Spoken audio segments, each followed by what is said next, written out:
Good afternoon, everyone. Welcome back to CA Foundation Accounting Marathon Revision. Today is day 3. So far, in the first 2 days, we finished first 8 topics. We're still left with incomplete records, partnership, and company accounts. Let's begin with incomplete records. Let's do that one question which is there in our RTP on incomplete records. After we finish that one question on incomplete records, then let's go ahead to solve questions on partnership and company accounts. We'll discuss the concept as well as and when we are about to start the topic and then do the question on the same as well. So come on, let's start. Incomplete records. It's a newly added topic in our syllabus, and the uniqueness about this topic is it is not much unique from final accounts and NPO. The approach is going to be very much the same like I mentioned yesterday. You're going to identify two aspects and then go into record. In short, if I would have to tell, the entity has not maintained complete records. It's maintaining incomplete records. They maintain only one aspect of a transaction, or they've recorded the transaction in an incomplete manner. We have to help them take their financial decisions. That is based on preparation of their financial data. That is by evaluating financial performance and position. So how do we evaluate their performance and position? We need to prepare final accounts. So this can be done in two methods. First method is called a statement of affairs method. And the second method is called conversion to double entry system method.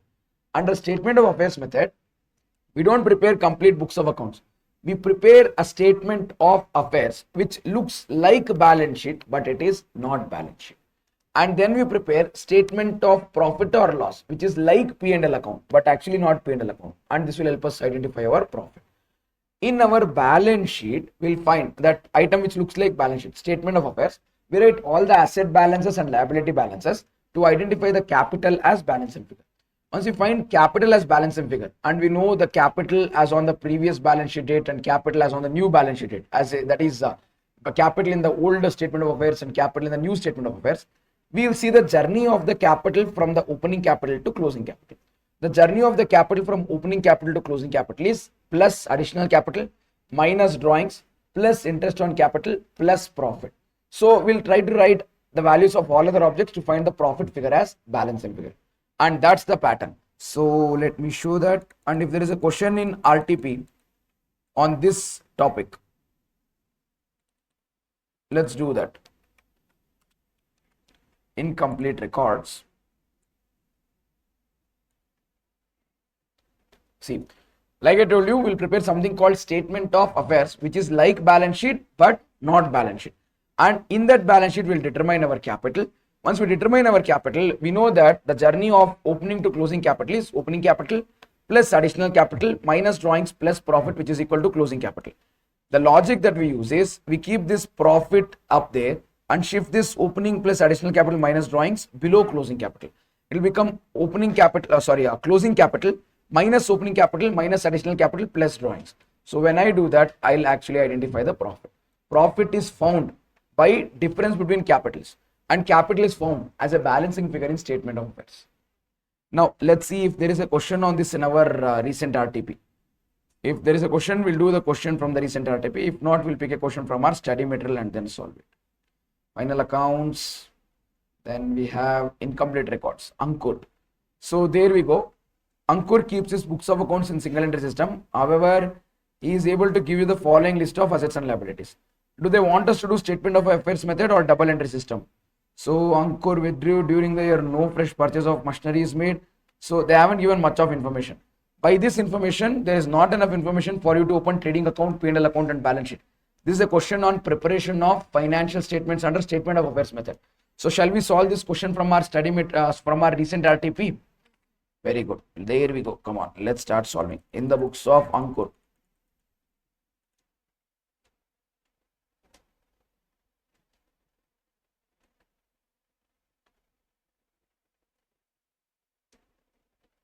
Ninth one done. Yeah, there we go. 10th one. Incomplete records question from our RTP in the books of Ankur. We are trying to prepare statement of affairs. So we'll not prepare two statement of affairs. We'll prepare one statement of affairs with two columns. I'll write statement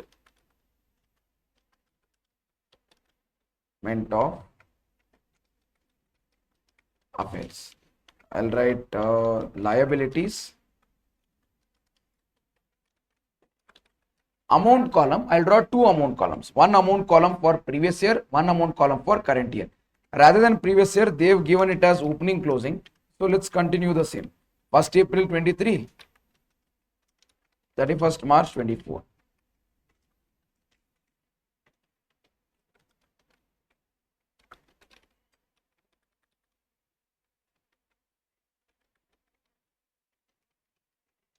So this becomes liability side. Same to same, I'll write it on my asset side also.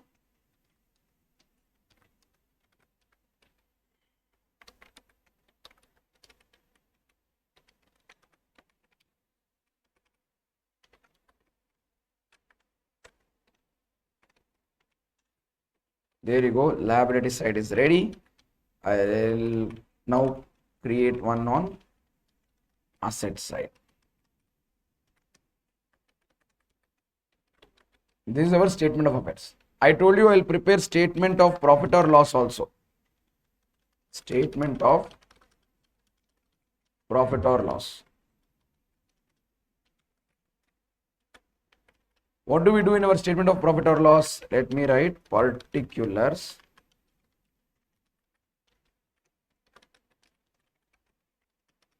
And amount column.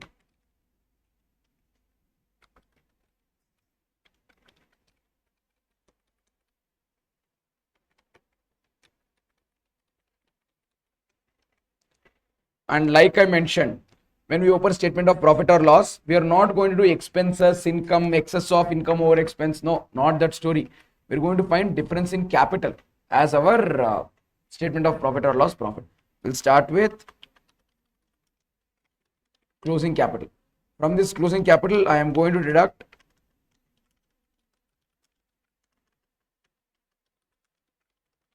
opening capital. I am going to deduct additional capital, and drawings should be usually deducted. No, if we start with opening balance, now I am going to add drawings, and if there is interest on capital and interest on drawings, we are going to adjust them as well, ultimately to find profit. Yeah. Now, can I read the question and post one item at a time? Start with the question. To begin with, we have cash in hand, cash at bank, 1,750 and 20,000. This is my opening balances. I'll write in my opening statement of affairs column, cash in hand and cash at bank. How much is cash in hand? Opening balance 1,750, closing balance 1,400, and cash at bank is 20,000. So let me write 20,000 cash at bank, opening balance. Closing balance we aren't aware. Then bank overdraft. Bank overdraft is a liability. I'll write on the liability side. Bank overdraft. How much is the liability? Opening liability is 0, closing liability is 1,800. After bank overdraft, then we have bills receivable. Bills receivable, opening is 15 and closing is 25. I'll write on the asset side, bills receivable. Opening is 15,000, closing is 25,000. After bills receivable, we have stock. Stock is also asset. Let me write stock. How much is stock? 93,500 each. 93,500 is asset. 98,700 is asset. Closing balance. After stock, they have given us debtors, which is asset, 60 and 70. Opening balance of debtors is 60,000. Closing balance of debtors is 70,000. After debtors, we have furniture and fittings. Let me write furniture.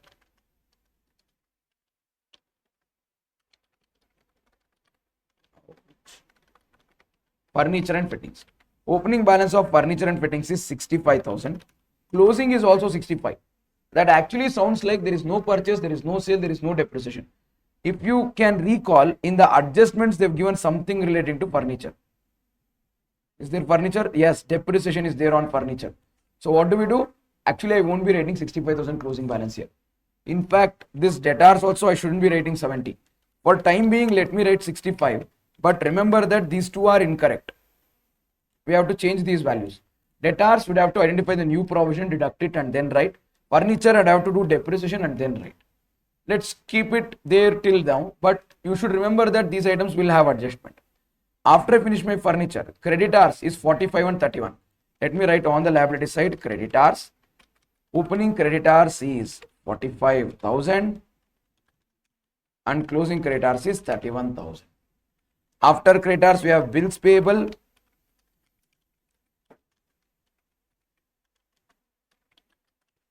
Opening bills payable is 5,000, closing bills payable is 0. After bills payable, let's read the adjustment. Ankur introduced 10,000 as fresh capital on 1st of October 2023. This is additional capital. Whenever there is fresh capital of 10,000, additional capital, let me write as minus 10,000 here in determining my profit. Usually journey is opening plus additional capital minus drawings plus profit is equal to closing. To find profit, all the minus items which is there will be shifted to other side. If you did not understand this, remember opening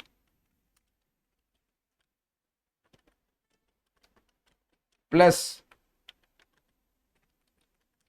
additional capital minus drawings plus profit is equal to closing.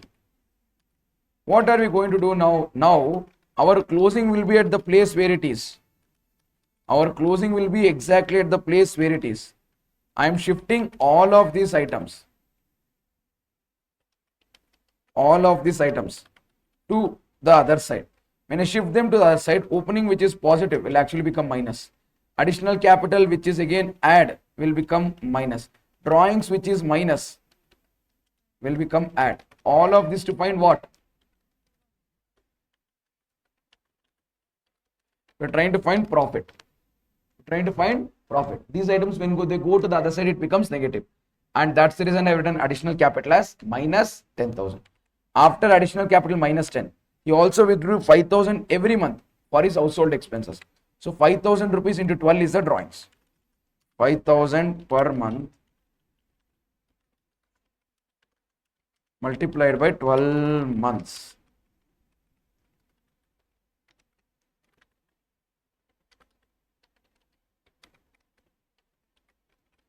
Can I say that comes to 60,000?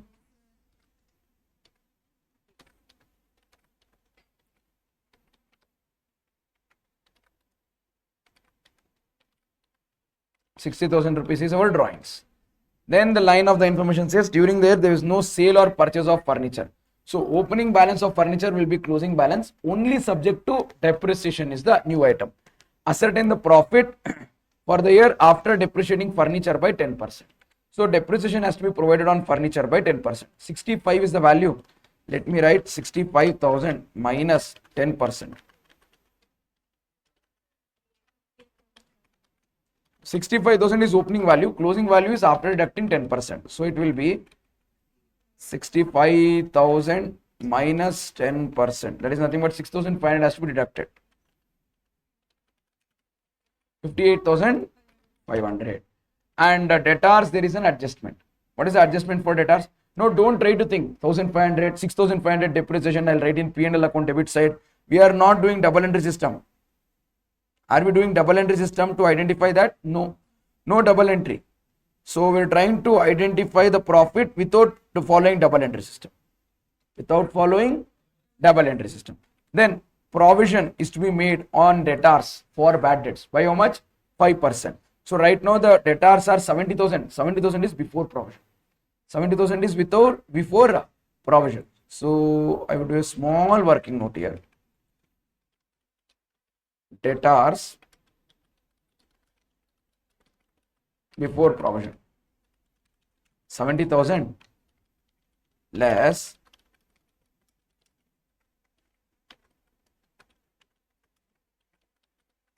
provision for bad debts. How much is provision for bad debts? 5% of 70,000.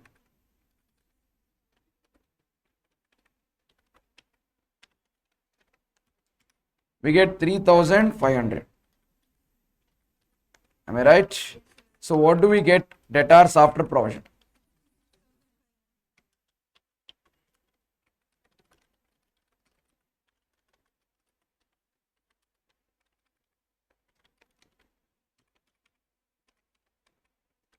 66,000 and I would write 66,500 in my statement of affairs here.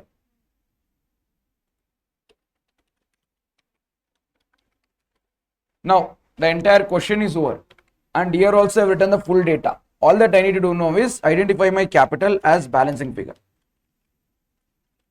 Here it would be 2,55,250 minus 50,000.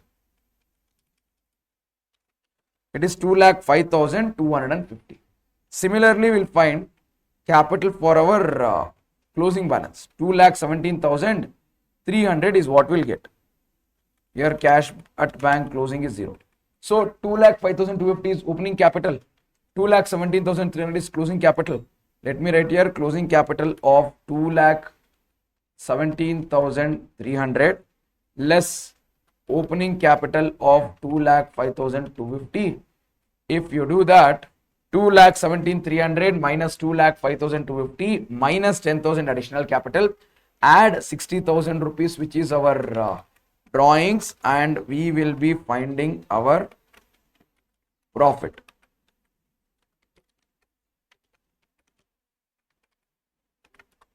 $62,050 is the profit. So this is statement of affairs method. However, instead of doing this nonsense of identifying balancing figure in balance sheet, we are identifying balancing figure in balance sheet, which is actually not an appropriate method. If we decide to do trading account, P&L account, balance sheet in detail, considering double entry aspect, that is conversion of single entry to double entry. Do you all get this? If you would want, I would do one question on conversion of single entry to double entry. We say it's all fine, then we'll go forward and then start with partnership. You want to do one question? Come on, let's do one question on conversion of single entry to double entry. This question, rather than doing a question which I like or something, let's do the question from our recent MTP. Mock test paper, let's see, there should be a question. In mock test paper, whichever question is being asked, that question is what we'll do. I won't ask you people to suggest, because each of you will suggest one question. Then I'll have 5 questions and don't know which question to do among those 5. June 2024, Foundation Mock Test Series 1.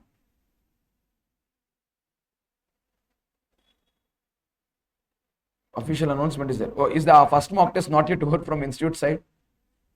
Over, not over? Okay, you should have the paper here then.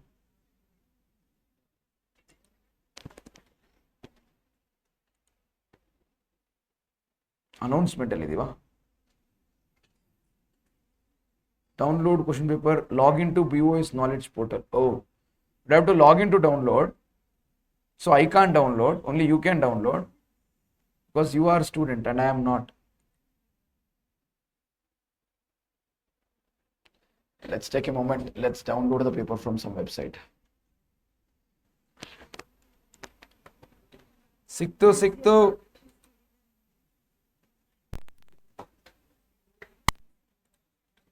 There we go. We found the question. It's here. Can we start? This is our mock test paper, April 2024, issued by ICI, conducted on 29th of April. Let's see the question from incomplete records. Suspense account. This is rectification of errors. TINA. This is passbook question. BRS. Lucky does not maintain proper books of accounts. There we go. However, maintains and records his bank statement and transactions, and is also able to give the following information from which you are required to prepare his final accounts. Okay, let us prepare his final accounts. Shall we? To begin with, they've given debtors opening balance and the closing balance is missing. So what would I do? I'll open debtors ledger. Creditors opening balance is missing, closing balance is available. I'll open creditors ledger. Stock will not open something called stock account. Stock I'll open trading account. Bank balance I'll write in bank account. I'll open one bank account as well as fixed assets account. Then each of the transactions I'll go on reading them and then posting them. No cash transactions took place during the year. Goods are sold at cost plus 25%. Cost of the goods sold is 26,000, 2,60,000. Ashtena. And they want you to prepare final accounts. Time pass tara ide. Why time pass tara ide? They haven't given too much of information. Very little information. Solution to question 3A from MTP, April 2024. Later I'll put the question also here so that you wouldn't have any doubts as to where did the question come from.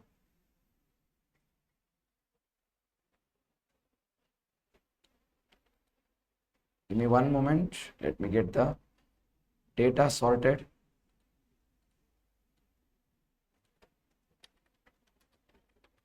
Yes.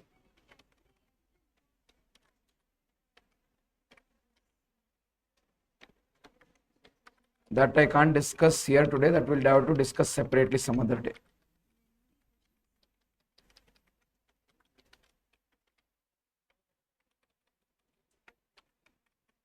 We'll do that some other day.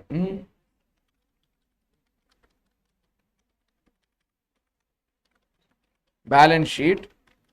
The format of balance sheet is ready. Now let's also keep the format ready for our trading P&L account. Shall we?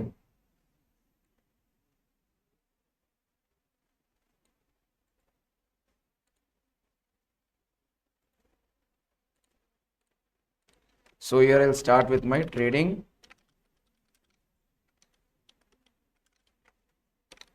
and profit and loss account.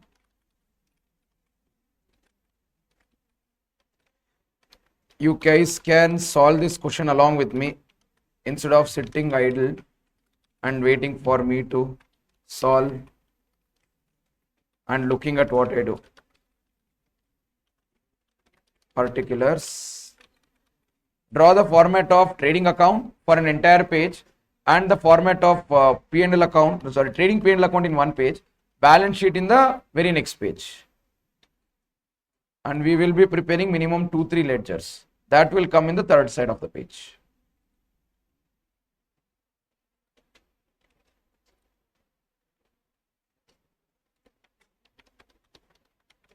Debtors account.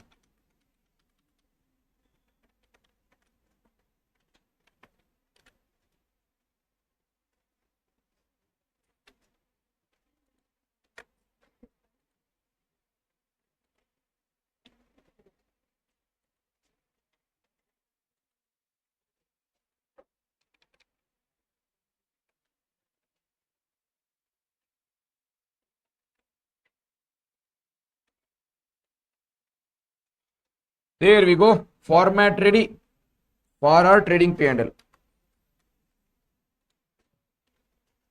Let's begin. This is in the books of Lucky, who doesn't maintain complete books, and we are trying to help him by preparation of his final accounts. In the books of Lucky.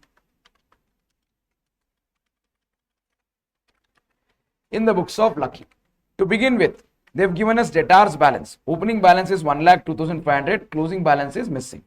I will write debtors balance in my debtors account to balance brought down. How much is the opening balance of debtors? 1,02,500.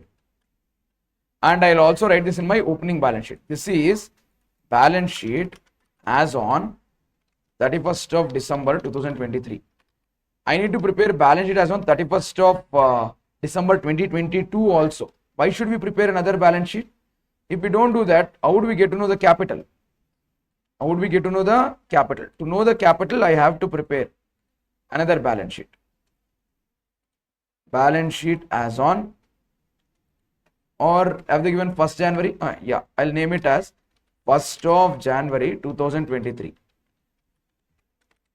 Debtors as on 1st of January 2023 is, that will go in my opening balance sheet. Debtors as on 1st of January 2023, 1,02,500. Closing balance is not 0. Closing balance of debtors is not 0. Closing balance of debtors we would have to find. That is not 0. That is question mark. Remember, there is going to be balance carried down, and we are going to find by balance carried down of debtors using a lot of other information. Next line of information. Creditors. Opening can be 0, but I'm not telling you it will be 0. Can be. Closing balance is 46. So I'll open the next ledger called creditors account. Opening balance will come on the credit side because it's a liability. I'll write balance brought down, which I don't know. I'll write to balance carried down is going to be 46,000. And let me write the same in our respective balance sheet. So in the opening balance sheet creditors, I don't know the amount. I'll leave it blank. In the closing balance sheet, I'll write creditors. How much is creditors in closing balance sheet? 46,000.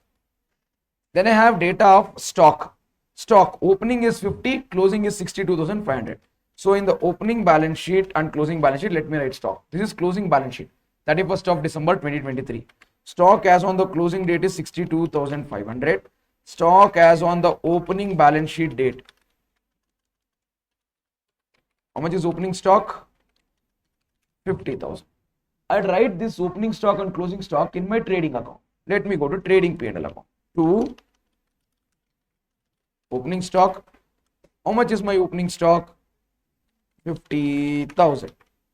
Then I'll write our closing stock by closing stock. How much is closing stock? 62,500. So we've written everything in the place where it belongs. Have we? After we write this, then bank balance, opening balance is 0 or we don't know, and the closing balance is 50,000. Let me write bank balance. Closing balance is how much? 50,000. Opening balance, as of now, we don't know. Then I'll open one ledger called bank account. Bank account. In the bank ledger, let me write to balance brought down.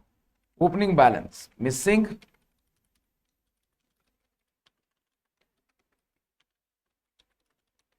Balance carried down is going to be 50,000. Opening balance we don't know and the closing balance is 50,000. What is after this bank balance? Fixed assets. Opening 7,500, closing 9,000. So let me write it in the respective balance sheet. Fixed assets. How much is the opening balance of fixed assets? Opening balance of fixed assets 7,500, and in the closing balance sheet fixed assets is 9,000, and there's difference 7,500 to 9,000. That difference can be purchase, need not be only purchase. There can be purchase and sale, there can be purchase, sale and depreciation, there can be only purchase and depreciation. We don't know. So what do? I would want to figure it out. I'll prepare a ledger. That is the easiest way to figure it out. You might think a lot of shortcuts will work. I'll remember, I'll add this, I'll deduct that. Don't try that in the exam. In the exam, always fall back and take the cushioning of ledgers. That is the easiest and simplest approach. And don't worry about time. Really don't worry about time. Not doing will cost you 3 months. Doing it will not cost you. You would have enough time to prepare ledger. You wouldn't have too much shortage of time that you can't even open a ledger account. So these opening and closing balances are posted now. As I scroll down, I'll identify bank balances. Received from debtors 3,40,000. Because they haven't given any cash column, I'll assume that all the transactions are happening through bank account. We received 3,40,000 rupees from debtors. When I receive 3,40,000 rupees from debtors, journal entry is bank account debit to debtors account. Do you agree with me? In bank account, I'll write debtors account. In bank account, I'll write to debtors account. How much have you received? 3,40,000. So in bank account, I've written to debtors.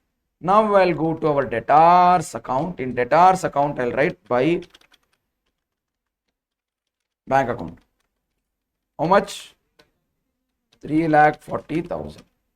In our debtors account, I've written by bank account. What is after that? Additional capital brought in 5,000. Capital has been additionally introduced. Journal entry will be bank account debit to capital. Bank account debit to. In our bank account, I will write on the debit side to capital. How much is the additional capital brought in? 5,000.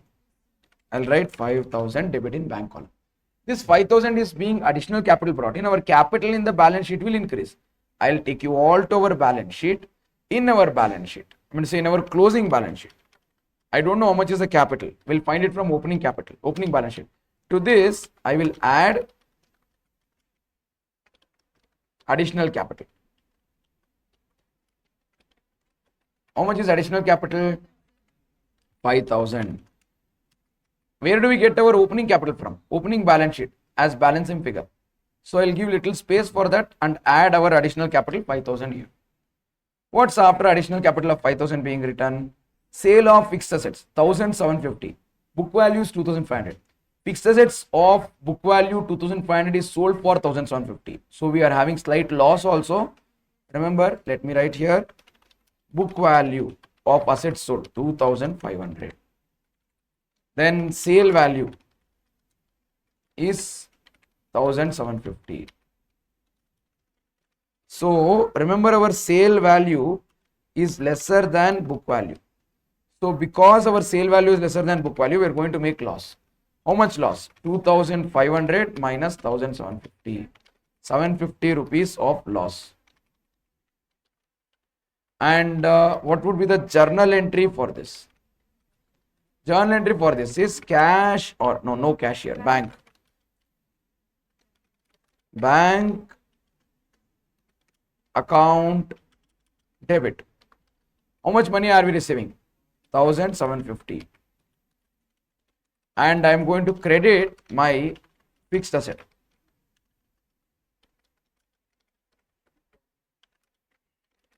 Fixed asset account credit will be 2,500. This difference, what is there? No, 2,500 and 1,750. This 750 loss will be debited to profit and loss account.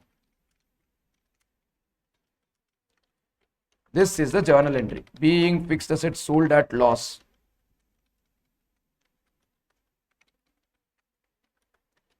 If in case I have to post this journal entry in my fixed asset account, I would have to write by bank and by P&L. In my fixed asset account, I would have to write by bank account and by profit and loss account. By bank account is 1,750. By P&L account is 750. Now, in my fixed asset account, I have written by bank 1,750. In bank account, I will write here two fixed asset.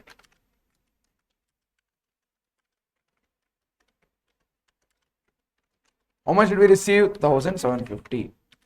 And in fixed asset account, other than writing by bank, I have written by P&L. In P&L account, I would have to write two loss on sale of fixed asset 750. I'll go to P&L account. This is my trading account. My trading account will end here.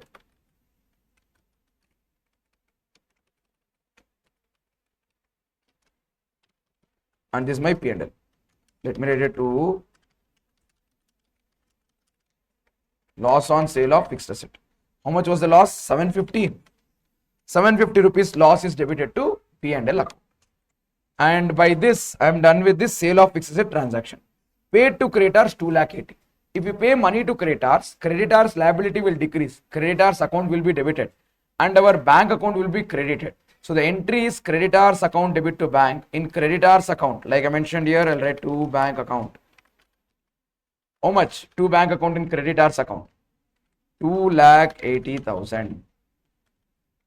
In creditors account, if I write to bank 2,80,000, in bank account I'll write by creditors. How much is the amount paid? Creditors liability is decreasing, debit. Bank balance asset is decreasing, credit. Both are done. Got it? What is after this 2,80,000? Then we have expenses paid 49,250.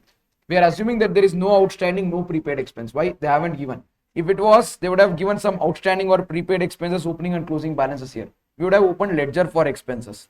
Now, like how we did in NPO's question yesterday.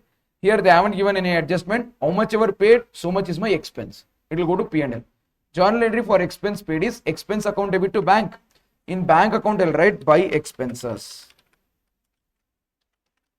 How much is the expenses paid? 49,250.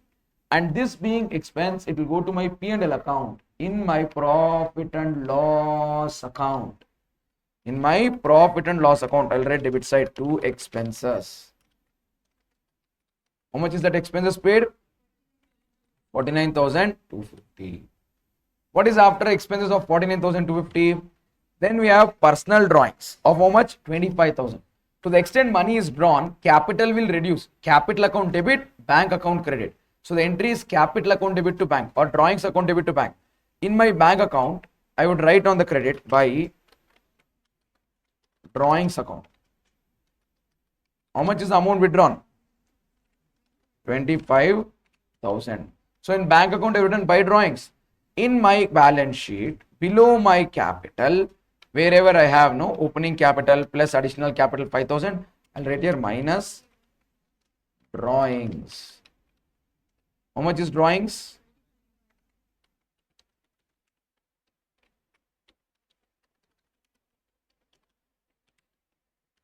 Minus drawings 25,000. By this drawings adjustment also done. Then last one, purchase of fixed assets 5,000. So when you purchase fixed assets for 5,000, journal entry is fixed assets account debit to bank. In fixed assets account, I'll write debit side to bank account. This purchase. How much is the purchase? 5,000. Correct, Allah? Then in fixed assets account, I'm writing to bank. In bank account, I'll write by fixed assets.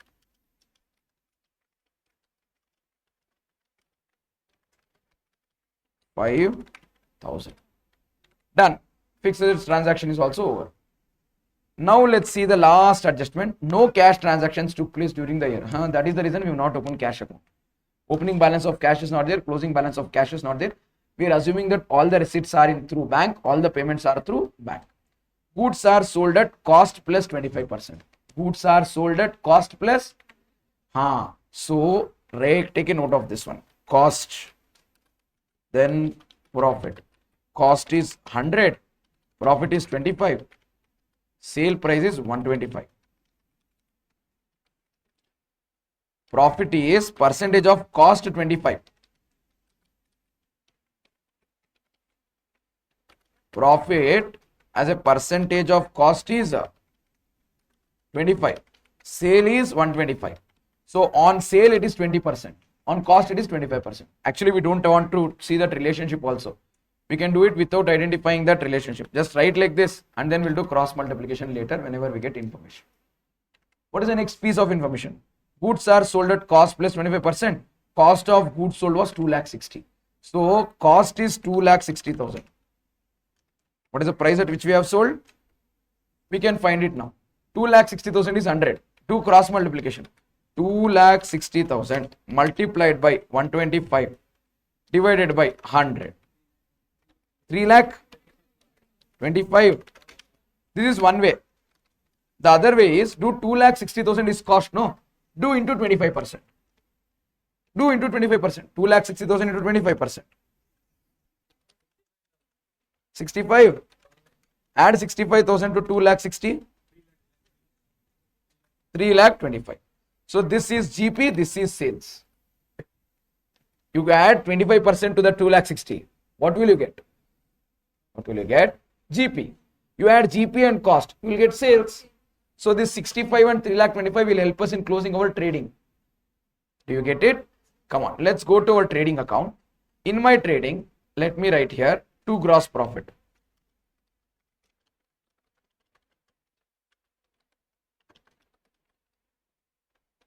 How much is this? 65,000. We've done working note. And I'll write by sales. How much? 3,25,000. How much did we find? 3,25,000. As simple as that. 3,25,000 is sales. Now I'll write it in the other places also. My GP I'll bring down here. I'll write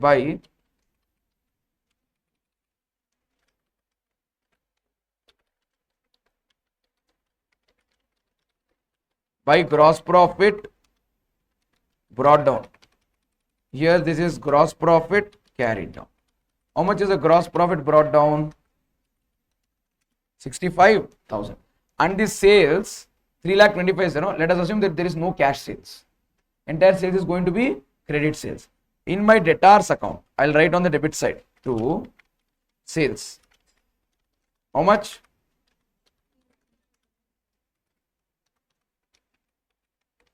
assuming no cash sales. Why? They haven't given any information. So when they don't give, we'll assume cash sales is 0. Sir, can we assume credit sales is 0? Yeah, when you're mad, you can assume so. See, they've given debtors account. When there is debtors, opening balance, closing balance, how can the cash sales, how can the credit sales be 0? It can't happen. So credit sales is there. Credit sales is pakka. Doubt illa. Ide. What is after that? Question is over. Question is over. Now we can close each of the ledger one at a time. Come to trading account. Do we have everything to close? We have opening stock, we have sales, we have closing stock. We don't have one item. Purchases. But we can find purchases as balancing figure. Why? Everything is there, no? So let's take the total. It is going to be 3,87,500 here, 3,87,500 here, 3,87,500 minus 50 minus 65,000. Purchases is 2,72,500. In the absence of specific information, we are assuming that cash purchases is 0, entire purchases is credit purchase only. So 2,72,500 purchases I'll write in my creditors ledger. In creditors account, I'll write here by purchases. How much did we find it? 2,72,500 purchases found from trading account. Then trading account is complete. GP is written. I will not find my net profit right now. I will wait. Why? What if there is some item during our ledger closing, some expense which will come? So we will keep this pending. We will not write it. And our capital cannot be closed. So we have net profit to be added. Only after we add our net profit, we'll get the closing capital balance. And we again don't know our opening capital also. That will be found in our opening balance sheet. And our opening balance sheet is not yet closed. There might be some balancing figure from ledger which will go to this balance sheet. So we'll close the balance sheets at the end after we close other ledger accounts. Come to debtors account. Opening is there, sales is there, payment is there. Balancing figure is balance carried down. Closing balance. Shall we identify our closing balance? I would say it is 427,500 minus 3,40,000, 87,500 is closing balance. This should go to our closing balance sheet. Shall I write in my closing balance sheet 87,500? See here, closing balance sheet, I'll write 87,500. This is our debtors. One item will go to balance sheet. Balance sheet will become ready by itself. Debtors over, creditors. See, there is opening missing. What is missing? Opening is missing. But we have purchases, we have payment, we have closing. So opening will be found as balance and figure. Don't tell opening is 0. Don't tell opening is 0. Opening is something that we just find. 326 minus 272,500. 53,000. This will go to our opening balance sheet. And this is the reason why I didn't close my opening balance sheet. And I was waiting to finish ledgers. 53,500. Come on. This is our opening balance sheet. On the liability side, I'll write 53,500. Correct? Huh? Is it 53,500? 53,500. Creditors ledger closed. Bank account. Opening balance is missing. Rest everything is there. All the payments are on, the receipts are there. Sir, what if there is one more receipt or payment missing? No, all the cash transactions and bank transactions should be made available. So only thing that's missing there is our opening balance. See, we were under the misconception of thinking that opening balance is 0. Correct or not? I told you not to. Opening balance is 62,500. Where would this 62,500 go to? That will go to our opening balance sheet. Shall I write 62,500 in the opening balance sheet? Come to opening balance sheet, and in the opening balance sheet, I will write bank balance as 62,500. Done. I think that was the last ledger, or is there another ledger? Oh, fixed assets ledger. Fixed assets. Opening is there, then purchase is there, sale is there. One item on the credit side is missing. This will be depreciation. Why? Opening over, purchase over. Still there is decrease. Credit side. What will it be?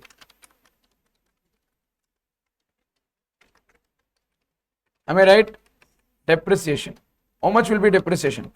12,500 minus 750 minus 1,750 minus 500.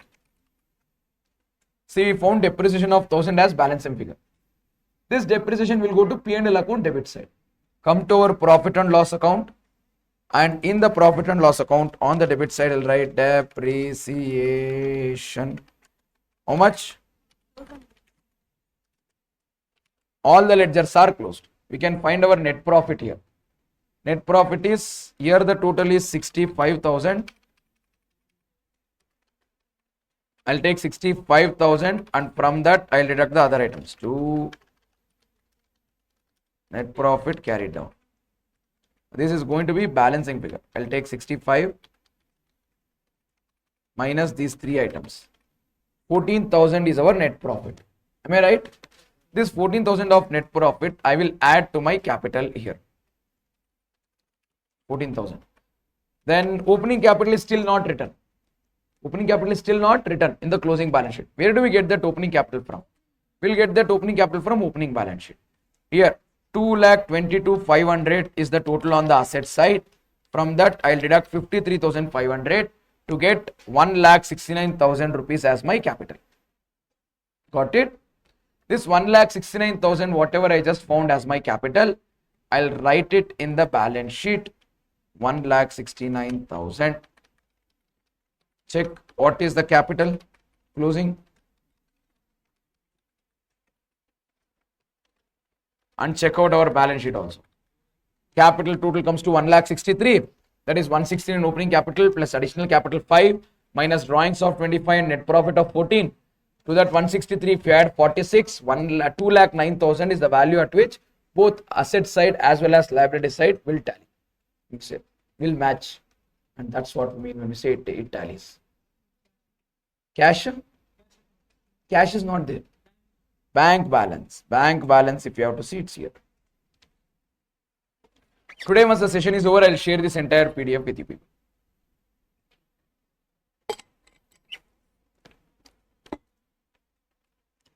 And for the benefit of people who don't have access to this, let me do a small favor. You can thank me later.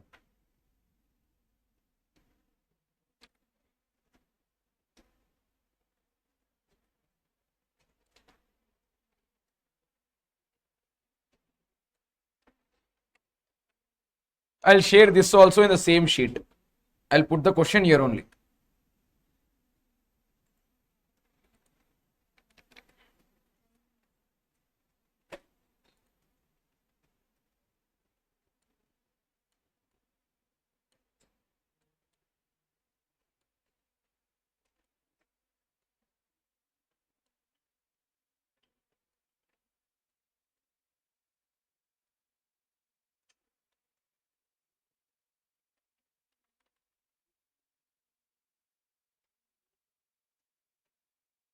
So 10 marks question in the examination. Doable? Isn't it easy? Any part that you would want to see or have a doubt, please ask. If not, we will start with partnership. Clear with this? Trading and PL account is here. If anyone has any problem, balance sheet closing, balance sheet opening, debtors and creditors account. Once you are done with debtors and creditors account, bank account, then fixed assets ledger, lastly sale of the asset and profit, gross profit computation table. There we go. Entire question is over. Can we take a short break of 5 minutes, and on the other side we will start with the topic of partnership accounting. Yeah, short break, 5 minutes. 10.1 Introduction to partnership. So let's not do too much of basics, but we all know partnership is an association between two or more persons who come together for the purpose of sharing profits or losses, where the activities are carried on by all or one of them are acting for all. We know that maximum number of partners as per section 464 of Companies Act is 100. However, as per company rules tells that a partnership firm cannot have more than 50 people. Companies Act is telling how many people should be there in partnership. How does it say? It says that if you have more than 50 or more than 100, in the by rules and by act. If you don't register yourself as company, you will be called as an illegal association. So that's the reason why you are enforced to register as a company. And this provision, there is a provision where there can be a partner who will be partner only in the case of profits. Partner in the case of profits only is an option. And there is also a provision to be an inactive partner, a dormant partner. Got it? So what do you mean by partner? Is a natural person. Partnership is the association or relationship between partners. Partnership firm is the name under which they do business. And what is constitution of partnership? That is the partnership deed. It can be either oral or it can be written. And the terms of the partnership will be written in the partnership deed.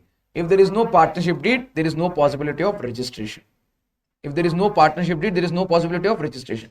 If you don't register your partnership deed, then outsiders can sue you, but you can't sue outsiders. And even if you have a fight among yourself, you can't sue each other because there is no base, no. You get it? You can sue outsiders for an amount not exceeding 100, which is again a provision which is of not any significance. And what are the contents that will be there in partnership deed? You would have to write name of the firm, address of the firm, name of the partner, address of the partners, what is the business that you do, what is the profit sharing ratio between the partners, what should be the clause for capital contribution between partners, how to deal in the case of admission, retirement, death of a partner, when will the firm be dissolved, and how to compute the goodwill of the partner, and all of these terms including interest on capital, interest on drawing, salary, all this will be given in partnership deed. If in case you don't have partnership deed, or you have a partnership deed but it doesn't talk about certain aspects, then you have to follow section 13 of Partnership Act 1932. Section 13 talks about model partnership deed. So by default, section 13 will be applicable when you don't have partnership deed or when you have partnership deed but it doesn't talk about this aspect. As per section 13 of Partnership Act 1932, profits are to be shared equally between partners. There is going to be nothing other than equal ratio. You cannot say one partner will earn more than the other partner.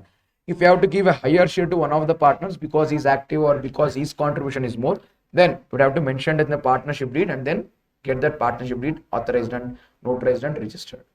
And next thing, no partner will get salary, no partner will get interest on capital, and no partner will charge interest on drawings. So no remuneration, no interest on capital, no interest on drawings. If in case any partner has contributed any money over and above the capital to the firm, that will be treated like loan taken by the firm from the partner. For the loan taken by the firm from the partner, we are going to give interest at 6% per annum, simple interest to that partner. This is the common clauses that is given in Partnership Act 1932 section 13. One last thing that it also says is that all the partners will have equal rights and responsibilities. No partner has higher right or higher responsibility than the other partner. Everyone is equally liable. Got it? Then is P&L and P&L appropriation account same? No, they are different. This is important. If you don't do this, you can't start with anything else in partnership. You need to understand. P&L account is the place where we write all the expenses. These items will be acting as a charge against the income. This will reduce the profit.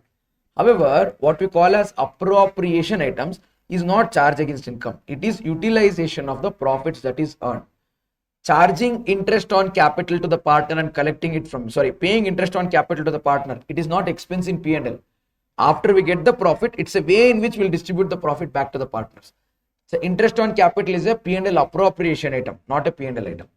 Depreciation is a P&L item, not a P&L appropriation item. P&L items are to be written whether there is profit or loss. It doesn't matter. After we write them only, we'll identify if there is profit or loss.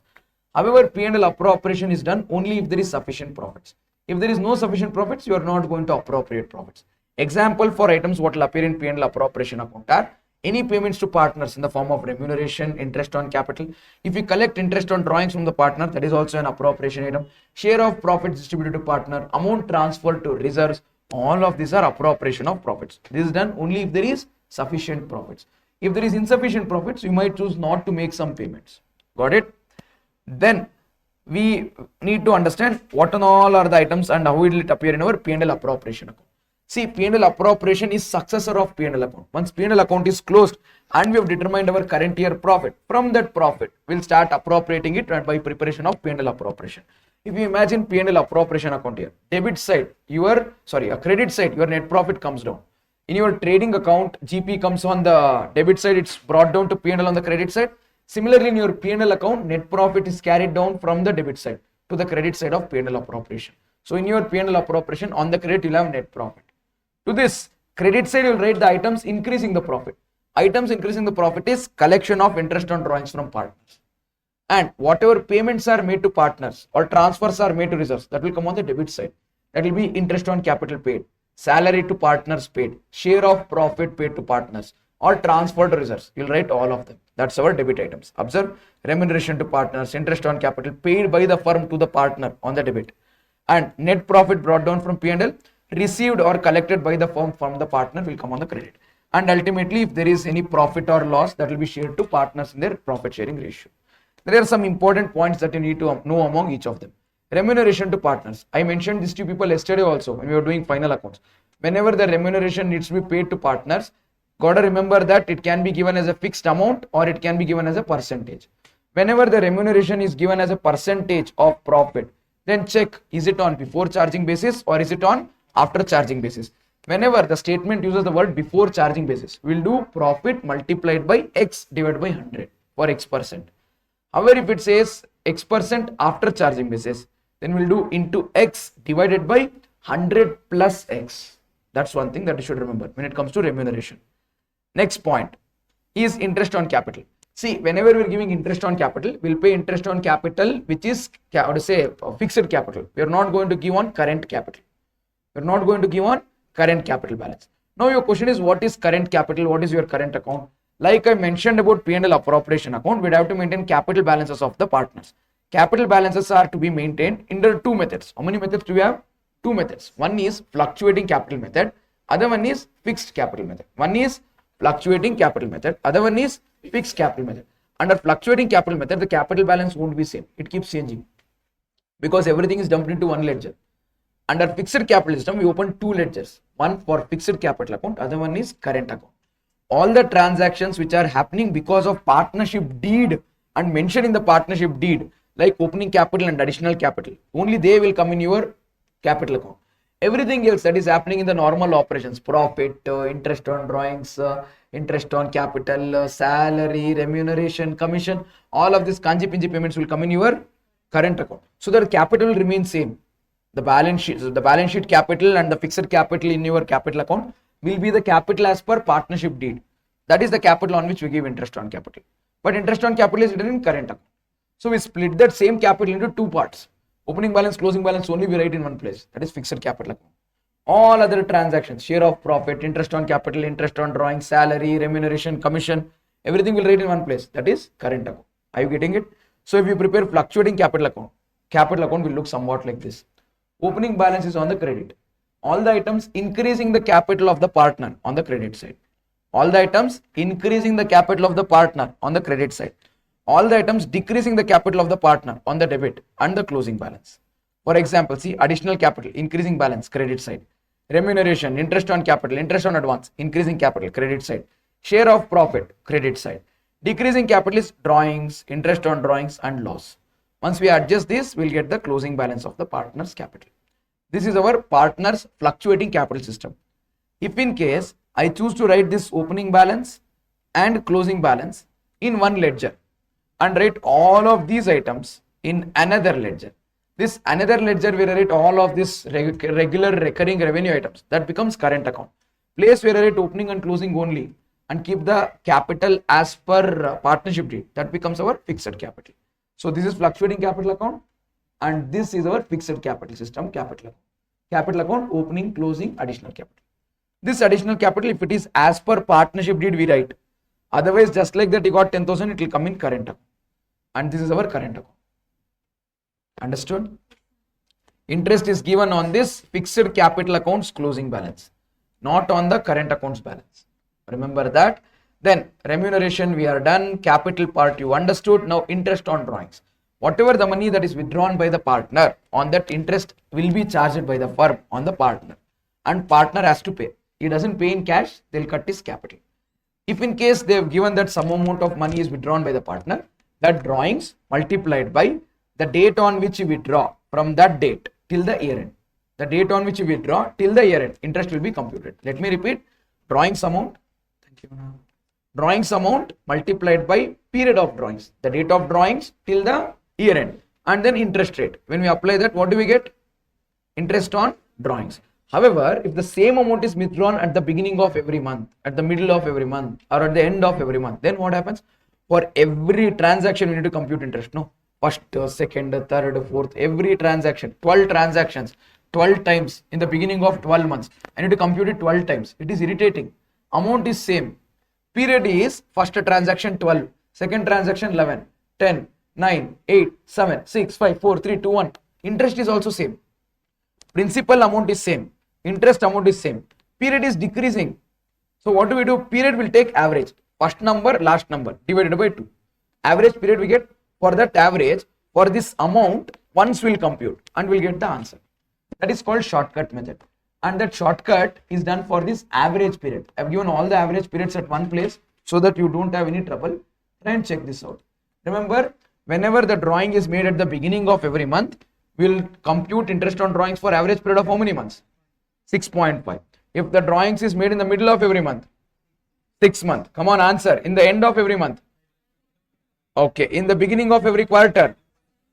In the middle of every quarter. In the end of every quarter.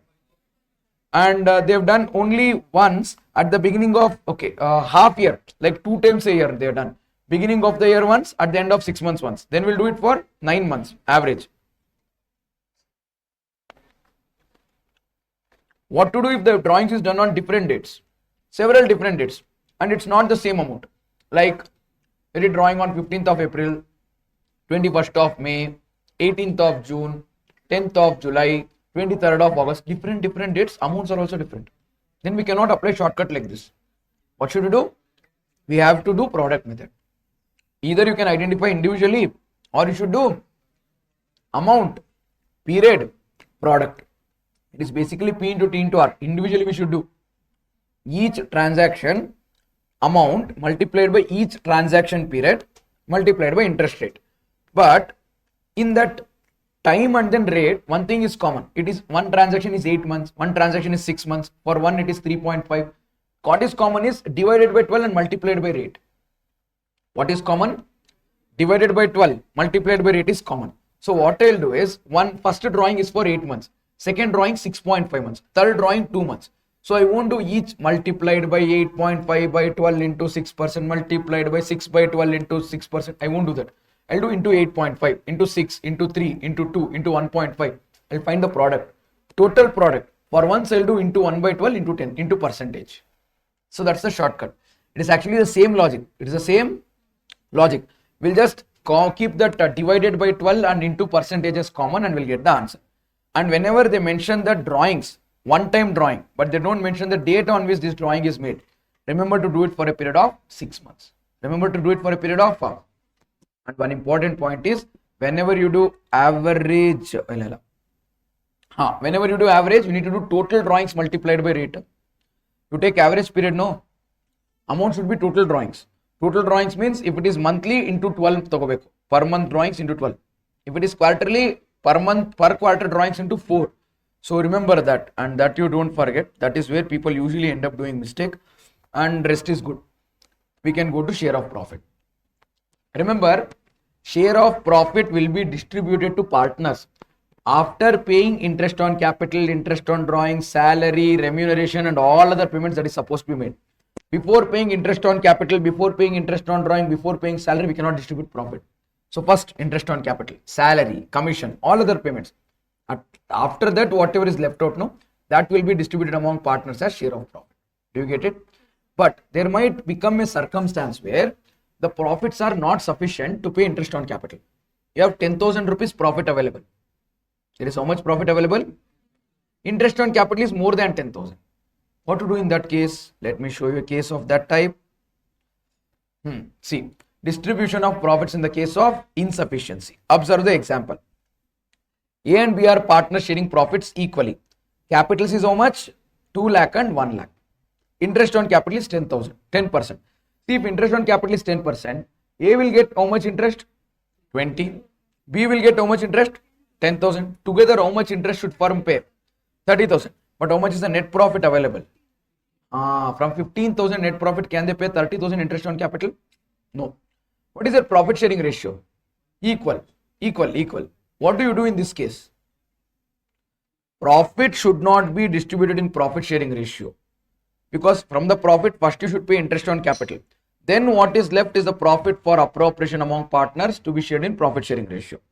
Because we don't have enough money to pay interest on capital, profit will now be shared in capital ratio. Profit will now be shared in, the logic behind this is we are actually not paying them profit, we are paying them interest on capital, but not in total, in proportion. ಸ್ವಲ್ಪನೇ ಇರೋದು ಸ್ವಲ್ಪನೇ ಕೊಡುತ್ತೆ, ಏನಿದೆಯೋ ಅದು ಕೊಡ್ತಾ ಇದೀವಿ. Got it? So see here, interest on capital 20 plus 10 30, total interest on capital is how much? 30.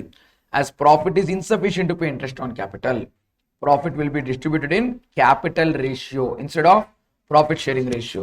Logic is they are paying proportion of interest on capital. How much is their capitals? 2 lakh and 1 lakh. So 2 is to 1 ratio. So 2 by 3, 1 by 3. You pay 10 and 5. Profits 15,000 is not distributed as 7,500, 7,500. Profit is distributed as 10,000 and 5,000. Did you get this? Pakka. So this kind of tricky question can come. Be ready for it. Then this is minimum guarantee. A partner with minimum guarantee. So there are some special clauses we using which you can say that a partner will get minimum this much amount of guaranteed money. Whenever they give question like this, there is slight amount of tricky thing, because of which even if we do some kind of an error approach, we will get answers in some circumstances, but not in all circumstances. I'll tell you where is it wrong. Now let's take an example where Virat, AB and Nax are partners and they are expected to share profits equally. Nax is a guaranteed partner with minimum guaranteed amount of how much? 1 lakh. Now let's quickly come to the last case. How much is the profit? 1 lakh 80. How much is the profit? Now tell me, how do we share it between Virat, AB and Nax? 1 lakh 80,000. If you take from 1 lakh 80, first give 1 lakh to Nax and then take the balance amount and then share it between Virat and AB, you are doing it wrong. Don't do that. Always share the profit to all the partners in the profit sharing ratio. What is that profit sharing ratio? Equal. 1 lakh 80 will be shared between Virat, AB and Nax equally. 60, 60, 60. Now how much has Nax got? 60. Nax is a guaranteed partner. He has a minimum guarantee amount of 1 lakh. He has to receive 1 lakh. How much has he received? 60,000. To make it 1 lakh, he has to additionally receive 40,000. This 40,000 should either come from Virat and AB or only Virat or only AB. Depends upon who's the guaranteeing partner. Read the question. It says only Virat is guaranteeing partner. So it was 60, 60, 60, Nax, Virat, AB. From Virat 60, we'll eliminate 40 and give it to Nax. Nax will have 60 plus 40, 1 lakh. Virat will have 60 minus 40, 20. ABD will still have 60. Got it? So don't first give it to guaranteed partner. No. Share it to all the partners in profit sharing ratio. Then check whether guaranteed partner has got the guaranteed amount. If the guaranteed partner has not got the guaranteed amount, identify how much is the further amount to be paid. That amount, you take it from the capitals of guaranteeing partners in guaranteeing ratio. In what ratio? Guaranteeing ratio. Guaranteeing ratio need not be profit sharing ratio. That ratio can be different. Guaranteeing ratio can be different. Have a look at case 4 now. Now profit is 1 lakh. Sorry, profit is how much? 1 lakh 80. We'll share 1 lakh 80 between 3 partners. Virat 60, AB 60, Nax 60. How much is Nax minimum guarantee? 1 lakh. How much is Nax getting? 60. 60. We should give him additionally 40. This 40 should come from Virat and AB or Virat or AB. Depends. Depends who's the guaranteeing partner. Who's guaranteeing partner? Both. Both. But it is not profit sharing ratio. What is the ratio? 1:2. 40,000 into 1 by 3. 16,667. No. 13,333. This will be contributed by Virat. 40,000 into 2 by 3. 26,667 will be contributed by AB. Got it? I'll show you how it works. First, take the profit, share it to, which case were we saying? Case 4, no? Yeah, first take the profit, share it to all the partners in profit sharing ratio. Then for the guaranteed partner, compare it with the guaranteed amount. He will get profit or guaranteed amount, whichever is less. Here he'll get the guaranteed amount 1 lakh. So he has to additionally get 40. This 40 has to come from the guaranteeing partners ABD and Virat in their what to say, that guarantee ratio 1 by 3, 2 by 3. When you multiply and then deduct, you will get the correct answer. Do you get it? This is how you compute your profit sharing ratios. And by this, we are actually done with our introduction to partnership. There is nothing much, and little bit of problem practice is what's required. Let's quickly see if there is any question on this in our what to say RTP, and we will see and solve it if it's there. RTP partnership incomplete records over. There is a question on dissolution of partnership. Partnership, one basic question is there. Ex desire to retire. So we have only retirement question. Do we have anything before that? No. We have only retirement question. So we'll solve it when we see retirement. Okay. One thing that I want you to notice, this variety of question. So they'll give some rectification of error based questions in your partnership introduction. Let's say they've wrongly given interest at 12% to partners, but they were supposed to give 10% interest to partners. So what do you do in that case? Compute 12% interest. This is what is already given. This is what should be given. So for partner A, they've given interest at 12%, 1,80,000. At 10%, he was eligible for only 1,50,000. We paid 30,000 extra. We should take it back from him. When you have to take it back from him, his capital will reduce. So debit his capital account by 30. Similarly, partner B, interest given 360. Interest that should have been given 3 lakh. We have given 60,000 extra. Reverse it by debiting his capital account. Same with partner C. So we'll take the money back from them and then give it to P&L appropriation. There can be adjustment like this, or there can be adjustment relating to this one car based question. If you remember, there is one car adjustment. One car was forgotten to be recorded. It was wrongly recorded as an expense. I think that's slightly later. That's in admission or somewhere. But some rectification based errors also will come. So try and see and then give the impact to it. Remember that whenever there is an error rectification that happens, it will affect profit, which will affect capital of all the partners. And that has to be adjusted through the capital accounts of partners. Okay, fine. Can we get into admission of a partner now? Come on guys, let's start with admission of a partner. This is one of the examination question, December 2023. Do you want me to walk you through this question? One of the recent exam questions, December 2023, from partnership introduction. Shall we see this? Come on, let's see. December 2023 examination question. PQR are the three partners in partnership firm. Company's partnership deed includes the following. R is entitled to get salary of how much? 10,000. P, Q and R to get interest at 6% on their respective capital of 2,50,000, 1,50,000 and 1 lakh. Give me a moment. Let me clear this.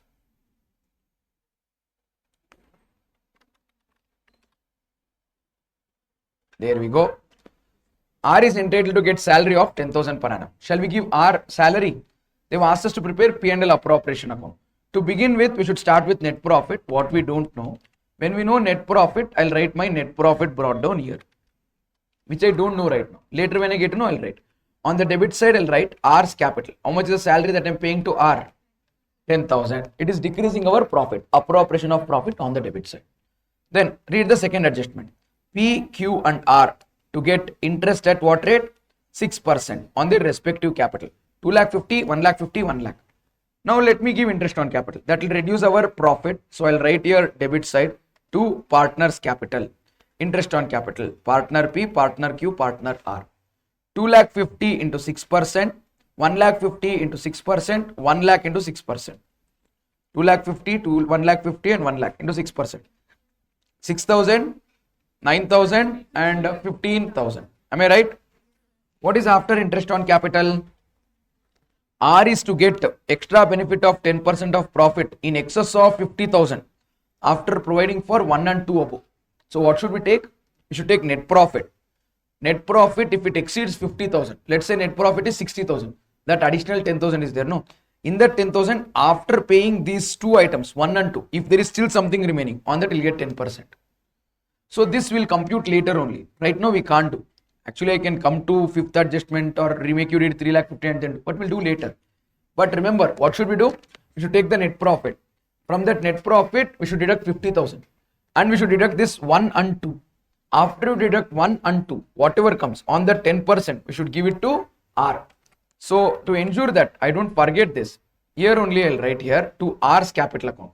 Net profit minus R's salary minus interest on capital minus 50,000 into 10%. Is that right? I told no, to the extent net profit exceeds 50,000 and the first two items, we will give him 10%.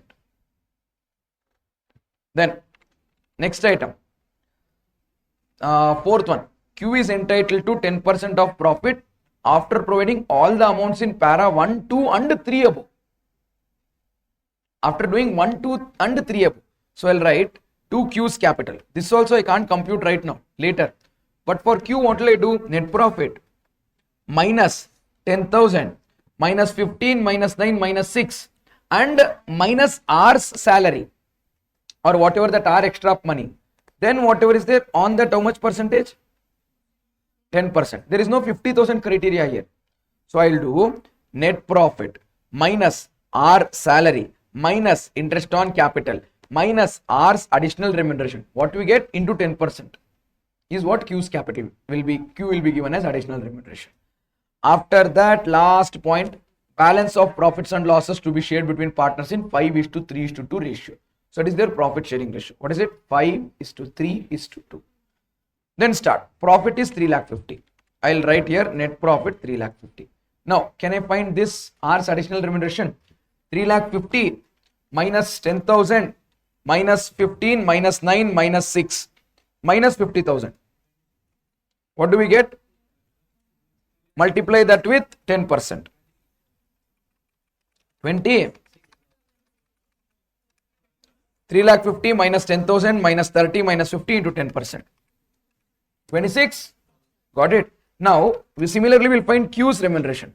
Q's remuneration is 3,50,000 minus 10 minus 15, 9, 6 minus 26 into 10%.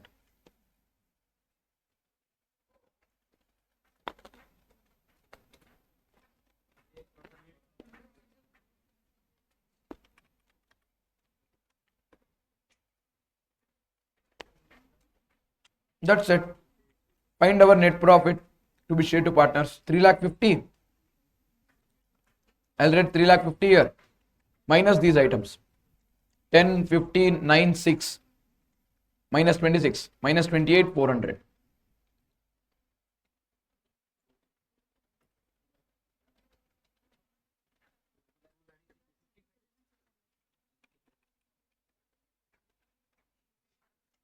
Five is to 3:2 ratio.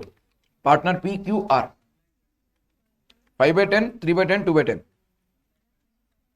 1,27,800, 76,680, 51,120. Got this? These items will appear in your partner's capital account exactly the same way. Whatever is written here, no, 2 partners capital, 2 partners capital. Here, salary of 10 to R, 10,000 to R. Then you gave 15, 9 and 6 no to PQR. 15, 9 and 6. You gave them R additional remuneration 26, Q additional remuneration 28,400. 26 and 28,400. Then we have this share of profit to partners 127,800, 76,680, 51,120. Same to same. I'll write our opening capital and determine our closing capital balance. That's it. Easy. Can we now start with the admission of a partner? No difficulty, no, with this. Questions can become little tricky in partnership. Be careful. Expect slightly difficult questions. Don't expect it to be all easy. 10.2. Admission of a partner. Though we call it admission, in this discussion, we are going to majorly revolve around goodwill for good amount of time, which is in common for all the cases. So we'll discuss goodwill once for all for retirement and death also in here.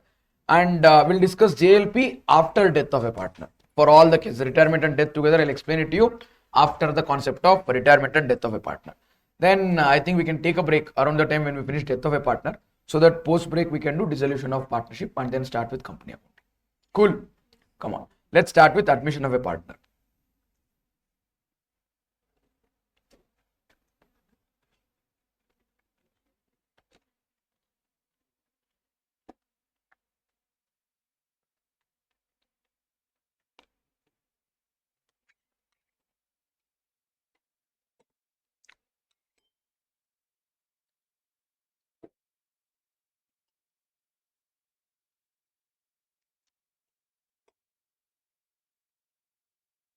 Come on. Admission of a partner. Why will the firm go for admission of a partner? Firm will go in to admit a partner in order to increase their capital, increase the firm's managerial abilities, increase the scale of their operations, or open another geographical location में branch. These are the reasons. Whenever they do this, the perspective that we need to have is the person is going to come in as a partner. He is buying a part of the business. He is buying right in every asset. He is buying right in every liability. Previously, that asset and liability belong to old partners. Now it will also belong to the incoming partner. So he will buy it and then become the partner. You need to remember that. Then, so he's buying a part of the business. That part is called as profit sharing ratio. Whenever you are selling something to someone, you should identify the value of it before you sell. So that is the reason we do revaluation. We have values, but these are old values. Now we're going to find the new values to see whether the old values and new values are same. If they are same, very good. If they are not same, to the extent there is increase in the value is profit that will belong to old partners. If there is decrease, to the extent there is decrease is the loss that should be borne by the old partners. So we do revaluation before we sell part of that asset or part of that liabilities. Once we revalue them, that profit is shared between partners. That is the reason we do revaluation account followed with capital adjustments. And in the process of revaluation, all the assets which are there in the balance sheet other than goodwill will be revalued at one place. Only goodwill will be revalued separately because of the complexity and the nature of the goodwill being different from the rest of the assets. And finally, after this, you will prepare a balance sheet position to check how will the firm look like after this admission of a partner. And that's the reason we do financial position, that is balance sheet after admission. Got it? So these are the steps, or this is the usual flow of problems in our partnership. To begin with, ratio based questions. So this can become tricky if we don't catch English very clearly. So they'll give old ratio. They'll tell what is the ratio that the new partner will get. You would have to compute the new partner's ratios or new profit sharing ratio before we go forward. Whenever they don't mention anything regarding sacrifice, they only mention the old ratio and they mention how much will the new partner get. Then always remember, their old ratio will become their sacrifice ratio. Their old ratio will become their. Look at the question. Bhim and Chutki share profits in ratio 1:1. Raju comes for 1/3 share because they haven't mentioned anything. Bhim and Chutki contribute that 1/3 share what Raju will get in 1:1 ratio only. Because of which, after Raju's admission, if you compute new profit sharing ratio, in that Bhim and Chutki's ratio will be 1:1. Do you get it? So remember that whenever nothing is mentioned, old partners sacrifice in their old profit sharing ratio. And what do you do in this case? From the total firm share, you will deduct the Raju's 1/3 share. Whatever is left remaining, see Raju takes 1/3. What is left is 2/3. That 2/3 will be shared between Bhim and Chutki in 1:1 ratio. And this is how you deal when the question is given like this. Let's go to a different case. If you compute sacrifice ratio, you will still get 1:1 then. Got it? Now, let's go to a slightly different case where Bhim and Chutki are in partnership and their profits and losses are to be shared in what ratio? 2:3. Raju is admitted into the firm and Raju gets 1/6 from Bhim and 1/3 from Chutki. So here they've clearly mentioned how much will Bhim get individually, how much will Raju get individually from Bhim and Chutki. When they use the word from, F-R-O-M, deduct that fraction from the fraction of the share that the old partner has. Bhim has how much share? 2/5. Bhim has how much share? From 2/5, you deduct 1/6 to identify Bhim's new ratio. From 3/5 of Chutki's share, deduct 1/3 what belongs to Chutki to identify the ratio. See, we do 2/5 minus 1/6. Chutki, we do our 3/5 minus 1/3 what she gives. And then we find this 7/30 and 4/15 as their ratios. No, wait. 2/5 minus 1/6. Yeah, once I deduct it, what I find is the amount of sacrifice that they're trying to do. This is what we do when they use the word from. Remember, whenever they give the word from, deduct that fraction given after the word from the old partner's fraction. The third way of giving the question is they will not give the word from, they will give the word of. Whenever they give the word of, don't deduct this fraction before the word of from the old partner's ratio. Now 1/2 of Bhim, no? Whenever they give 1 by 2 of beam, don't do beam share of 2 by 5 minus 1 by 2. That's wrong. It is 1 by 2 of 2 by 3. So you should first multiply this fraction with that fraction. The resulting fraction should be deducted. I repeat, whenever they don't mention anything, they just give new partners fraction. Old partners will continue to share profits between them in the same ratio. That itself will be their sacrifice ratio. Whenever they mention one fraction for the incoming partner and they use the word from, FROM, deduct that fraction from the old partner's fraction. If they use the word of, multiply and then deduct. Multiply with the old partner's fraction and then deduct it from the old partner's fraction to arrive at the new ratio. So that's what I can help you with in 2 minutes with regard to ratios. If I were to take, do it in detail, I would have to take more time. Do you want me to take one example, solve the question in detail, or is this sufficient? What do you do whenever they use the word from? Minus. When they use the word of, multiply and then minus. Very good. And that's the same thing that I've given here. See, from or of, you need to identify very clearly. From, then you would have to subtract. Of, then you would have to multiply and then deduct. Covers the entire scene. Then let's go to goodwill part. Other than goodwill part. Remember, revaluation means we are trying to sell the assets of the firm, which previously belonged to only old partners. Let's say A, B and C are partners. Assets belongs to A and B. Now when C comes in as a partner, C will become a partner, meaning C will also have right on the assets of the firm. Because C will also have right on the assets of the firm, partnership firm should sell that right what A and B has to C. So in order to sell, we need to do revaluation. In revaluation, if there is increase in the value of the asset, that is profit. If there is decrease in the value of the asset, that is loss. If there is increase in the value of the liability, that is loss. If there is decrease in the value of the liabilities, that is profit. So in revaluation, which is like our income and expenditure account, credit side will write incomes, debit side will write expenses. Credit side, income. Debit side, increase in asset, profit, credit. Decrease in asset, loss, debit. Increase in liability, loss, debit. Decrease in liability, profit, credit. Once we write all of this, we find balancing figure. That balancing figure will be shared to old partners in old profit sharing ratio. Let me repeat. Increase in assets or decrease in liability, credit side. Decrease in assets or increase in liability, debit side. We'll identify the balancing figure, share it to old partners in old profit sharing ratio. You get it? Whenever we do this revaluation, our capitals will change because of this. Our balance sheet assets and liabilities value will also change. These revalued figures will replace the original values, which is incorrect based on our cost concept, what we learned in chapter 1. We cannot be doing it. So whenever we do revaluation, value of assets and liabilities are changing. A firm can be of the belief system that we don't want to change our value of assets.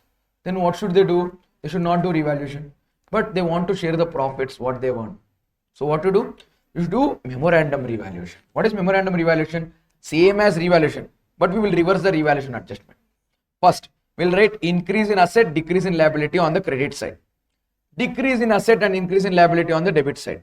Let's say you got profit. That profit will be shared to old partners in old profit sharing ratio. There you close your revaluation. You pull it slightly down to call it memorandum revaluation. In memorandum revaluation, what you do is, you will reverse what you done in revaluation. What do you do in memorandum revaluation? See, this is what you do in revaluation. I told you, credit side, increase in asset, decrease in liability.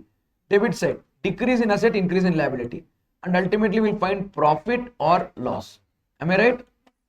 This will be reversed in memorandum revaluation. Memorandum revaluation, you do like this. Whatever increase in asset or decrease in liability you had written on the credit side, you will reverse it by writing in the debit side in memorandum revaluation. Same amount, number 2, number 4, blue color arrow mark, shifted here. And decrease in asset and increase in liability, whatever you had written in the debit side in revaluation account, same will be reversed by writing it here. Whatever we had written on the debit side in revaluation will be shifted to credit side. Whatever was written on the credit side will be shifted to debit side.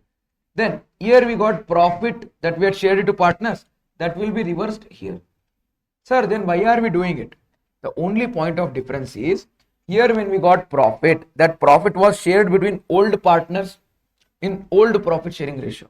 I repeat, that profit was shared between old partners in old profit sharing ratio. On reversal here, we will share it to new partners in new profit sharing ratio. It will be shared between here old partners in old profit sharing ratio, here new partners in new profit sharing ratio. Ultimately, I'll try to tell you what is happening here. Try and catch it if you can. The new partner who comes in will pay the share of profit to old partners without changing the capitals of the, without changing the balance sheet value of the assets and liabilities. Old partner should get profit. For that, they're changing the asset. New partner will say, you don't change the value of the asset in the balance sheet, or you don't change the value of liability. Your capital will increase. No, my capital will decrease for this. I will give you profit from my capital. I'll give you profit from. So the profit that should be given to old partners for revaluation will be taken from the new partner's capital. He will sacrifice. He will sacrifice because he is gaining in the future. He will give the money to the old partners. So that's the logic of memorandum. When do we have to do memorandum? We have to do memorandum when in the question they mention don't change the value of the assets, or they say value of the assets should be shown at the original values in balance sheet. What do they say? Show the assets and liabilities at the original values in balance sheet. If the question mentions this, then you have to do memorandum revaluation. You have to do. Got that? Very good. So this is the concept of memorandum revaluation. Then we'll understand the concept of goodwill in the case of admission. Shall we? Okay. One thing that's going to break your heart, make you feel little upset that everything that you understood is going to be shake little here, is the concept of goodwill in the case of admission is not decreasing, is not increasing. We always believe that new partner brings in goodwill, new partner brings, he doesn't bring in goodwill. He brings in money to buy goodwill from the firm. So whenever there is admission, goodwill doesn't increase. Goodwill will remain same. Whenever new partner comes in, goodwill doesn't increase. Goodwill will remain same. Initially, goodwill is shared between two old partners. Now the same goodwill will be shared between three partners. Are you getting it? Let us say this is the goodwill, what A and B have earned, and its value is 100. Now this belongs to A 50, B 50. Now C also came to the room, into the firm. Now this has to be shared between A, B and C. If A, B and C is sharing, A share will become 33.33. B share will become 33.33. C share will become 33.33. Now C's share should have been 0. No, he didn't sit and then he didn't put in any difficulty in making this, but he's sharing the benefit. So he should pay the money for the loss that A and B will face.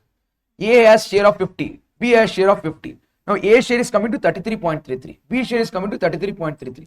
A share is decreasing by 16.67. B share is decreasing by 16.67. Their share of goodwill is decreasing. That is compensated by C. C will buy 16.67 worth of goodwill from A. C will buy 16.67 worth of goodwill from B by paying cash to the firm, which will belong to A and B. So that's how that's what is happening here. Here the goodwill is not increasing. When he brings in 33.33 rupees goodwill, he is not bringing goodwill, he is bringing cash. Why? He should buy goodwill from the other two partners. Got this? Pakka. Very good. Remember, goodwill will not increase on admission of a partner. What will happen? Goodwill of the firm is because of the efforts of old partners. New partner will enjoy the benefit of the goodwill in the future. So he will have to buy the goodwill from old partners. Like compensation paid for hard work of old partners for their loss of share in the future. In the future, whatever profits will earn, he is also getting equal share, but because of these people's hard work. So he'll compensate for the same. That's payment of goodwill. This payment what the new partner makes, he can make in the form of cash. He can make in the form of non-cash consideration. He can bring in some other asset, or he can adjust it through capital. Can he skip? No. If he brings in cash, good. That cash, whatever he brings in, will write cash account debit to goodwill.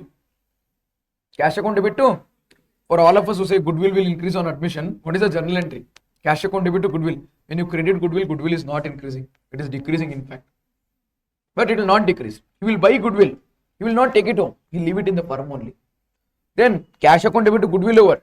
Goodwill account debit to old partners capital account in sacrifice ratio. So goodwill will get cancelled. Whatever cash he brings in will not go to his capital account. It will go to our capital account. That is goodwill brought in cash. If he brings goodwill in any other asset, whatever asset he brings in, that asset account debit to goodwill. That goodwill will be debited and credited to old partners in sacrifice ratio. If it doesn't bring goodwill in cash or in kind, then what do we do? Bidadilla. We will debit his capital account and credit our capital account. We will debit his capital account and credit our capital account. When we debit his capital will reduce. When we credit our capital will increase. Meaning money that he got in towards cash, no, towards business. In that only goodwill is there. And we both will take. So ultimately journal entry is whenever the new partner comes in and brings in goodwill, first journal entry, cash to goodwill. Then goodwill to old partners. In what ratio? Sacrifice ratio. If he brings in kind, whatever asset he brings, asset to goodwill, goodwill to old partners in sacrifice ratio. If he doesn't bring, his capital account to our capital account. See, incoming partners capital account debit to sacrificing partners capital. Got it? Incoming partners capital account to the extent of the money he brings. Or sacrificing partners capital account in sacrificing ratio. This can be done slightly differently. Raising the full goodwill and writing off. You can write goodwill account debit and credit old partners capital account and all partners capital account debit to goodwill. It is going to give same impact. It's going to give same impact as this. You get it? However, for problem solving on admission, retirement and death, you don't have to read these journal entries. You don't have to use these cases. I'll teach you one dabba, one box that you can draw. You put in that box, everything gets adjusted through it. It is nothing great. It's not a great scientific invention. It is same thing what we're doing now. Sacrifice ratio, new ratio and everything. Written in the form of a box instead of doing it in the form of plus minus. And once you do that box, it will become very comfortable and soothing. We'll apply debit credit logic also there only. And that box result will be our journal entry. Okay. This is with regard to goodwill adjustment. You guys would have to learn a little bit on hidden goodwill also. I'll give you a question on hidden goodwill for you to solve. Come on, go ahead, solve this. I have a small acid reflex.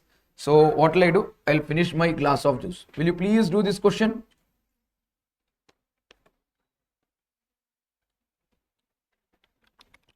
I'll take a short break of 2 minutes.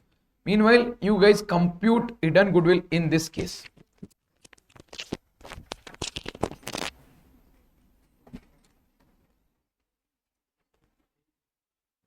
Take 2 minutes.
Let's see.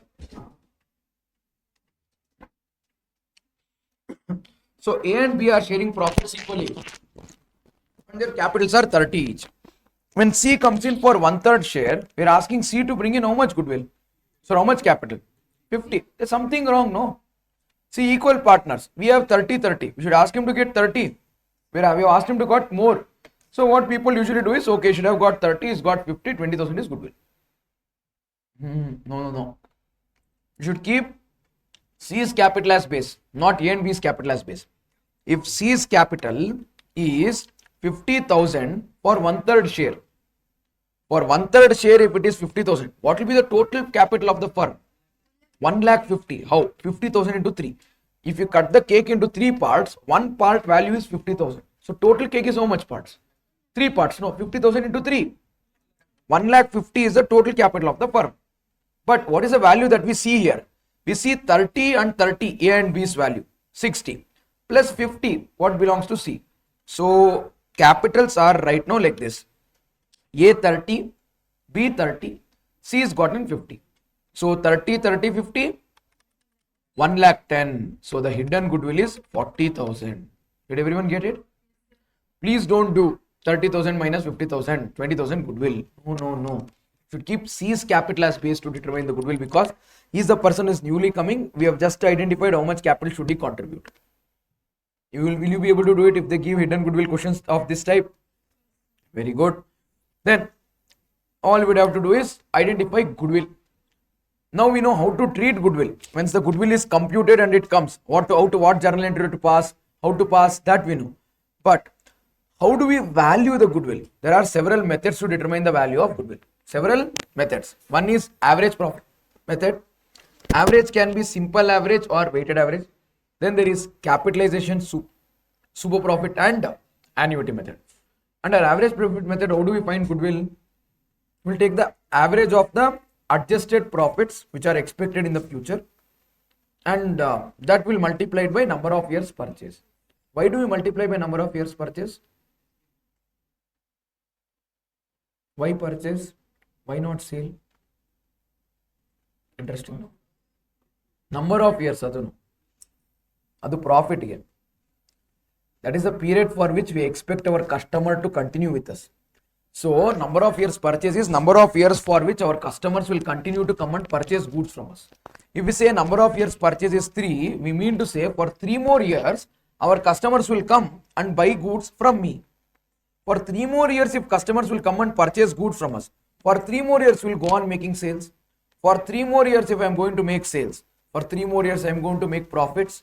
The profits that I am going to earn in the next 3 years, physically the transaction has to happen after today. But right now I want that profit. It's like I run one shop wherein I sell goods of very high quality. People like my products, that for the next 3 years they'll buy goods from me only. That's my goodwill with number of years purchase 3. Meaning what? People will purchase goods from me for next 3 years, no matter what I do. So today someone wants me to sell my shop to them. If I sell my shop to them, they will earn next 3 years profits because of my goodwill, not because of their efforts. So I will sell my shop to them, ask them for all the assets that I have, plus 3 years profit. 3 years profit they should give me right now. Why? That is my goodwill. Next 3 years, whatever profit they make because of the customers purchasing the goods, it's because of me. It's because of the hard work, sweat and blood that I have put in the last few years. So I'll collect money from him for what? For the goods that I give, for the assets that I give, and 3 years profit that he will earn in the future. Got that? That is the reason we compute goodwill under average profit method as adjusted average profit multiplied by number of years purchase. Here we call it adjusted average profit. Okay. Why adjusted? The profit that he should give me for 3 years. Why is he giving me for 3 years? Because in the future he will earn profit because of me. Am I right? How do we arrive at that profit? I'll take my P&L account profit. My recent P&L account profit I'll take. Recent is not the exact. I'll take last 3 years profits. I'll add and divide by 3. He's agreeing to it. Just before he agrees, he'll look at my P&L account and then say, what is this? Interest on loan. Sorry, interest from bank. What is this? Interest on investments. What is this? Loss. He's asking me all of these things. If there is interest on bank deposit or interest on investments. Now, interest on deposit is not because of goodwill. I agree. Customer will buy the goods from us because of our goodwill. Now, bank is giving me interest at 8%. Is it because of my goodwill? I have a greater charisma, so bank will give me 8%. Someone has TVS Excel, so for them they will not give 8%. Is it like that? No. Bank gives same interest to everyone. To me, to you, to Rahul Gandhi, everyone same interest rate. No mercy there.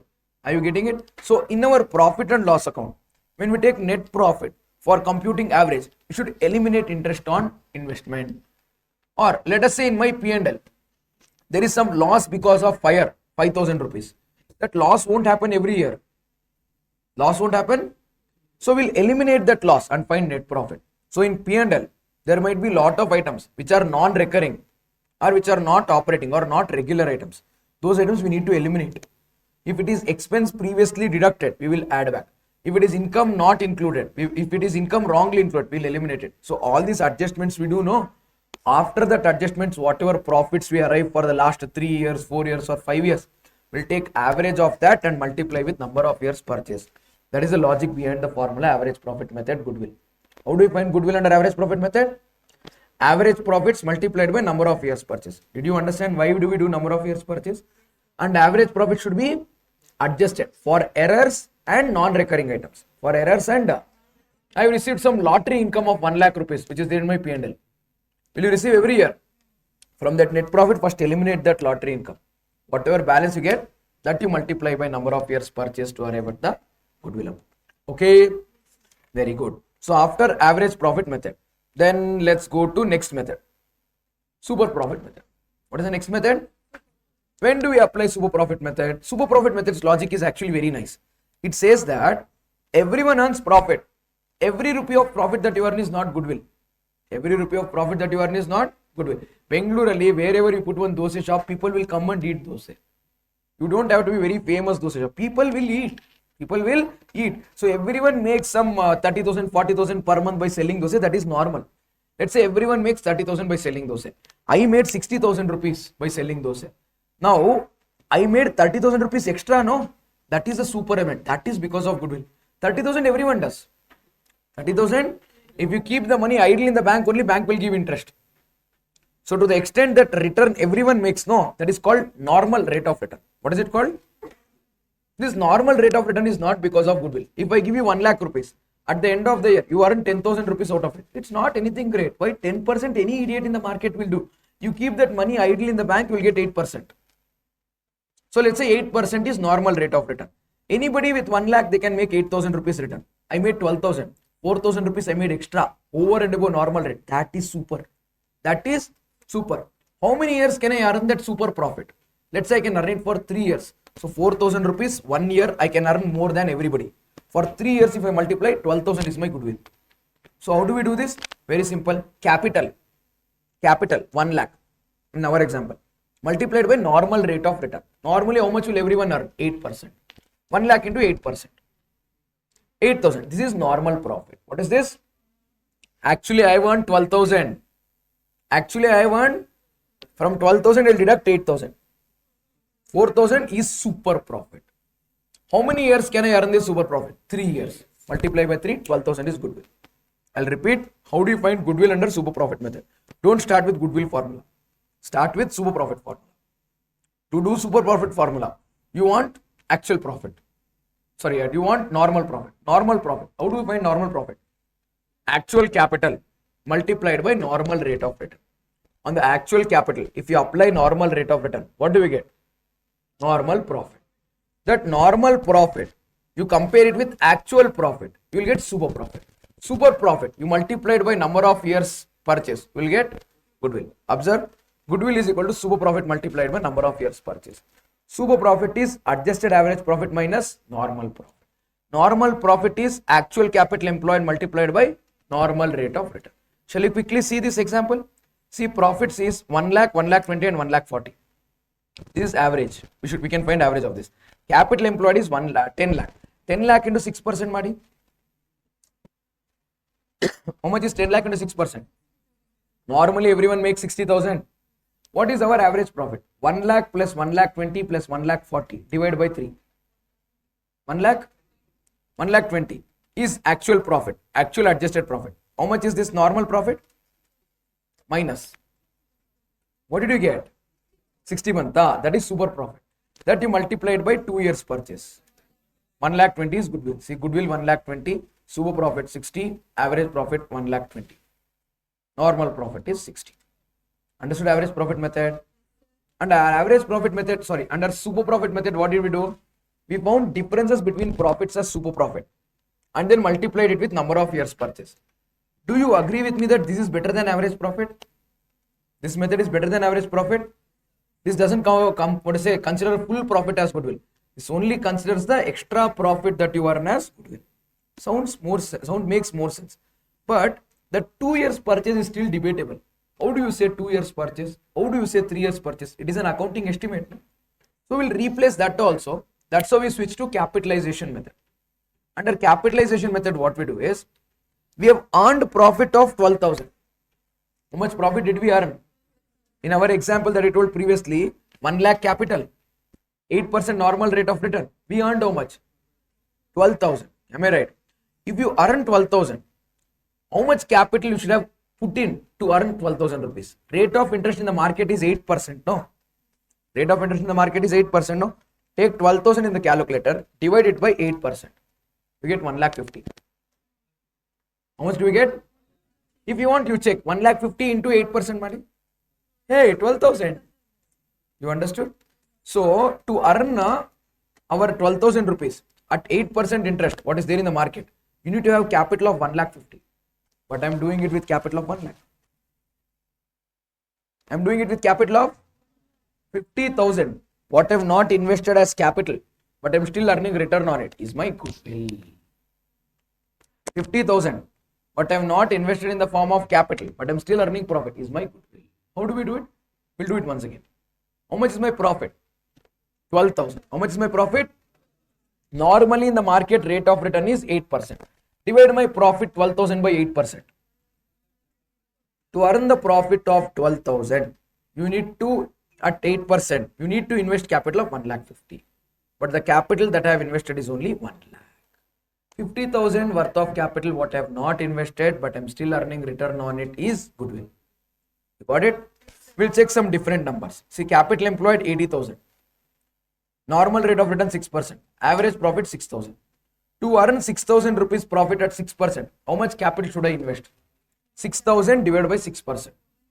But how much capital have I invested? 20,000 is goodwill. 20,000 is? Are you running with common sense now?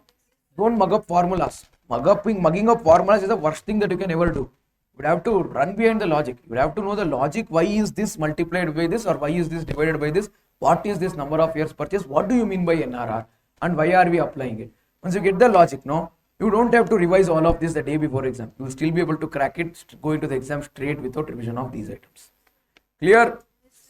Fantastic. So example 4 done. Then annuity method. Annuity method is where we identify the profits that we'll earn in the future, discount it to today's date, time value of money. After 1 year, I learn 40,000. After 2 years, I learn 60,000. After 3 years, I learn 85,000. After 4 years, I'll earn 1 lakh rupees. That is my profits in the future. No, I will discount it to today's date. I will discount it to today's date. When I discount it to today's date, present value I'll get of that future profits. That itself is our goodwill. So it is the present value of the future profits that I learn. So in short, what should you do? You should do super profit or adjusted profit multiplied by annuity factor. In QA, ma'am would have taught you how to compute time value. You get it? But accounts you don't have to work so hard. Why? Question paper they will only give annuity factor. Annuity factor 3.1240 multiply. Or they'll tell this year 0.909, 0.826, 0.751. You multiply, you will get it.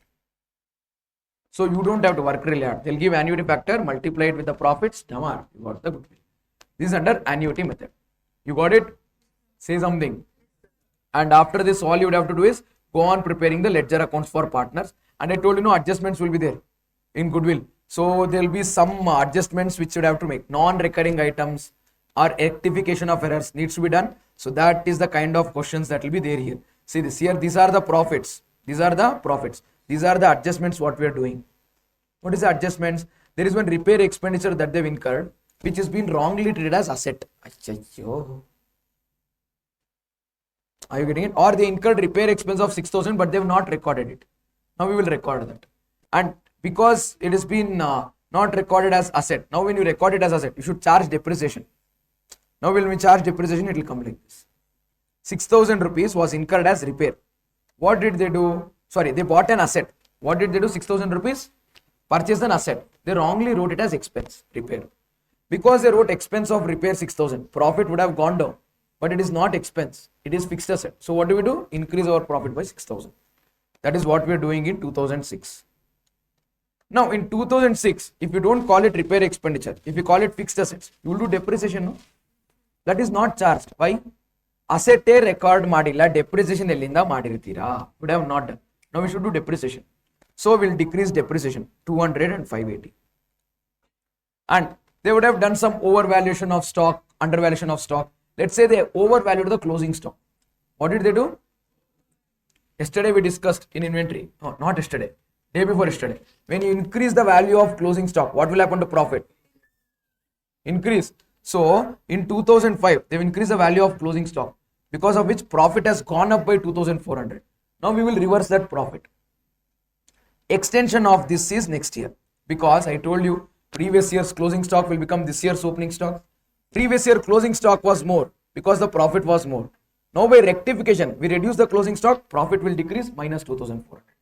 But because previous year closing stock was more, current year opening stock also will be more. When the current year opening stock is more, current year profit has become less. Now we are rectifying and decreasing our opening stock, because of which our profit will increase. So I will add 2,400. They have forgotten to write management charge of rupees 4,800 in every year. Write every year. Then you will find adjusted profit. See, we should not take this profits. Why? These profits doesn't have these many adjustments.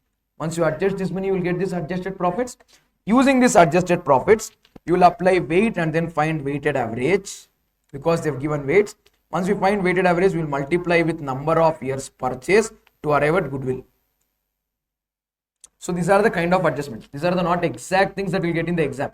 Insurance claim baratte, at asset treated wrongly will come. So a lot of these kind of adjustments will come, which you have to be ready for. Yeah, I hope you people will practice this. Will you? Same thing what I told. See, major repair expenditure was capitalized. Sorry, it is supposed to be capitalized. It is charged to revenue. And here I told no, closing stock was overvalued in 2005. Opening stock was overvalued in 2006. Same adjustments. If you practice it, it's going to be easy. Common sense step. You should know why do we add or why do we deduct. If you go on applying common sense, you don't have to mug it up. Okay, now we're done with introduction to accounting and goodwill adjustment. Now we'd have to do a proper question on admission of a partner. In our RTP, we have a question on retirement. So what I'll do is I'll give you overview of retirement, and then we straight away do the question on retirement. Is that fine with you all? Okay. How different is going to be retirement from admission of a partner? Very simple. In admission, a partner will come in. In retirement, a partner will go out. That's the difference. You would have to do revaluation, you would have to do partner's capital, you would have to do goodwill, you would have to do balance sheet. You will do everything. But only thing is, in the case of admission, before admission number of partners is less, after admission number of partners is more. In the case of retirement, before retirement number of partners is more, after retirement number of partners is less. In the case of admission, the partner who's newly coming in, he will buy his share in the firm, he will buy the assets of the firm, he will buy the liabilities of the firm, he will buy the goodwill of the firm by bringing money.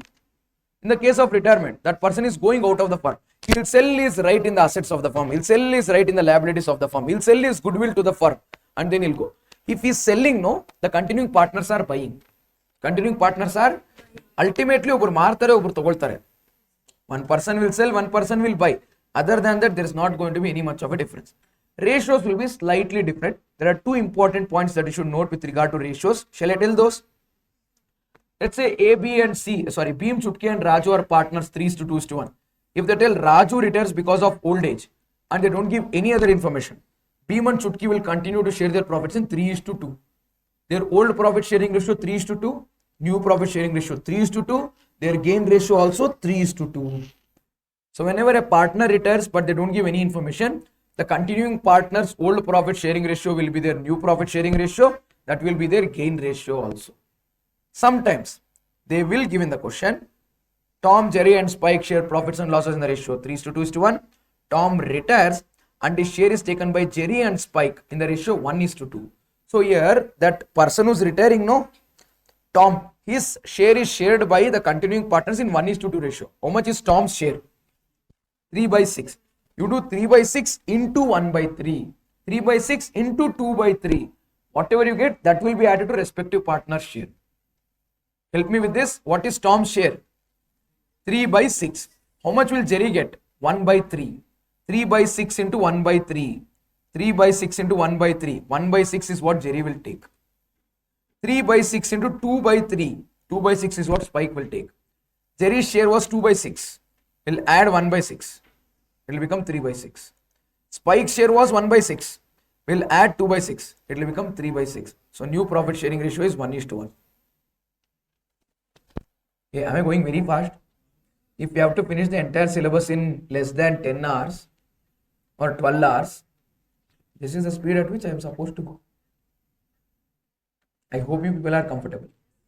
Okay. If not, ಮನೆಗೆ ಹೋಗ್ಬಿಟ್ಟು YouTube ಅಲ್ಲಿ 0.5x speed ಅಲ್ಲಿ ನೋಡಿ. I can't slow down. So I expect you to say repeat whichever part you find slightly discomfort, you see it slowly. Okay. Did you understand this part? Then the next case, they can give a different ratio. Like just the ratio can be different, but retirement mein ratios will not become very complicated. Yeah, that's what I want you to note with regard to ratios. Then rest of it is all exact like what we discussed in admission only. Yeah, now without wasting much time, but remember, the retiring partner will take his share and go. So he will sell his goodwill and continuing partners will buy his goodwill. Shall we do our RTP question on retirement of a partner? Come on, let's solve our RTP question.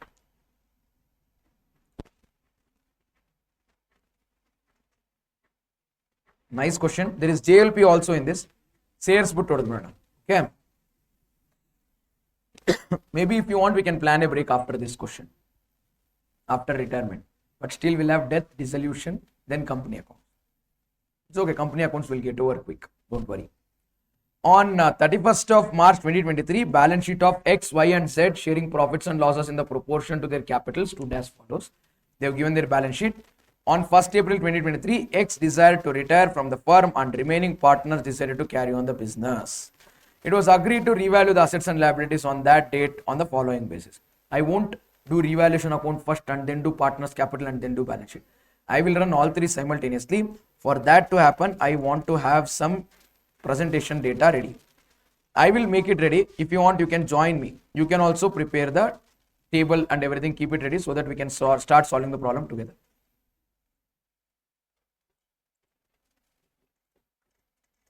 Solution to question number 11. So we will start with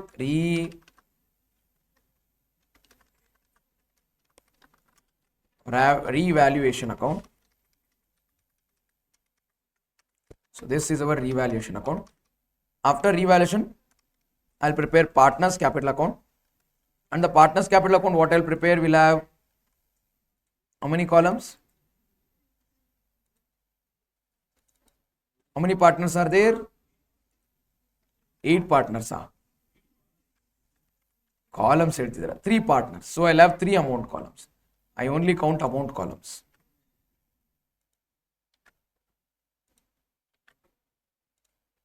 So this will become our partners capital account.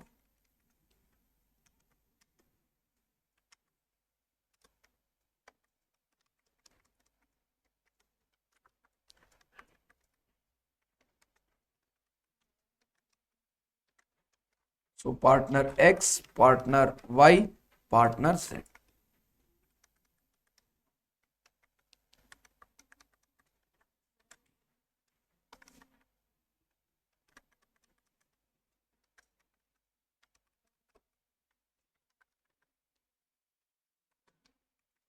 Partners capital account ready. Then there we go, balance sheet.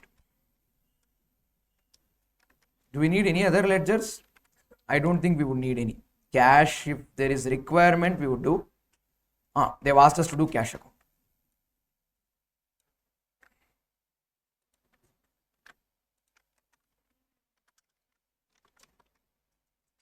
I'll now transform this to my balance sheet.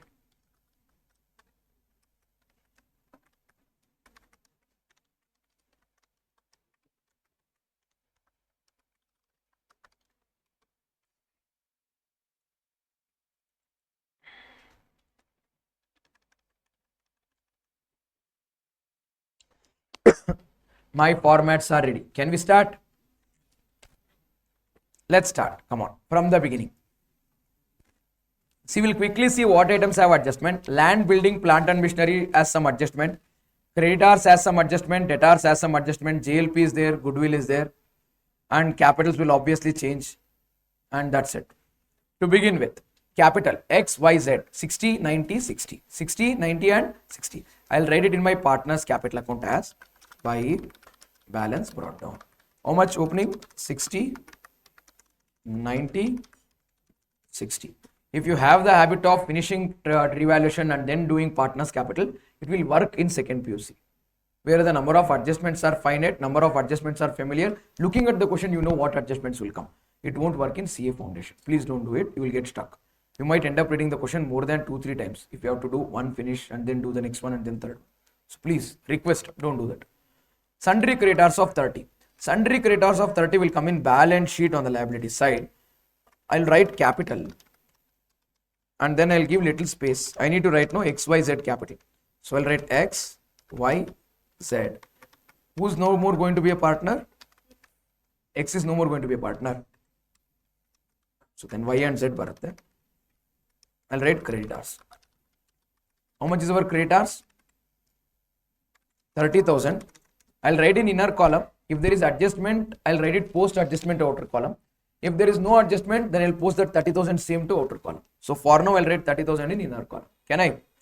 What is after that 30? Land and building 90. There is some adjustment for sure. Isn't it there? So I'll write in my second.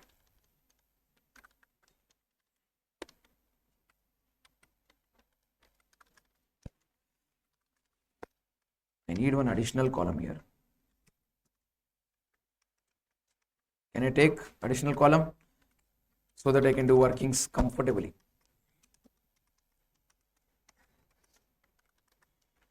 Land and building 90,000. Then we have plant and machinery 60. I'll write this also in the inner column.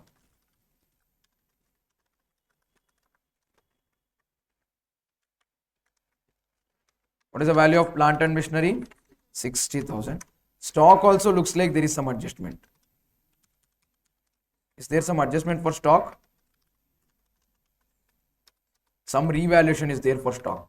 So I'll write stock also in the inner column, that is 6,000. After stock in the balance sheet, we have sundry debtors 30,000. Sundry debtors also there is adjustment. What adjustment for sundry debtors? There is some provision. So I'll write sundry debtors also in the inner column, 33,000. Cash though, however, I won't write in balance sheet. Why? Cash balance is going to change. So I will write in my cash account on the debit side to balance brought down. How much? 21,000. Balance brought down 21,000 cash account. After I write cash account balance brought down 21,000, what do we have after that? We are done with our entire balance sheet asset side and liability side. Let's read adjustment one at a time. 1st of April 2023, X decided to retire from the firm and remaining partners decide to carry on the business. It was agreed to revalue the assets and liabilities as follows. Land and building are appreciated by 20%. Okay, this land and building is there, no? I'm going to do add revaluation at 20%. Let us do 20%. 90 into 20%. What do we get? 18,000. Oh God. So 18,000, and in the outer column what we would get then is 1,08,000. See here, asset account I debited. Asset account debit to revaluation account is the entry. It is profit. Here what we did is debit. Now I should do credit. In my revaluation account, I'll write here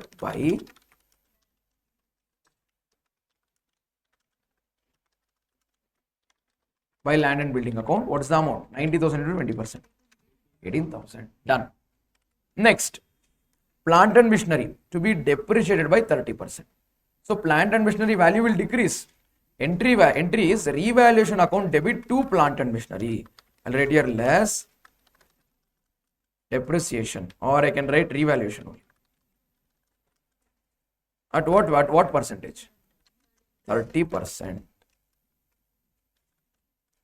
If I do 30%, that would be minus 30%.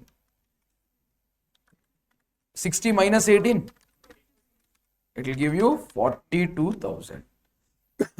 That minus 18, asset account is credited here. Debit will be revaluation. Can I say the journal entry is revaluation account debit to asset, revaluation account debit to plant and machinery?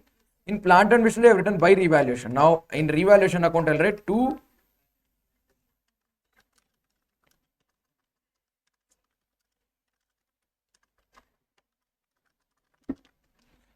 sorry. to plant and machinery. How much? It is going to be 30% of 16,000, which is 18,000. We're done. After this plant and machinery, what is the next item? Stock of goods to be valued at 30,000. We're going to value the stock of goods at 30. Let's see what is the value that we're going to give. It is right now at 36. They want to make it 30. If you want to make it 30, what should you do? Less revaluation. We should do less revaluation. How much less revaluation? Minus 6,000. We're going to do minus 6,000. Am I right? So that minus 6,000, what we're going to do? We're going to write it in revaluation account debit side because it is loss. Or in other ways, stock value is reducing. Stock credit. Debit will be very good. Stock account. How much?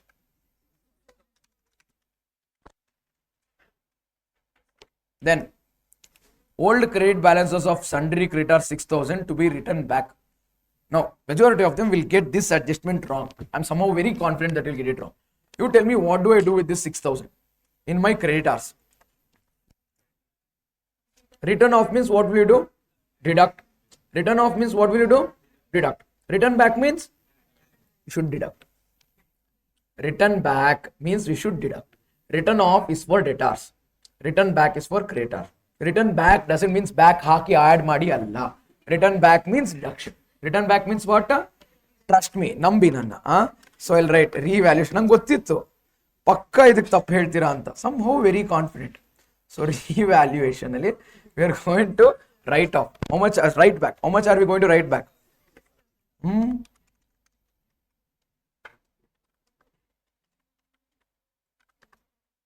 There is one question with this adjustment in our material also.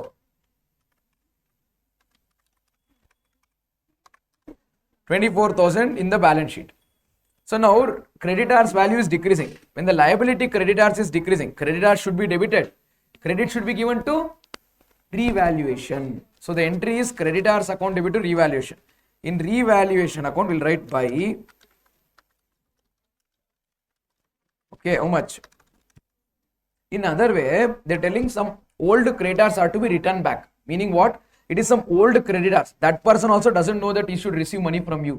So that liability is no longer there. You are going to reduce that liability. You are going to, so it's not going to be increase in liability. You are going to reduce that liability. So it is minus. Little difficult to digest, but write it on your hand if you want. Return back means minus from creditors. Tattoo ಹಾಕ್ಸ್ಕೊಳ್ಳಿ. ಇಲ್ಲಿ ಹಾಕ್ಸಿ. ಇಲ್ಲಿ ಹಿಂಗೆ. Creditors return back means deduct from creditors. Then provision for bad debts should be maintained at what percentage? 5%. Okay, debtors is 33,000. I'm going to write here less.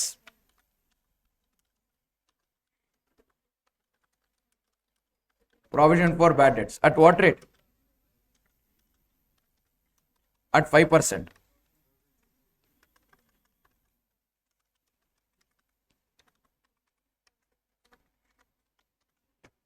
Can I say it is 1,650? 1,650, whatever is provision here, no, it's a liability that you're creating. Sorry. 31,350. It's a liability that you're creating. So provision should be credited. Usually for creation of provision, I discussed this yesterday also in debtors, final accounts. What is the journal entry to create provision? P&L account debit to provision. P&L account debit to, here we won't write P&L. Any profit or any loss arising in the process of revaluation will be routed through revaluation account. So it will be revaluation account debit to provision. What is the entry? Revaluation account debit to provision for bad debts account. How much is provision?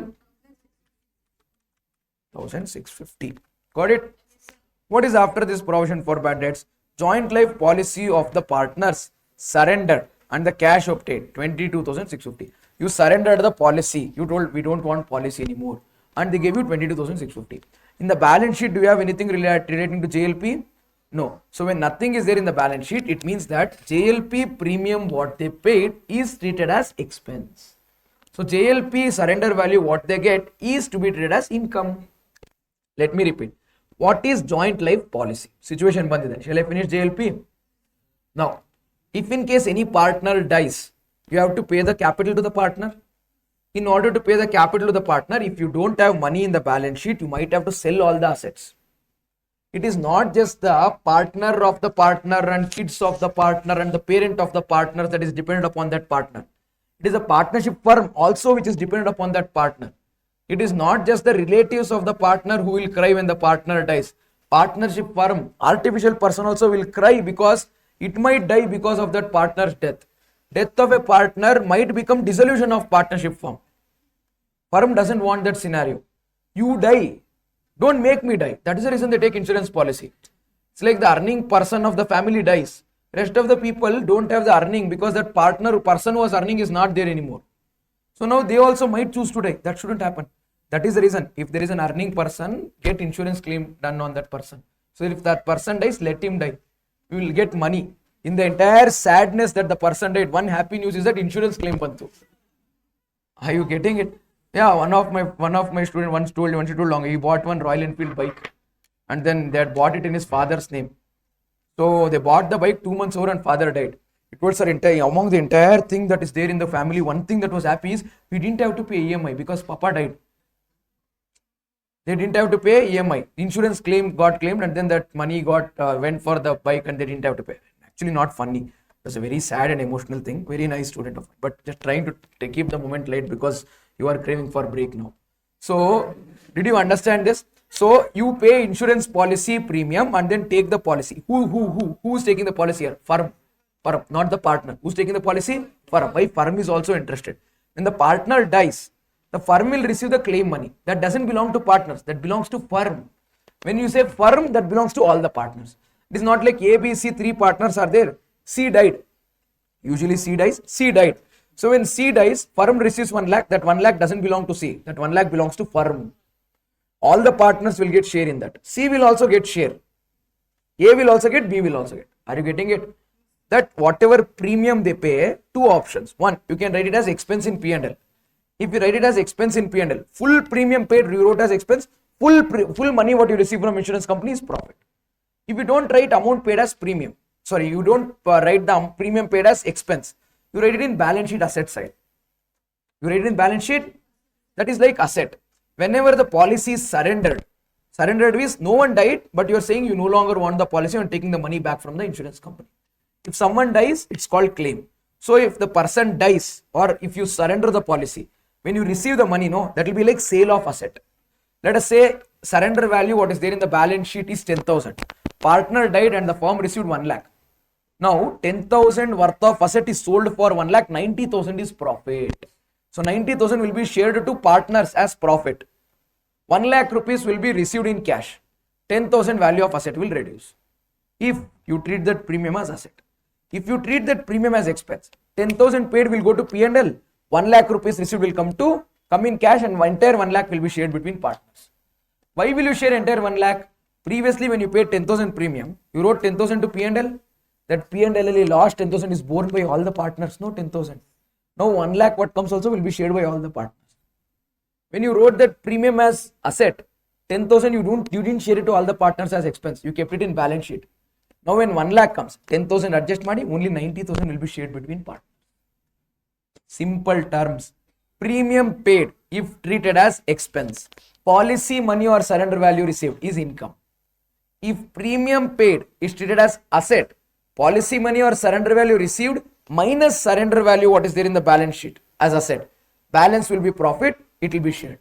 Any money received which is treated as profit will be shared between all the partners in profit sharing ratio and not just the deceased partner.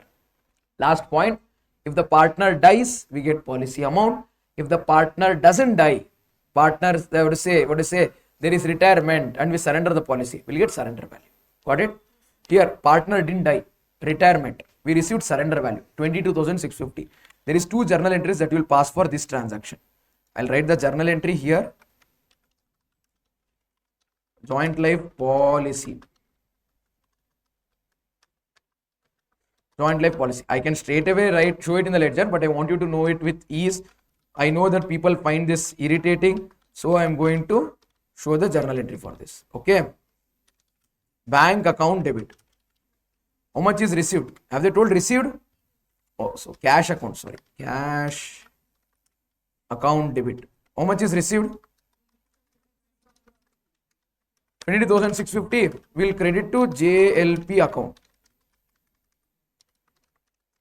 Sir, what will you do with this JLP, sir? We'll share it to all the partners. Okay. How? Profit sharing ratio. JLP account debit 22,650. It will be credited to partners. What are the names of the partners?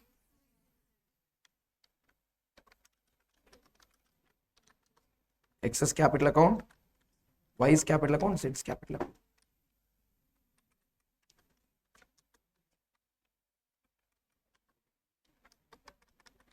How do we share it? 22,650 into percentage. Sorry, ratio.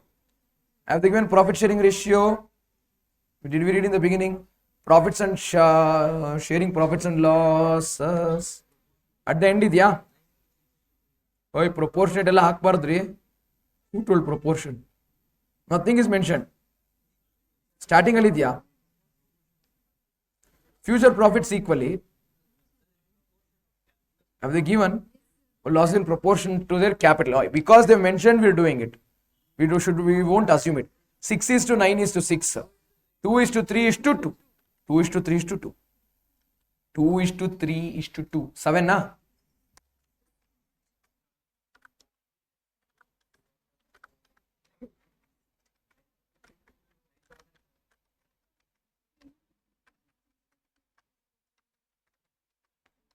Three by 7. 2 by 7. Correct? One of them should get 1 rupee more.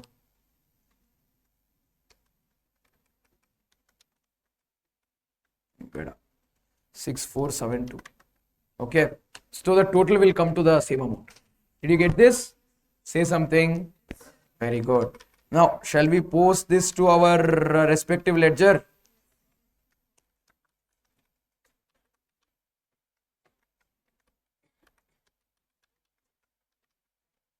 So cash, do we have cash in balance sheet? No, now we'll write cash in balance sheet. Oh, we have opened cash account.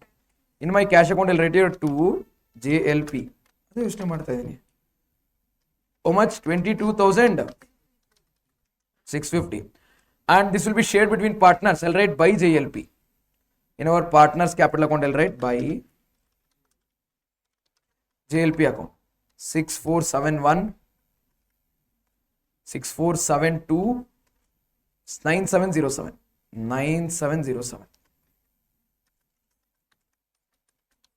6472. Sorry, say something. What do we have after this JLP? Goodwill of the entire firm is valued at 42,000. X share of goodwill is adjusted in the accounts of Y and Z, who would share the future profits equally. Wow, goodwill account being raised. No goodwill account being raised. So without opening goodwill account, we'd have to adjust this. I'll tell you how to do this. ICA study material also, they've given similar adjustment, similar kind of, box they're drawing these days. So let's write X and we have Y. Let me tell you, this is not some super normal invention of mankind. This is the way the answer is given in ICA study material also.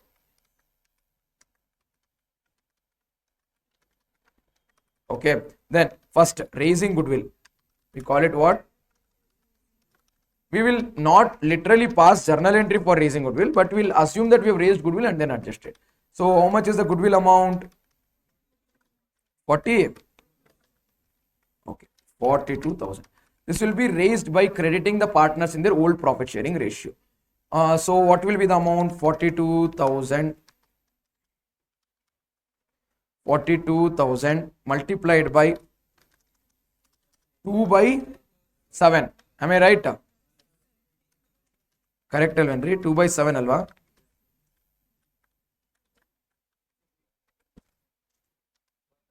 3 by 7.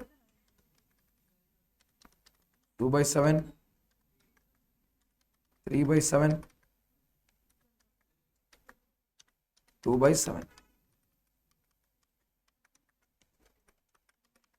12,000, 8,000 and 12,000 is actually 12,000 credit. Am I right? 18,000 credit. Set. 12,000 credit. So this is the credits that we are giving to the partners. Now we should write off goodwill. Write off the same goodwill, 42,000, by debiting the partner's capital account. Am I right? How do we debit their capital account? The continuing partners in new profit sharing ratio. Who is retiring? X share will be adjusted between Y and Z in the future profits. Sorry, who would share profits equally? So Y and Z will share the profits equally. So we will do, yeah, I can write here, 42,000 multiplied by 1 by 2.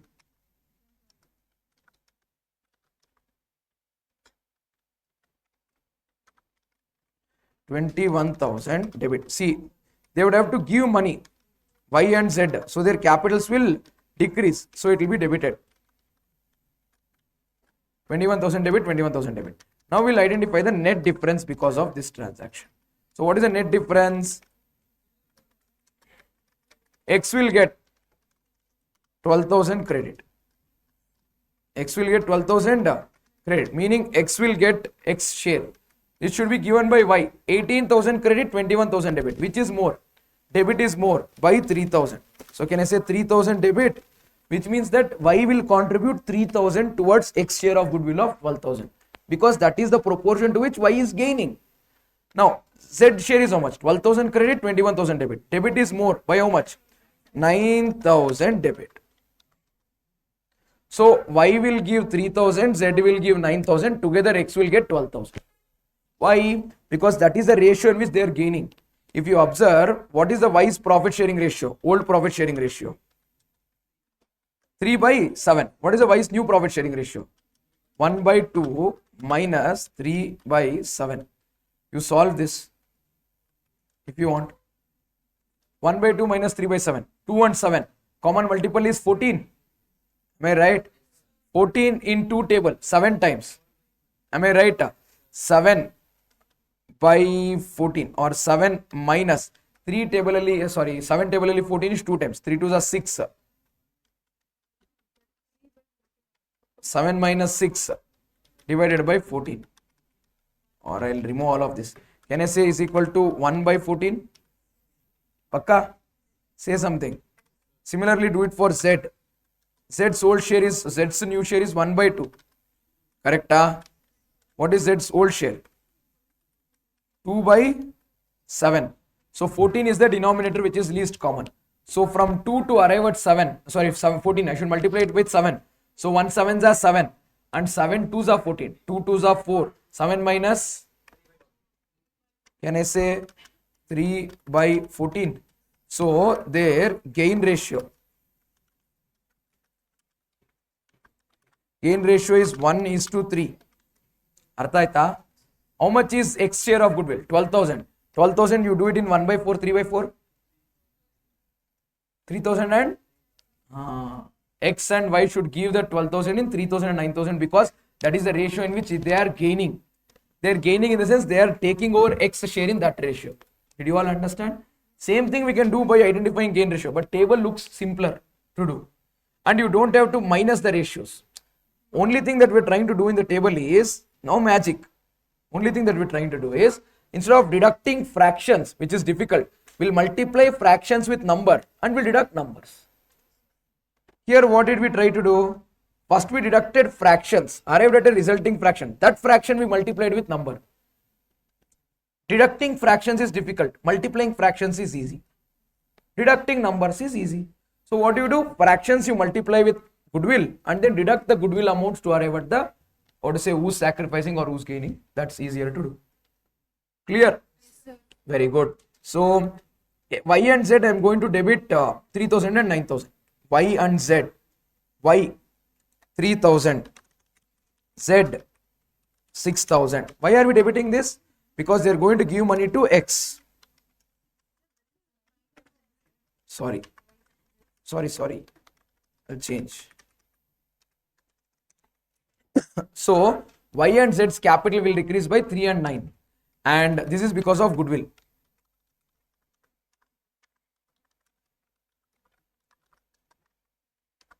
and to this extent X capital will increase. I'll write here by Y and Z. You can write individually if you want, by Y account, by Z account. I would want to write it together one shot.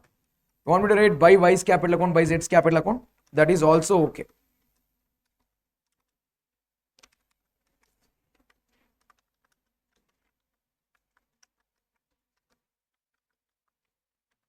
Understood this goodwill adjustment? What do we have after that? Is there any more adjustments? Yeah, total capital of the firm should be same as before retirement. Before retirement, how much was their capital? 60 plus 90 plus 60. Together how much? 60 plus 60, 120. 120 plus 90, 2,10,000. Here balance carried on also, they want it to be same.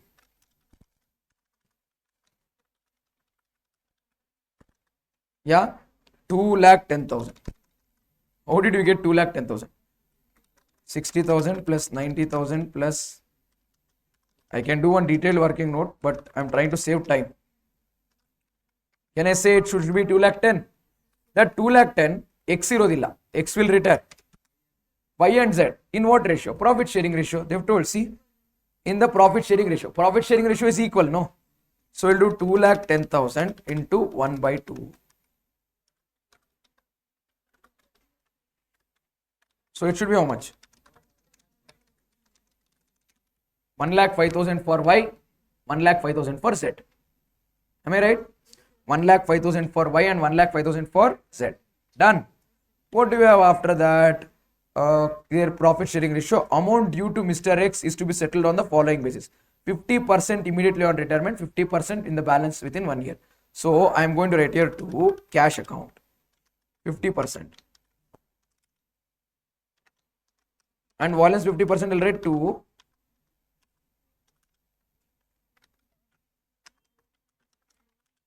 X loan account. This will be balance 50%. So I'll compute everything. Whatever balancing figure I'll get in X column, no. 50% I'll write to cash, 50% I'll write to loan.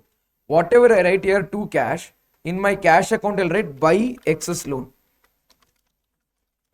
Sorry, by excess capital account. And balance amount what I should pay later, I'll write in my balance sheet as liability. X loan account. That will be the other 50%. And if the capitals are insufficient and cash is insufficient, continuing partners Y and Z should bring in so much money. Continuing partners Y and Z should bring in so much money. Got it? Now, come on, see. Ashte, question is over. Revaluation account, capital account and cash account along with balance sheet. Let's close things. Revaluation account, close revaluation. 24 and 25, 650. There's going to be loss. There's going to be loss. Am I right?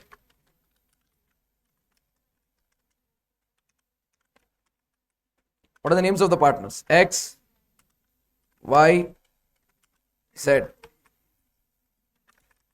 How much is the balancing figure? 1,650. 1,650 rupees. Share it between partners in 2 is to 3 is to 2.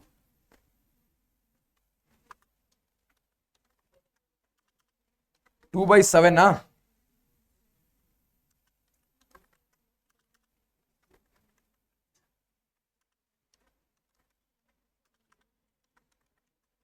What do we get? 4,7. Okay. Here also 471. 70. 707. 708. Sari hoita? Pakka? 471, 708 and 471. I'll write here to revaluation account.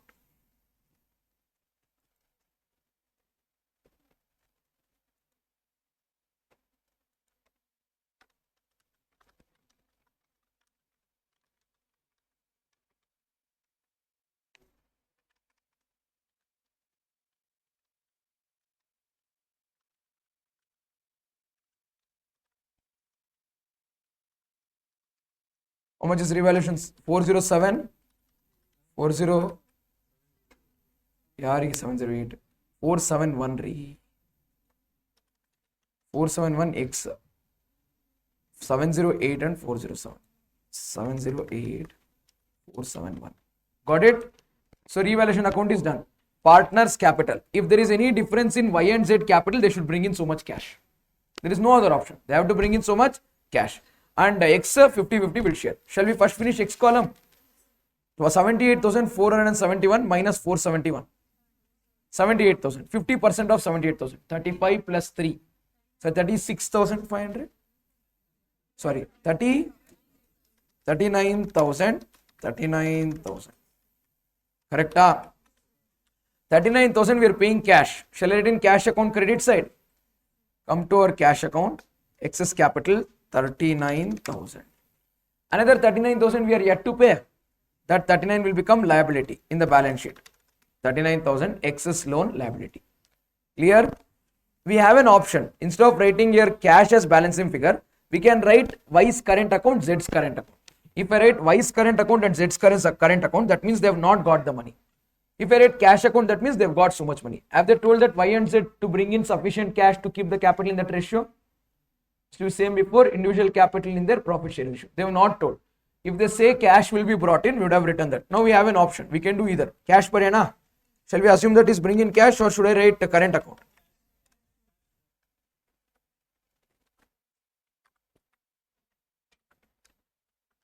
Okay, by cash account. How much cash will Y bring in? 1,08,708 minus 90,000, this amount. So they are bringing 9,000 and 48,000 cash. 9,001 and 47,999 cash. Am I right? So let me write that in my cash account. To Y's capital account, to Z's capital account. 7,001 and what else? Sorry, 9,001. 47,999. And by this we are done. I have forgotten to write these capitals in my balance sheet. Let me write 1,05,000 and 1,05,000. Shall we write this 1,05,000 and 1,05,000 balance carried down cash, capital in the partners account? 1,05,000, 1,05,000. Together capital is 2,10,000.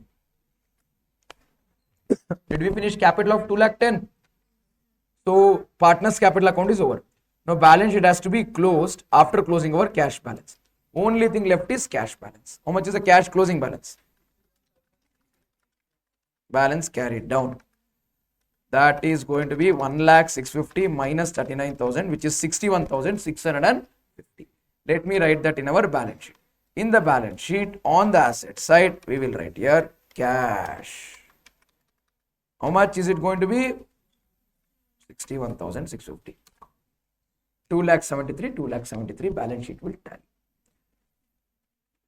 I told you yesterday in NPO, I told you yesterday in incomplete records, I'll tell you today in partnership, any topic, the moment you follow double entry system and follow the pattern, it has to tally and there is no other option for it to not tally. Got it? Same applies even when you come to CA Inter, when you're preparing financial statements, when you're doing amalgamation, when you're doing internal reconstruction, when you do consolidation, when you do cash flow statement, every aspect. Always remember not to forget double entry system of accounting to always get sure shot success. By this we are done with admission and retirement. Death will have a very quick overview. Take break and then death. Okay, we'll take a short break. And then it is 6:10. Shall we expect, can I expect you all back by 6:30? I don't want to give longer break because post break we have to do death, dissolution, then company accounts. Bonus issue, right issue, redemption of preferences and redemption of debentures. Small topics, but we don't want to keep them, for too long. I don't want to go till 9 o'clock. We don't want to finish ASAP. And we can't extend for another day. I hope people know it. Yeah. So let's take a short break. Let's see you all in the back in the class at 6:30 p.m. Yeah. Take a break. Come on, guys. We have finished discussion of admission of a partner, retirement of a partner. Let's now move to death of a partner. JLP part also is done. Now we are discussing death of a partner. Death is very similar to retirement of a partner. The point of difference between death of a partner and retirement of a partner is death is not a planned event. Retirement is a planned event. You can tell a partner to retire, hey, don't retire in the middle of the year, man. Retire at the end of the year. 31st of March, we'll close our accounts, then you retire. Someone is dying, you can't tell them, please don't die today, wait till 31st of March. We'll close our financial year and then you die. You can't tell that. Or someone is like on the deathbed, but they didn't die. It is 31st of March, like, please die today, don't survive tomorrow. Like if you survive till tomorrow, then tomorrow New Year. Again, New Year accounts, you would have to do revaluation on 1st of April, middle of the year. Please don't die. Either die at the end of the year or don't die only. So you can't ask someone to do that. And in the case of retirement of a partner, you can negotiate terms. How many years of goodwill? How many years of purchase should we take for computation of goodwill? How much money do you want immediately? Okay, 50% will give immediately, 50% to loan account. You can debate, you can discuss, you can argue. All of this is possible in retirement. In death of a partner, once the partner is dead, you can't tell them how many years purchase. Show me in hand. No, okay, 0 years purchase. So goodwill is 0. How much money do you want immediately? Ask me. 10%, 20%. Paid, wow, okay, full money loan. So you can't do any negotiation with deceased partner. So deceased partner, in the case of death of a partner, we have to follow what is already pre-agreed in the partnership form. If nothing is agreed in the partnership form, then you can't make any new agreement with the deceased partner, but the agreement should be as per what is told in law or as per the terms which are favorable to the deceased partner's executor. Are you getting it? So when the partner dies, till the date of death, we have to give them interest on capital, share of profit, everything till the date on which the partner died. You would have to compute everything till that date and then give. However, in certain cases, the firm with a big heart says that even though the partner dies in the middle of the year, we are going to give them interest on capital till the end of the year, salary till end of the year, share of profit till the end of the year. Can the firm say that? Answer is yes. There are some questions where they are going to give interest on capital till the end of the year, salary till the end of the year. You can continue to give them. Or if not, you would have to disperse it immediately. Same, revaluation, profit or loss, salary, interest on capital, interest on drawing, everything should be adjusted, goodwill, share, everything, and then given to the deceased partner's executor. There is one important point that you need to note in the case of death of a partner, that is the profit needs to be computed on approximated basis. Profit is usually computed based on approximate basis till the date of death. We don't actually prepare P&L account on the date of death. That approximation can be either based on the proportionate turnover in the year till the date of death, or it can be based on the time. Proportionate means last year sales was 10 lakh, profit was 2 lakh. This year till the date of death, profit is sales is 5 lakh. So 50% of previous year's turnover is done, 50% of previous year's profit is expected to be current year profit. That is one way. Another way is time, number of months for which the partner was alive this year. Those many months into last year's profit, expected trend if any. If you do that, you will get the proportionate profit share. That is one way of computing the partner's death. One is turnover basis, second one is time basis. Did you hear me? Very good. Then the next point is with regard to section 37 of Partnership Act 1932. Whenever a partner dies, partnership firm deed should have told how to settle that partner's capital and the entire money to executor. If the partnership deed doesn't tell anything, and partnership firm should strike into an agreement with the executor of the deceased partner or the legal heir of the partner. If the partnership deed doesn't tell anything, you have not discussed or agreed upon anything with the executor, and you have not paid the money also. In that case, section 37 will apply. Section 37 says the deceased partner's legal heir will be eligible for interest on that amount available, interest on that amount payable at 6% per annum, or proportionate share in the profit, whichever is higher or whichever is beneficial to the deceased partner's executor. So the moment a partner dies, the firm has to pay the deceased partner's executor their share. If they cannot pay, you should agree upon an agreement with them. They should say, I will pay 50% now, I'll pay 50% after 1 year or after 2 years. Till then I'll pay 3% interest, 4% interest, or I'll pay entire money as loan, I'll convert and then I'll pay you after 2 years. We'd have to agree upon some agreement. If you don't make any agreement, and don't pay also, then Partnership Act 1932 says you are supposed to pay interest on that amount at 6% per annum, or you would have to pay proportionate share in the profit, assuming that entire amount payable as capital. Should identify how much of the profit belongs to that part of capital, that proportionate profit, whichever is beneficial to that retired partner's executor needs to be paid. Do you get this? Yes or no? This is one thing that people don't usually take seriously, but I want you all to read this and remember this. Section 37. Once you're done with this, rest of the retirement looks very similar to rest of the death looks like very similar to retirement. And now can we go to dissolution of partnership form? Shall we? Dissolution of partnership form. So whenever the firm dissolves, how do we deal with dissolution? One thing what you read in your second PUC is realization approach. Very similar to revaluation, but you don't just revalue here. Here you sell them off. You sell your assets. That is realization approach. In realization approach, you transfer all the assets and liabilities of the firm to realization account. All the firm's assets and liabilities of the firm to realization account. In order to close the assets have to be credited, realization account has to be debited. In order to close the liabilities have to be debited, realization account has to be credited. Don't tell ikade. No. Assets have to be credited, realization account has to be debited. Liabilities have to be debited, realization account has to be credited. It's like packing everything into one box. Then you sell the assets and liabilities. When you sell assets, entry is cash account debit, not to assets. Cash account debit to realization. You need to pay off the liabilities. When you pay off the liabilities, entry is liabilities account debit to cash. No. Realization account debit to cash. Because they are no longer assets and liabilities. They are all realization items now. Once you do that, any balancing figure that comes in realization is our profit or loss. Don't try to identify profit on sale of each asset. No. Don't try to identify loss on settlement of each liability. No. Totally everything together will find one profit. That is realization profit. Like how we share revaluation profit, that will be shared to all the partners. You write capital to partners, you write realization profit to partners, close the partners capital account by paying them the balance of cash what is there in cash account. This is how we do our realization process. This is our actual realization accounting. Once the entire assets are sold, once the entire money is realized, what we do is accounting. But do you really think all the assets will be sold one shot? One asset will be sold, another asset you are waiting to sell, no one is willing to buy. With that money, do you keep that money with you just like that? No, you might start paying the liabilities. One on the liability will start paying. You might pay 1-2 liabilities. Still, next you will receive one more asset. Still 3-4 liabilities will be pending. So it's a long process. You will sell the asset, receive the money, pay liabilities, sell the asset, receive the money, pay liabilities, sell the asset, receive the money, pay liabilities. It will all happen in installments. So in the practical form, whenever this is completely happening, if you prepare the process in the form of a statement, that is what we call as piecemeal distribution. So piecemeal distribution is the practical part. Whenever the transactions are happening, as and when it is happening, you're keeping a record of it, piecemeal distribution.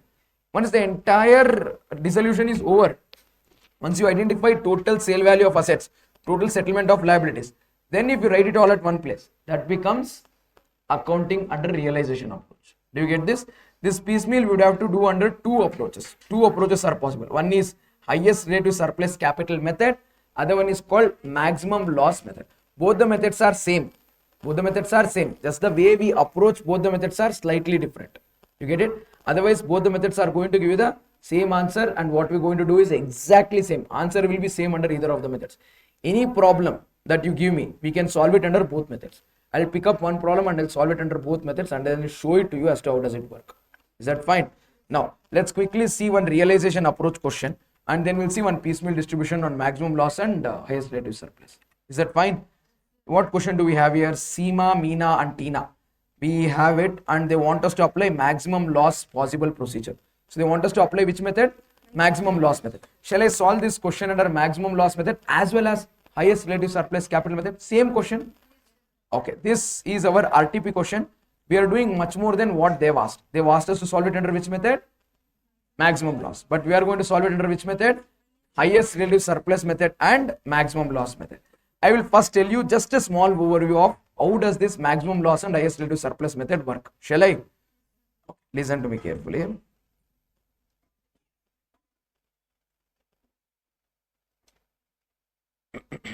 Remind me about Garner versus Murray at the end. I would have to explain Garner versus Murray once. Endly before we close this. See, how does relative surplus method and maximum loss method work? Like I told you, it will all the transactions will happen simultaneously. Whenever you sell the asset and receive money, first you pay the money towards outside liabilities. After you pay outside liabilities, then you will pay partners liabilities. When you're paying partners liabilities, you pay partners loan first and then you pay partners capital. I'll repeat. When you're paying money, whom do you pay first?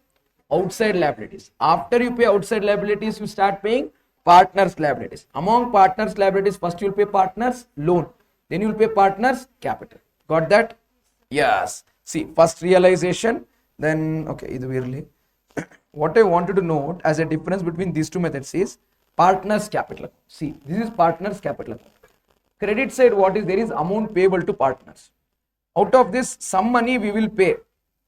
Balance of the money we can't pay. If you pay full money, all happy. But realization, you might not have money to pay all the liabilities. So capital payable is here, amount repaid is here, amount that we are not able to pay is here. I'll repeat, amount payable, amount paid, balance amount not paid. Under maximum loss method, what we are going to do now, what we'll do is, amount payable is there. From this, I'll identify realization loss and deduct this. Once I deduct this, I will get to know how much is to be paid. That is maximum loss method. Highest relative surplus capital method is, amount payable is this much. I will identify how much amount should be paid and then find loss as balancing figure. Under highest relative surplus method, what is balancing figure? Amount payable is there. I'll find how much amount will be paid. Balancing figure will be loss. Balancing figure will be, this is which method? Highest relative surplus capital method. Under maximum loss method, amount payable is there. We compute loss and then find amount paid to partners as balancing figure. Actually, one day ledger aliro more item. We find one and the other one is balancing figure. If you find the amount paid, it is highest relative surplus capital method. If you find the realization loss, it is maximum loss method. Did you understand this? Okay, now we are good. Now we'll do the question from our RTP. Ready for the question from RTP? Question number 12, correct? Huh?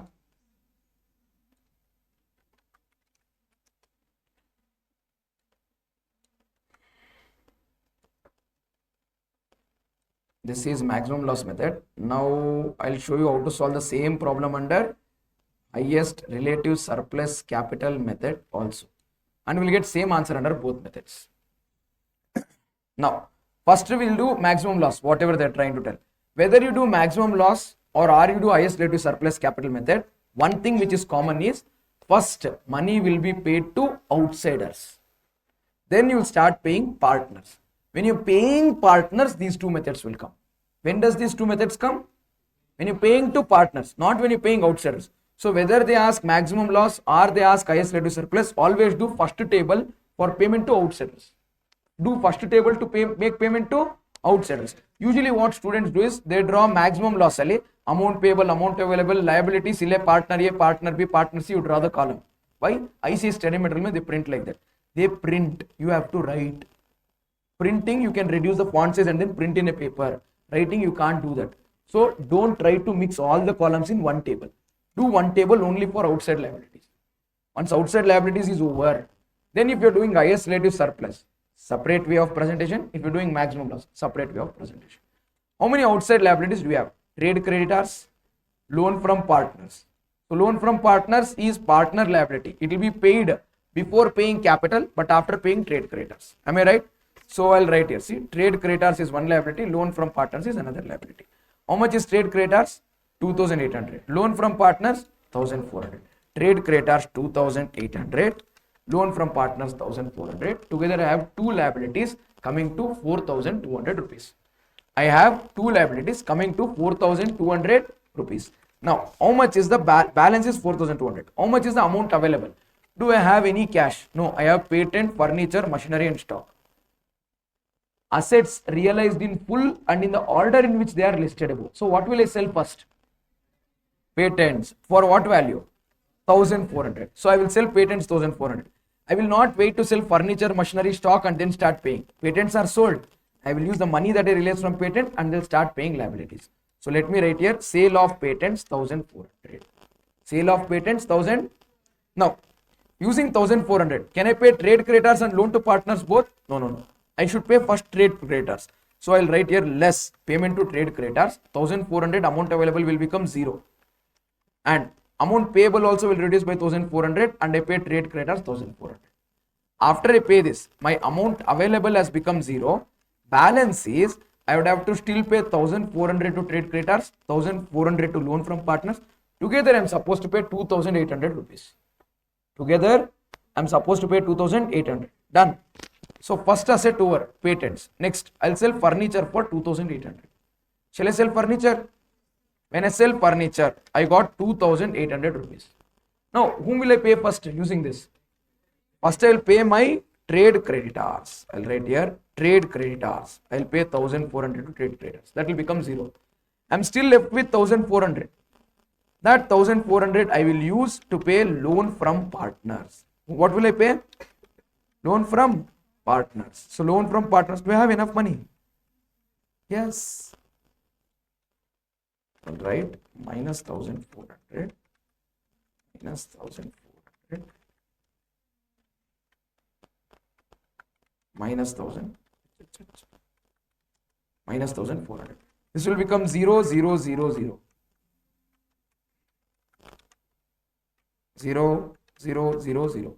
Amount available is 0. Amount payable to outsiders is 0. So this is over. From now, I will start with maximum loss method. However, I can do highest relative surplus also starting from here. Starting from here. Now I will do maximum loss method. So what will I do? How much am I supposed to pay Seema? How much am I supposed to pay Meena? How much am I supposed to pay Tina? 13,440, 8,400 and 11,760. 13,440, 8,400 and 11,760. Help me with this. Please tell me the total amount payable to partners. 21, 22, 32, 33, 33, 33,600 is payable. Amount available with me right now is 0 because whatever realized from patent and furniture, I paid it to trade creditors and loan from partners.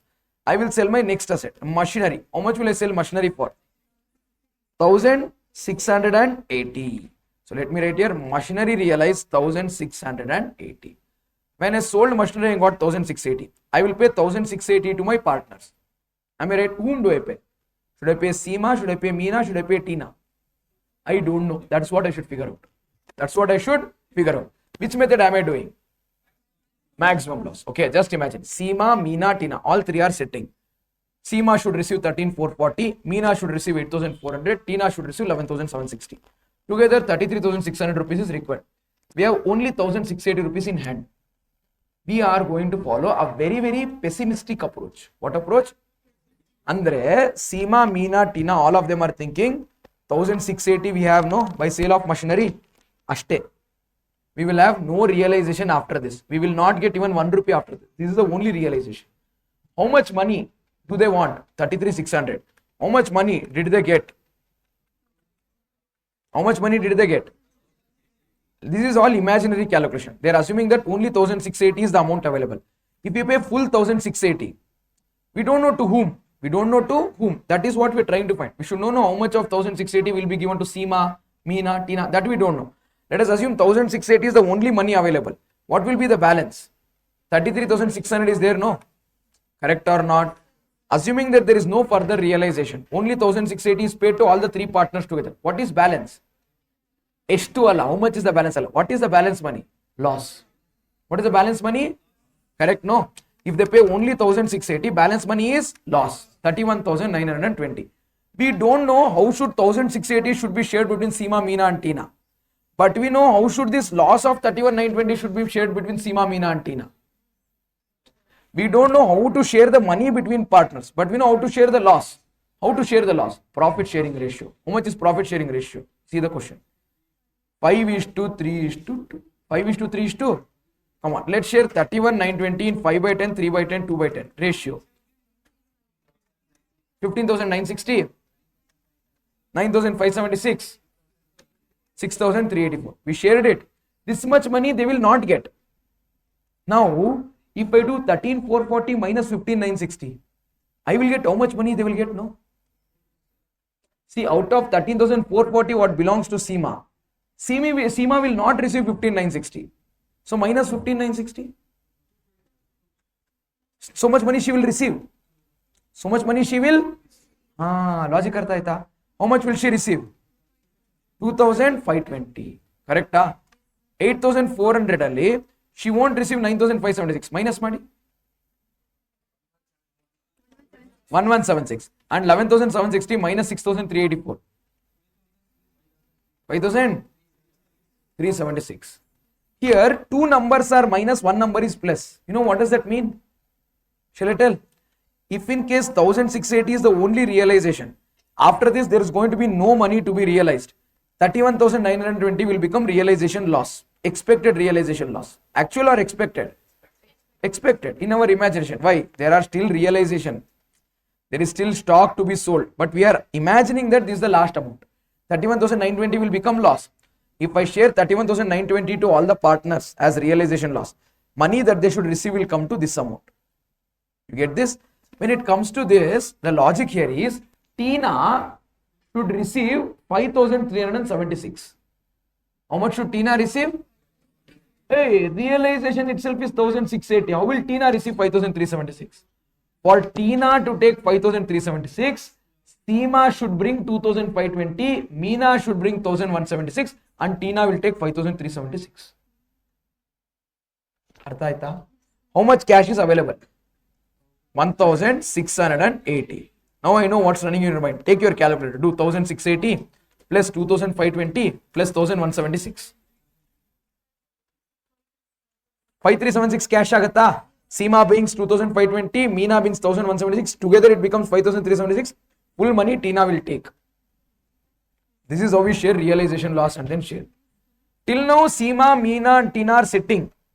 They're telling, okay, 1,680 is what we receive. Balance what we don't receive is our loss. If that is the loss, how much will each of us get? Tina should get 5,376. For Tina to get 5,376, cash available is only 1,680. Meena and Seema should bring in additional money.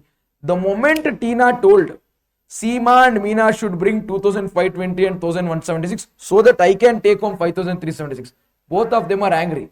They're jumping on Tina, hitting Tina and then pulling Tina's hair and everything. Girls fighting. Why? Imagination. What is it? This loss is imagination. This loss is, but just because the loss is imagination. In imagination, you cannot ask her to get money, no? In reality, you are asking her to get money for your imaginative loss. This loss of 31,920 is actually our imagination.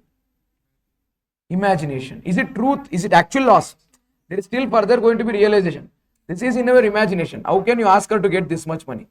So later we'll say, okay, girls, don't fight. Please sit, relax. Then we'll tell, okay, fine. Tina, you won't get 5,376, but you will get full 1,680. Entire 1,680 should go to Tina only. Now Seema and Meena, okay, see, you take full money. I don't have a problem. But you ask me to get money? How fair is that? I should bring in money and you should take home the money that I get. No way. Do you really think Seema and Meena will get 2,520 and 1,176? They won't bring. They won't bring. So I'll make it 0. I'll do plus 2,520 plus 1,176. I'll do minus of how much? 2,520 plus 1,176. 3,000. 3,600 and I'll minus so much. Do this 5,376 minus 3,696. See, Tina should receive 5,376. No. For Tina to receive 5,376, Meena and Seema should bring this money. Tina will tell, okay, you girls don't have to bring. Whatever you have to bring, I will sacrifice from whatever I have to take home. Now they're all hugging. Oh yeah, my best friend, like that. Okay. How much is 5,376 minus 3,696? 1,680. So this 1,680 should be paid to Tina. I told you, maximum loss method is where from the amount payable, we will identify realization loss. And then we'll find amount to be paid as balancing figure. Here we determined realization loss and identified amount payable as balancing figure. Did you understand this? This what we did here is called as amount to be paid adjusted by way of surplus. Amount to be paid before adjustment of surplus. Here adjustment of surplus. This is the actual amount to be paid. So right now when we sold machinery, how much money did we get? 1,680. That will be paid to whom? Tina. What is happening in black is reality. What is happening in blue is all imagination. But you are going to present the answer like this only. But in exam you will write everything in black. Blue color, sky blue color pen ella ಎಲ್ಲಿ ಸಿಗುತ್ತೆ? Now tell me how much is the amount available? Amount available is 0. Amount payable is how much? See, 33,600 was supposed to be paid, no? How much did you pay in that? 1,680. Only black and black. 33,600 minus 1,680. 31,920. Did you get it? Here, 13,440. Did we pay anything to Seema? Same to same. Did we pay anything to Meena? Same to same. 11,760 minus 1,680. For just the purpose of checking, no, just check the total. 10,080 plus 8,400 plus 13,440. Do you get 31,920? Yes. Next, after machinery, what is the next realization? Stock. How much do you realize? 5,600. Let me write here stock realized. How much did stock realize? 5,600. How much did stock realize? 5,600. Did everyone understand that stock realized 5,600? Pakka. Now, again, pessimistic approach. What are we assuming? 5,600 realized, and after 5,600 there will be no realization. After 5,600 there will be no realization, and if there is no realization after this, then 5,600 will be paid. Am I right? Out of 31,920, what is supposed to be paid to all the partners, we will pay 5,600. How much to each partner? Adu gottilla. That's what we're trying to find. That will be balancing figure, because we don't know whom to pay 5,600, but we know how to treat loss. Out of 31,920, what is supposed to be paid? If 5,600 is paid, how much will be not paid? 26,320. This is loss, no? This loss has to be shared between the partners in their profit sharing ratio 5:3:2. So do 26,320 into 5 by 10, 3 by 10, 2 by 10. 7,896 and 5,264. This much money will be not paid. This much money will be. So we know how much will be not paid. I told you in maximum loss method, from the amount payable, we compute how much the amount will be not paid. When we deduct what will be not paid, we'll arrive at amount that will be paid. Now 13,440 what belongs to Seema, 13,160 she won't receive. So how much will she actually receive? 280.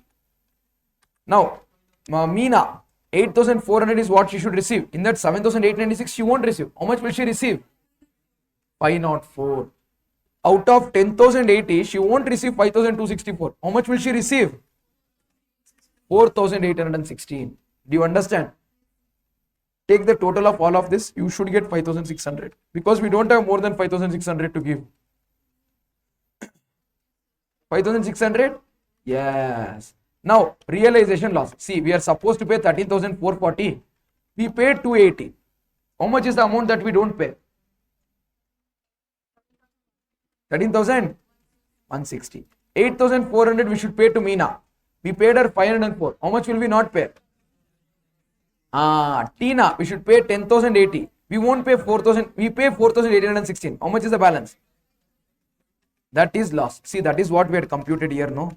If there is no further realization, how much will be lost? There is actually no further realization. So this is the loss that they will bear. This is how we do maximum loss. I'll tell you the logic. Try and understand. Don't go by the format. Format mug up madbedi. It won't work. Out of the amount payable, we will check how much money do we have. We will assume that this is the only money we have, and after this we won't get any money extra. So total payable, say, will deduct the amount available. Balance is loss. Share the loss to partners in profit sharing ratio. Balance, what we get is the amount that will be paid. This is maximum loss method. Now you understood maximum loss method. Can I hope so? Go home and then solve the same question from your RTP. I will share this PDF to you people today only. Yeah, at the end I'll tell you where am I sharing. I'll share the Telegram channel where I'll share this. So you can download this from the Telegram channel at the end of the class. Watch the last 5 minutes of the video also. Yeah, after you watch Virat Kohli batting. So did you understand this table? Please try and solve this. This is the same pattern. I didn't invent a new method here. This is how it's presented in ICS study material also. I just try to put more logic into the same. Now usually whenever you do this piecemeal distribution problems, you do certain problems under maximum loss method. You do certain problems under IS relative surplus capital method. Do you do the same problem under both methods anytime? Usually you don't. How to get confidence in piecemeal? Do the same problem under maximum loss method, and the same data, same problem under highest relative surplus capital method. Then you will understand how are both same but slightly different. Answer will be same under both method. Now shall I solve the same question under highest relative surplus capital method? Ready? Okay, come on, let's see. So partners are there. This table is common. This first table is there, no payment of outside liabilities. This is common for both. Now we are going to write partners capitals. How much are we supposed to pay to SEMA? 13,440. MENA 8,400. TINA 11,660. 11,760. These are capital. Now we have some money. Whom do we pay? Whom do we pay? Under maximum loss method, what do we do? We'll identify the loss first. Once we share the loss, balance will be the amount payable. Under highest relative surplus method, we should first find whom do we pay and how much do we pay. Now, understand their profit sharing ratio. Now, you cannot say SEMA has paid more, I will pay SEMA. You cannot say they will pay SEMA. Why? Their profit sharing ratio is 5:3:2. 5:3:2. 5:3:2. Think like company. It is easier way. Think like company. 5 plus 3 plus 2 is what? 10. There are 10 shares in a partnership firm. How many shares are there? SEMA has bought 5. MENA has bought 3. TINA has bought 2. And they have given 13,440, 8,400, 11,760. Let us see how much money have they paid for each share. For each share, how much did SEMA pay? 13,440 divided by 5. Alva. How much did MENA pay? Okay. How much did TINA pay? For the same share, TINA has paid 5,880 rupees. Don't you think you should give money to TINA first? How much money should you give? How much our excess she has given, no? So much you should give. Excess means what? You should take someone's share and then minus, no? Difference. Whose share will you take? One who's paid the least. One who's paid the least. Who has paid the least per share? SEMA. SEMA, you paid very less. We will pay you at the end. We will pay you at the end. We will take SEMA's capital as base. SEMA's capital as base, 2,688. If we take SEMA's capital as base at 2,688 rupees, how much should have each shareholder given money? Now, SEMA has how many shares? 5 shares. So, for 1 share, if it is 2,688, for 5 shares, how much is it? 2,688 into 5. 13,440. So, basically, SEMA has not given anything extra. Has SEMA given anything extra? Surplus idya? Illa. SEMA has not given anything extra. If we take 2,688 per share as the value, for 3 shares, how much money should MENA give? 2,688 into 3. See, MENA should have given 8,064 rupees. But MENA has given 8,400 rupees. MENA should have given 8,064 rupees. MENA has given 8,400 rupees. MENA has given extra how much? 300. That is surplus. So, before we pay SEMA, we should pay MENA 336. Because she's paid 336 more than SEMA. Because she's paid 336 more than TINA is telling Samadhana. I am also there. I am also there. So, what is TINA's share? 2 shares. 2,688 into 2. 5,376 what she should pay. How much has she paid? Papa. She's paid so much more, no? 11,760 minus 5,376. 6,384 she's paid extra. Are you getting it? See, this is everyone is in the same profit sharing ratio, no? This will be the last priority of payment. Third priority of payment is this. Last priority. Now, among MENA and TINA, they are kittading now. Who should get first? I should get. What do we do? Again, same thing we'll do. But we know that MENA should be paid 336, TINA should be paid 6,384 before we pay SEMA. That much you know, no? Now, who should be paid first among MENA and TINA? We'll write ratio. What is the profit sharing ratio? 3 and 2. 3 and 2. For surplus, how much have they paid extra? 336 divided by 3. 112. 6,384 divided by 2. So, for that surplus share is there, no? MENA has paid 112 rupees per share. TINA has paid 3,192 per share. Who has paid more? TINA has paid more. Whom should we pay first? How much should we pay TINA first? How much our extra shares paid? How do we find? We find it taking 112 as base. If I take 112 as base, please do 112 into 3. 336. So this is the money Tina has paid extra. Meena has paid extra. How much was Tina supposed to pay that way? 112 multiplied by 2. 224. This is second priority. Equal in the ratio. Tina was supposed to pay 224. Tina has paid how much? 3192. How much has Tina paid extra? Here 336 minus 336, it will be 0. 336 minus 336 here 0. Here how much? 6160. 6384 minus 224.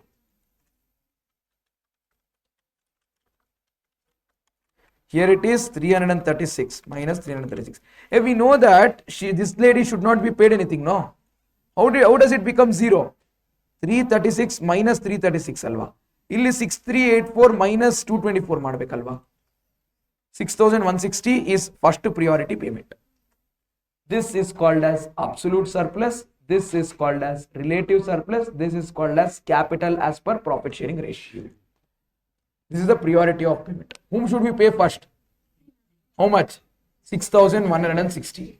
After paying 6160 to Tina, you should pay 336 to Meena, 224 to Tina.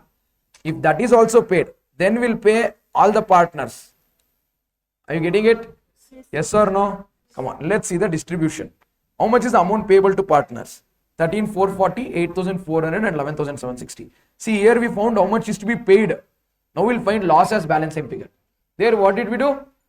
We found how much is the loss, then found how much to be paid as balance same figure. There also when we arrived at this amount, here how much is the machinery realization? 1680. Amount payable is 33,600. I did not know how to split this 1680. So what did I do? I deducted 1680 from 33,600 and I shared the loss to all the partners. Whatever I got, that I called as the amount to be paid. Here I won't do that. 1680. First priority payment yarige. How much? 6160. But I don't have 6160. So what will I do? I'll pay entire 1680 to, what is it? Tina. Let me write Tina. 1680 fully paid to Tina. Got it? After this, balances. I'll write the balances. How much is the balance money? 10,080, 8,400, 13,440, 31,920. Here, I paid 1680 to Tina. No, first. Come to maximum loss method. 1680 paid to Tina. Here, I arrived at the loss and identified amount to be paid as balance in figure. There, I arrived at the amount to be paid and arrived at the loss as balance in figure. That's the difference. Okay. Here, see balance 10,080, 8,400 and 13,440. 10,080, 8,400, 13,440. Same to same. Next realization. You sold stock for what value? 5,600. This 5,600, whom do you pay? First you should pay Tina 6,160. In 6,160, how much have you already paid? How much should you pay further now? 4,000? 4,480. So we'll pay 4,480 to Tina first in this. Did you understand how did I get this? It is 6,160. How did I get this? 6,160 minus 1,680.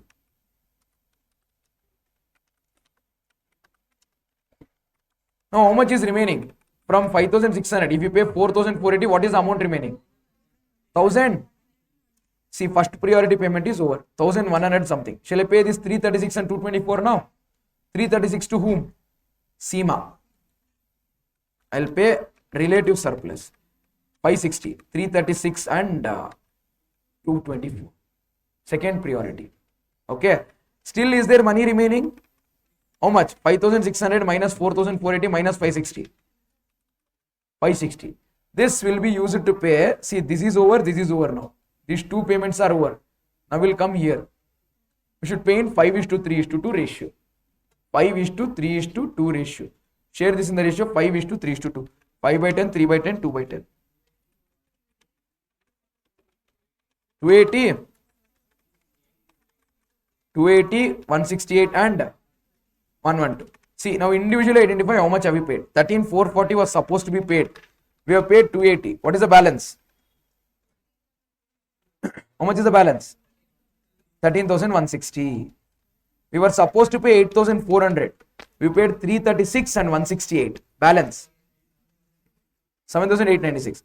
We were supposed to pay 10,080. We paid 4,480, 224 and 112. Balance 5,264. Did you all get this? This is the realization loss. Together 26,320. Remember the numbers. 13,160, 7,896, 5,264. 13,160, 7,896, 5,264. Did you understand the concept that it is same? We get a sense of satisfaction when it matches with something, it tallies with something, it is equal to something. That is the reason you feel that sense of incompletion whenever you do this question and then you got some number, you don't know whether it is correct or not. So when you're practicing for the examination, don't do a separate highest relative surplus capital question, separate maximum loss question. Try and do the same question under both methods. Then the kind of satisfaction, completeness that you feel will be very different. Got it? This is highest relative surplus capital method and maximum. It's very logical, very practical. Yeah, you guys practice this and you will be able to ace it. One last thing that I wanted to tell is Garner versus Murray. This is what you would have not read in your second PE, but it's there in foundation.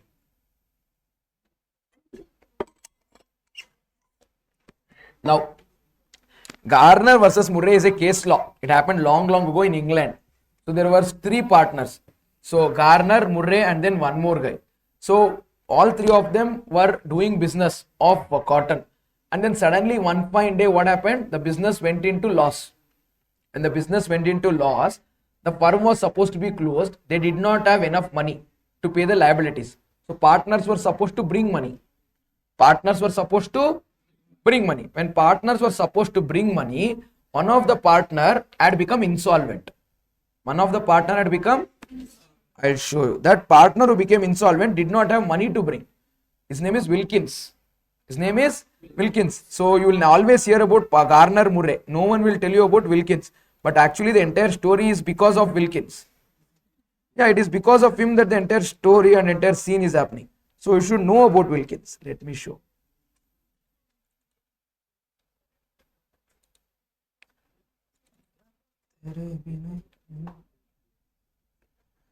It's actually not here. It's in Inter. One moment. Inter Advanced Accounting, Old Advanced Accounting, Fast Track Revision.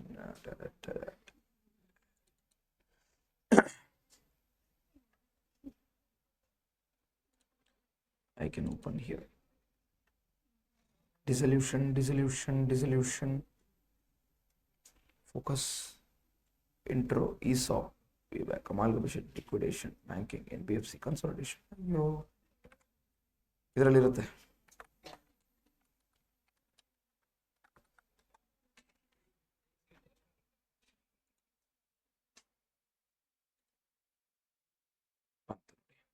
Let me show. Piecemeal dissolution. This is my old CA foundation material. Sorry, old CA intermediate advanced accounting material. This is the case of Garner versus Murray. So we always know about Garner and Murray, but what we don't know here is there was another guy by name Wilkins. So Garner, Murray and Wilkins are three partners who are doing business, cotton business, long ago in England, 1900. That was the year in which they were doing. So then that cotton got spoiled because of wet, moist weather, because of which their business went into losses. And they were supposed to close their firm, dissolve their firm. When they were closing or dissolving their firm, they didn't have enough money to pay the liabilities. So liability of the partners, unlimited liability, partnership firm. It can extend to the personal assets of the partnership partners. So partners had to bring in money. What happened is this guy Wilkins became insolvent, meaning he told, if I sell my private assets, I don't have enough money to pay the liability. So then Garner and Murray should bring in money. Am I right? Three partners are there. One partner doesn't bring. Other two partners should be standing by each other and then bring. No. Then Murray told, I will not pay. Why? He told, my capital account has debit balance. My capital account has, but I have money personally. Personal assets are there. He is solvent, but his capital account has debit balance. So he told he won't pay money. Garner told, so what? Then partners, no, they kept dissolution aside and liability settlement aside. They went to court of law. Justice Joey studied the entire case. He told, whenever a partner becomes insolvent, how much ever money he can bring, so much you collect. Whatever money he cannot bring will be borne by the solvent partners with credit balance in their capital account only. What did it tell? Credit balance in their capital account only. If any partner has debit balance in capital account, then that partner is not liable. Then that partner is not liable for the insolvency of another partner. He further went on to told that if in case there is realization loss, first all the partners who have realization loss, every partner should bring in their realization loss in cash. They should bring their realization loss in cash, because realization is not possible without payment. So we'll reverse the realization by bringing in cash. Then identify the deficiency in the insolvent partner. Insolvent partner also can bring some part of the money. Let's say realization loss for Wilkins is 10,000. He is able to realize 40%. So he'll bring 4,000. 6,000 is lost. No, that 6,000 should be shared between Murray and Garner, provided they have credit balance in their capital account. What if one of the partner has credit balance or debit balance, negative balance in capital account? Only the partner with credit balance will bear it. What if both of them have credit balance? They both will share it in the ratio of capital, not in profit sharing ratio. They both will share it in the ratio of capital outstanding just before dissolution. Just before you give this impact of dissolution, how much our capital is there? That capital ratio they should share. Did you get this? This is what you should know when it comes to Garner versus Murray. So there are questions on Garner versus Murray in your material. With this knowledge and understanding, you just see those questions, you will be able to crack it, or I'm hoping that you will be able to crack it. If in case you get stuck, then let's see, whenever we meet next time, please do ask, or I'll try to see how else can I help you people on this topic. I will show Garner versus Murray. See here. Whatever I told you is here. Insufficiency of the firm. When the partners, when the realization from assets is insufficient to pay liabilities, then the partners are liable to pay, bringing additional capital from their private estate. They should bring money from their pocket and from home. So unless it is unlimited liability, unless it is LLP, where there is no unlimited liability. Now, when all the partners are solvent, all the partners will bring and then pay, no problem. When partners are insolvent, that is all the partners are insolvent, then there is no money, you won't pay. Some of the partners are solvent, some of the partners are insolvent. Who will bring, how will they bring is what Garner versus Murray will tell. Okay. When all the partners are insolvent, then nothing to do. Transfer everything to deficiency account. Where do we transfer? Deficiency account. Insolvent means nobody has money to bring. So much money will not be paid to outsiders. So much money will be called deficiency. Deficiency is treated like profit and shared to partners credit side. It is like profit, but not profit. It is like they don't have to bring money because they cannot pay liability anymore. Second one, I'll straight away come to Garner versus Murray. Like I told you, step one, what should we do? Recover realization loss from solvent partners. Whoever can bring money, how much ever they can bring, they'll bring money. After that, we'll identify the deficiency of the insolvent partner. He's called insolvent because he cannot bring money. Such insolvency of the such deficiency of the insolvent partner will be borne by the solvent partners with the credit balance in their capital account in capital ratio. I'll repeat, deficiency of the insolvent partners will be borne by the partners with solvent partners with the credit balance in their capital account. See, deficiency of insolvent partner will be borne by solvent partners with the credit balance in capital account. In what ratio? Capital ratio. If you have fixed capital, that fixed capital ratio. If you have fluctuating capital, then capital just before dissolution entries. Just before you make any adjustment for dissolution, whatever is the capital, that ratio will take. Are you getting it? Yes or no? Very good. There are a lot of questions on this topic in your material. Please do try. Yeah. And now can I go to company accounts finally? Cool. Let's start with company accounts. And you want a short break of 5 minutes? Okay. Enjoy a short break of 5 minutes. I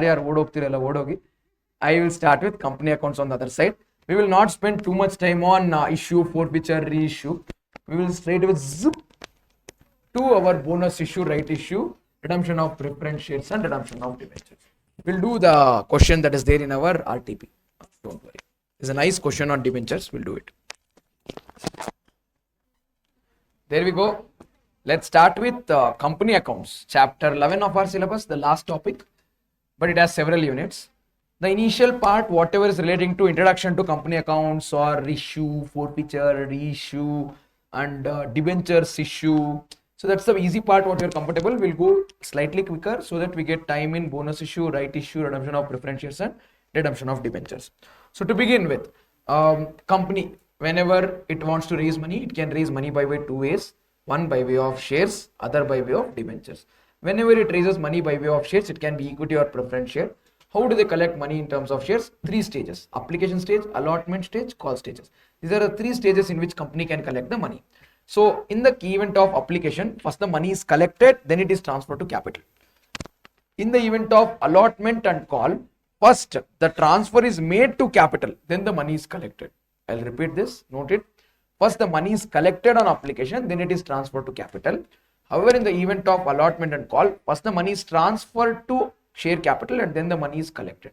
That is the reason the journal entry will be bank account debit to share application account debit to share capital. Imagine this is our share application, share allotment, share call. There is bank here, there is capital here. What is here? Bank. What is here? Capital. Here application, allotment, call. So bank account debit to share application account debit to share capital. With regard to allotment, share allotment account debit to share capital, bank account debit to share allotment. And at call stage, share call account debit to share capital, then bank account debit to share call. Did you understand this? That's the flow of things in the entries. And if in case the number of applications received is more than the number of applications that we called for, it will become oversubscription. To the extent shares are allotted, very good. Excess money collected will be transferred to calls in advance. You get it? In the case if we don't receive the number of applications that we called for, it will become under subscription. If there is minimum 90% subscription, company can go ahead with the issue. If not, they need to reject the applications and refund the money. Further, that applications which were received in excess, more than what we called for, I told you it will be transferred to calls in advance. As a company, to me it's a liability because I have money with me which I have not called for. Because it's a liability to me, on that liability I pay interest to my shareholders. So interest will be paid by company on calls in advance at a higher rate, 12%. If in case I ask for money from the shareholder, but the shareholder doesn't pay, it will become calls in arrears. What does it become? On that calls in arrears, company will collect interest from the shareholder. So on calls in advance, company pays interest. On calls in arrears, company collects interest. When the company is paying interest on calls in advance, company pays interest at 12%. When the company is collecting interest, company will collect it at 10%. Calls in advance pay, whatever interest that the company pays is expense. And calls in arrears, whatever interest the company will collect is its income. Did you understand this? See, interest is expense on calls in advance, interest account debit to cash. Interest is income on calls in arrears, cash account debit to interest. And later it will get transferred to P&L account. 12 and 10%. Remember the percentages. Done. Sometimes the excess money collected in application will be adjusted with allotment only. Sometimes allotment and it will be carried forward to call stage also. So you just need to do a proper working note before you do the problems. I can't do that problem on journal entry, but all I would have to tell you or all I want you to remember is whenever the questions are simple, it's okay. Whenever the questions become more and more complex, there is one shareholder who doesn't pay the money on application, one shareholder who pays excess money on application, one shareholder failed to pay first call money, one more shareholder failed to pay second call money. Whenever these kind of questions come, don't try to hit the journal entry straight. I'll show one of the questions to you. You would have to always start with a detailed working note. See, detailed working note. You do a proper table like how you do in depreciation. This shareholder, how much did he pay? How much was he supposed to pay? How much excess has he paid? How much shortage has he paid? This shareholder, how much was he supposed to pay? How much has he paid? How much has he paid extra? Or how much has he paid shortage? When will he pay? So do this kind of separate column for each shareholder and you will find it very comfortable to pass journal entries. Yes, doing this table will take time, but you will save the same amount of time when passing journal entries when you have the working note ready with the total amounts there. Got it? So shall I skip this part and not do a problem on this?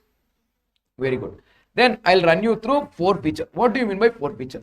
When there is calls in arrears, meaning a shareholder has to pay money but he hasn't paid money, you will wait to collect. You will wait to collect. You will wait to collect. You will call him and ask him. You will warn him and ask him. If he doesn't pay, finally what do?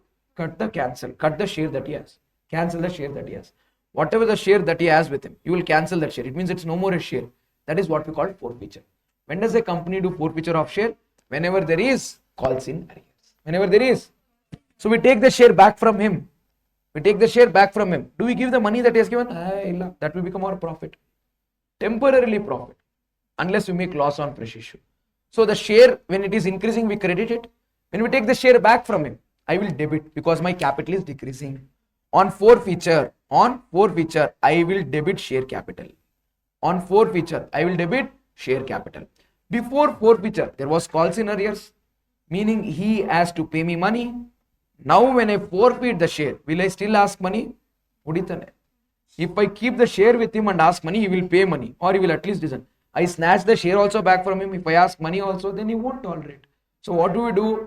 Previously we had calls in arrears as asset. Now that asset is no longer there. So we debit share capital account, we credit calls in arrears. We debit share capital account and we credit calls in arrears. That asset will no longer be there. But some money what we had collected, what will happen? That will go to temporarily share forfeiture account. So the journal entry on share forfeiture is share capital account debit to calls and arrears to share forfeiture. That balance in share forfeiture here is representing the money that we collected but we didn't return. Money that we collected that we didn't return. This can become our profit, but it is not yet profit.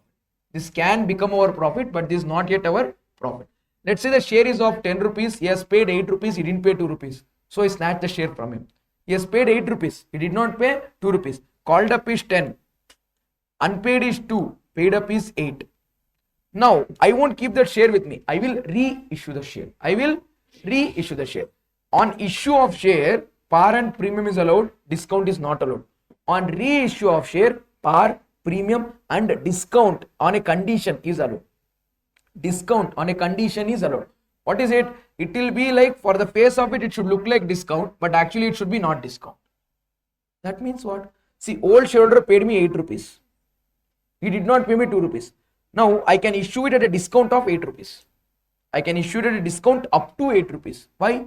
If I reissue a discount of 8, I'll collect 2 rupees. New shareholder paid 8. New shareholder paid 2. Old shareholder paid 8. Together I've collected 10 rupees. I'm happy. Can I reissue a discount of 9 rupees? No. Why? Maximum discount is limited to the amount collected from old shareholder. How much did I collect from old shareholder? So maximum discount that I can give is, why is it so? I'll tell you the reason. Let us say I issue a discount of 9. If I give it a discount of 9, the new shareholder will give me 1 rupee. Old shareholder has given me 8 rupees. 8 plus 1 together. Nominal value. Nominal value is 10, but I collected only 9. That is not allowed. So I should ensure that on the whole, the issue is not a discount. I've collected the nominal value. On the whole, there is no discount. Do you get it? In short, you can either tell it as maximum discount allowed is limited to amount collected from the old shareholder, or to ensure that money collected from the new shareholder plus the money collected from the old shareholder together should be minimum nominal value. Are you getting it? Yes or no? Let's say the old shareholder paid 8. New shareholder, I'm issuing it at 3 rupees. I collected 3 from new, 8 from old. Together, how much have I collected? 11. Nominal value 10. 1 rupee that I've collected extra will become profit, not premium. It will become profit, not premium. It will go to capital reserve. I'll repeat. Old shareholder paid how much? 8. New shareholder paid how much? 3. 8 plus 3, 11. Nominal value, profit. Let's say new shareholder paid 5. Old shareholder paid 8. 8 plus 5, 13. Nominal value, 3 rupees extra collected, profit. Sir, when is it premium? I'll tell. New shareholder, you reissued at rupees 11. To new shareholder, you reissued at rupees, nominal value is 10. You reissued at 11. 1 rupee premium. How much profit? 11 rupees only, 1 rupee premium. Balance collected is 10. Old shareholder paid 8. 8 plus 10, 18. Nominal value 10. 8 rupees profit.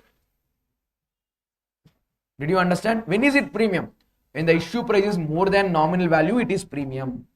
When the issue price is more than nominal value, it is. When the issue price is not more than nominal value, there is no premium. There can be profit, but there won't be premium. So to do this, we do some small questions. See this in example scenarios. In this scenario, how much is profit? Is reissue allowed? Reissue not allowed? How much is profit? How much is premium and everything? So if you see this, you will get a fair idea. Then we were discussing beyond that discount is not allowed.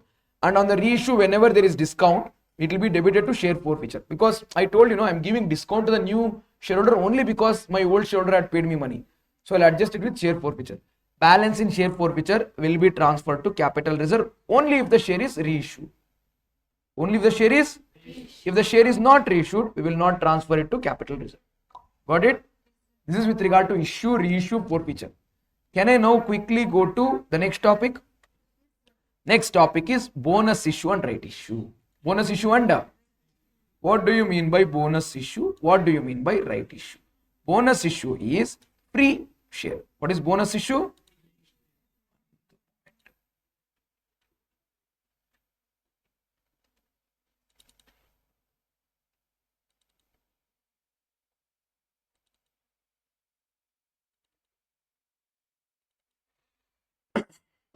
Bonus issue is free share given to the existing shareholder. The other way of seeing it is called as capitalization of reserves. What is the other way of saying it? Very good. Capitalization of reserves. Barbeko.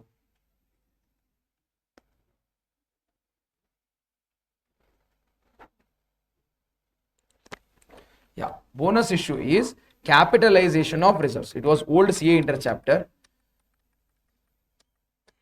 Now, bonus issue from the perspective of the company, it is called as capitalization of reserves. However, from the perspective of shareholder, it is called as free share. What do we mean when we say capitalization of reserves? In the balance sheet, there is share capital, there is reserves and surplus. We take it from reserves and surplus, put it to share capital. We take it from reserves and then put it to capital. Now the question is, what reserves can we take? Reserves are plenty, available in plenty, names are plenty, balances will be plenty. The order is fixed.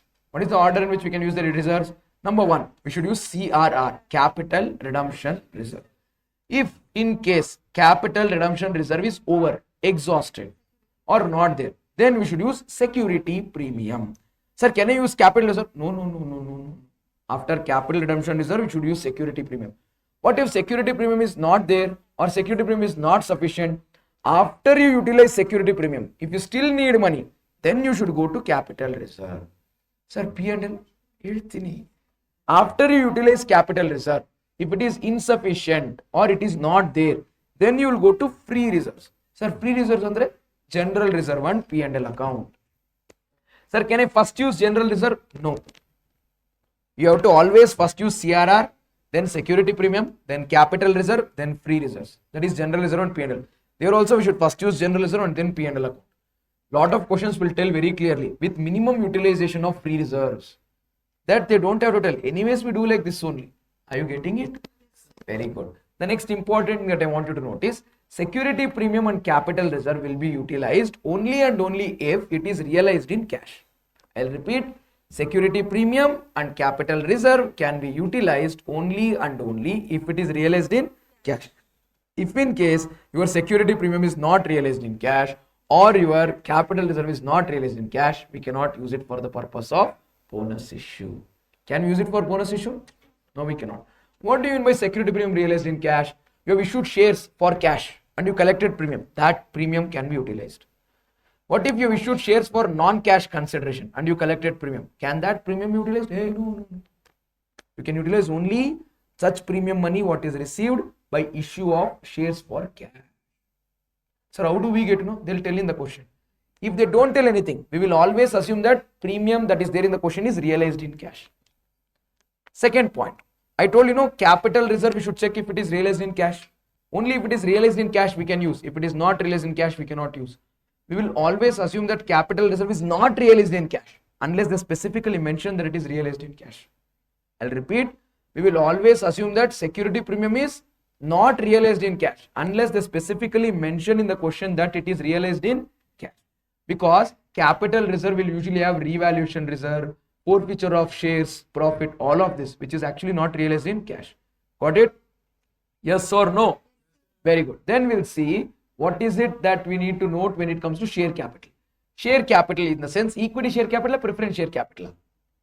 You can actually make bonus issue for both. There is no legal law restricting you to make bonus issue for preference shares, but all our questions that we'll have will be usually equity shares. As this is one company which made bonus issue preference shares. Okay, skip that part. Then let's quickly see the accounting part. Sorry, effects of bonus issue ella beda time iga illa. Let's see types of bonus issue. There are two types of bonus issue. How many types of bonus issue? One is issue of fully paid up share as bonus. Second one, conversion of partly paid up share to fully paid up share as bonus. Let me repeat. There are two types of bonus issue. Number one, issue of fully paid up share as bonus.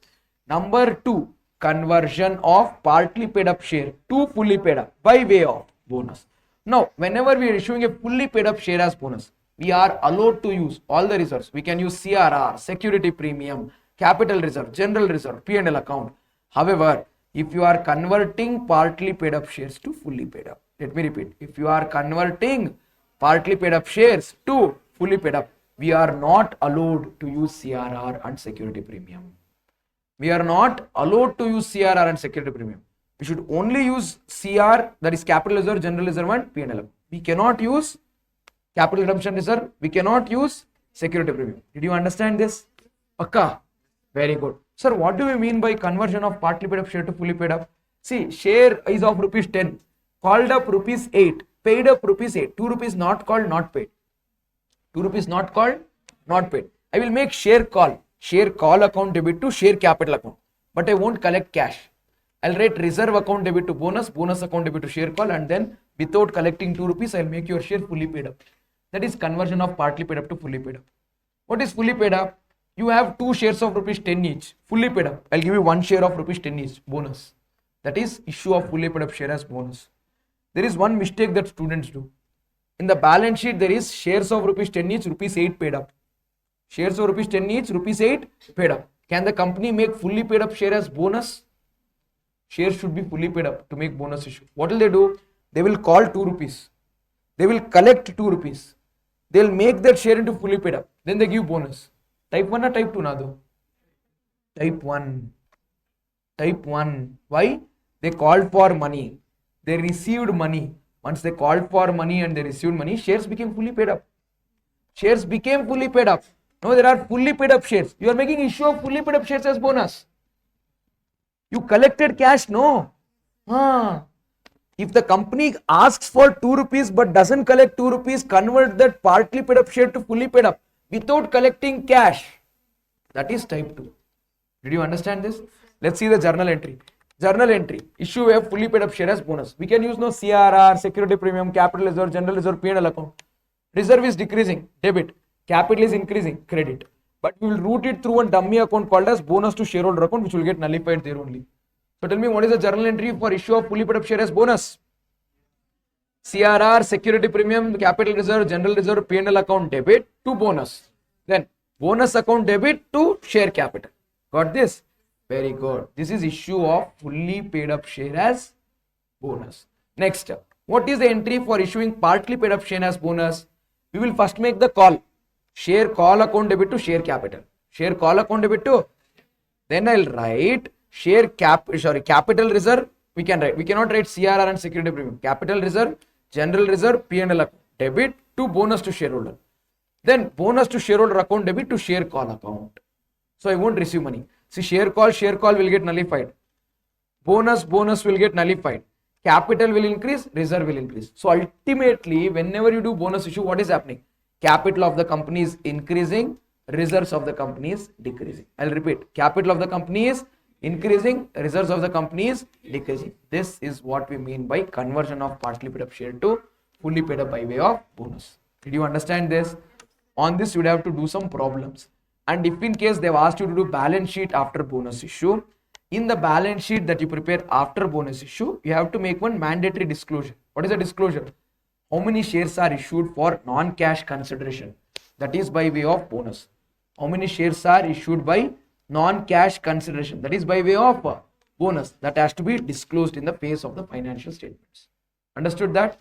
Now, we would have to see right issue. Before that, shall we quickly see the question from our RTP? Is there a question on right issue, bonus issue? Let's see. So there's one question on issue on forfeiture, debentures, bonus issue and right issue. Is the bonus or right? Call money was received, bonus issue. Shall we do this bonus issue question? What? Come on, Marana. XYZ Limited. XYZ Limited.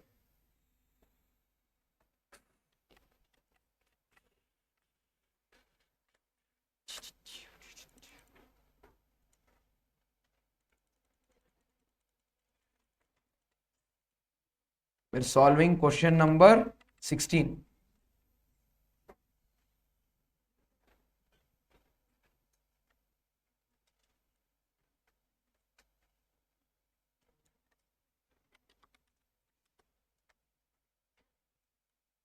I think this is bonus issue, underwrite issue, or only bonus issue?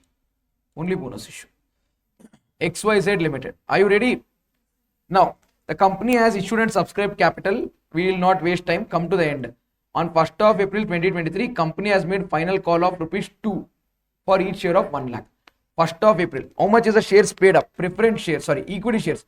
1 lakh shares of rupees 10 each, rupees 8 paid up. They are making call of 2 rupees. Shall we write the entry? What is the entry for making call? Share call account debit to share capital account. So 1st of April 2023. I will write the entry as share final call account debit to equity share capital account. 1 lakh shares into 2 per share, 2 lakh, 2 lakh. 1 lakh shares into rupees 2 per share, 2 lakh, 2 lakh. Do you get this? After 1st of April, that transaction. The call money was received on 15th of April. The money was received on what date? 15th April. So I'll write 15th of April, bank account debit to share final call, 2 lakh, 2 lakh. We have received money correctly. Got it? After this transaction, what is the next one? Thereafter, company decided to make bonus issue of equity shares at the rate of 1 share for every 5 shares sold. How many shares are giving as bonus? 1. For how many shares sold? 5. Let me write the ratio and do working mode. If you hold 5 shares, company will give 1 share. If you hold 5 shares, company will give 1 share. How many shares do we hold? Does the company have now? 1 lakh. How many? If there is 1 lakh shares, how many shares should they give as bonus? 1 lakh into 1 divided by 5. 20,000 shares. How many shares? Very good. Now let me write here bonus issue. This is 20,000 shares of rupees 10 each. That will come to 2 lakh rupees. 20,000 shares, each share of rupees 10 each comes to 2 lakh rupees. This is the money that we want. What reserves can we take? Is this type 1 issue or type 2 issue? Type 1. We are issuing fully paid up share as bonus. Why? We received cash for that partly paid up part. That is not free. Now, we'll use CRR. Is there CRR in the question? No. So, no CRR will be utilized. Illa. Next, security premium. Is it there? Yes. See, they've told collected in cash 25. Shall we use full 25? Yeah. Full 25 we will use. How much more do we need? We still need 1,75,000. Next, capital reserve idya? Illa. Is capital reserve? Not there. Then we'll go to general reserve. General reserve is 2,40,000. How much do I need? 1,75,000. Shall I take 1,75,000?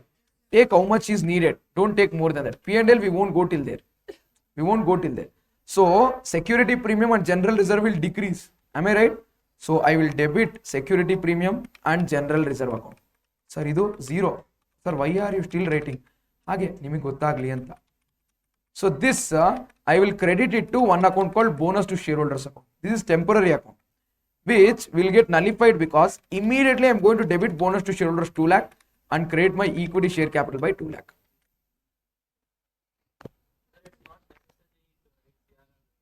Obviously, I just told the same thing. You want me to delete it? I wrote it with an intention that you would know that if it was there, we would have utilized. Happy? Okay, done with this everyone? That's it. This is the question on bonus issue. They can ask you for conversion of partly paid up to fully paid up also. Yeah. So there is a more detailed video on bonus issue. I'll share it to you on the Telegram group later. A 20 minutes video with all the adjustments and detailed explanation of bonus issue. It's a private video. So I'll share it to you people on the Telegram. Okay. So at the end, I'll tell you the Telegram access link. So we're done with bonus issue topic. Done.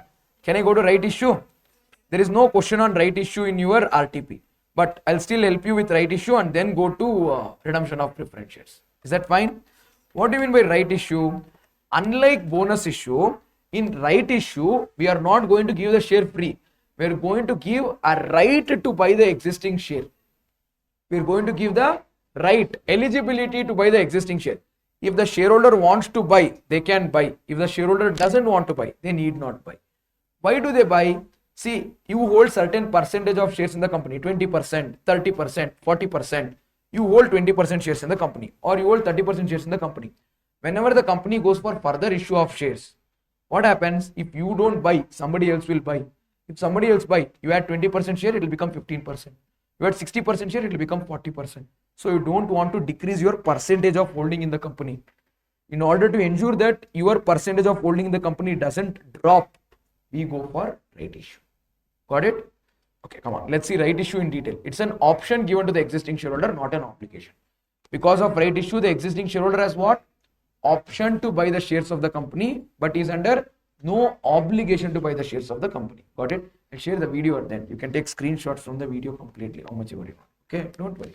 Now try to understand. Relax.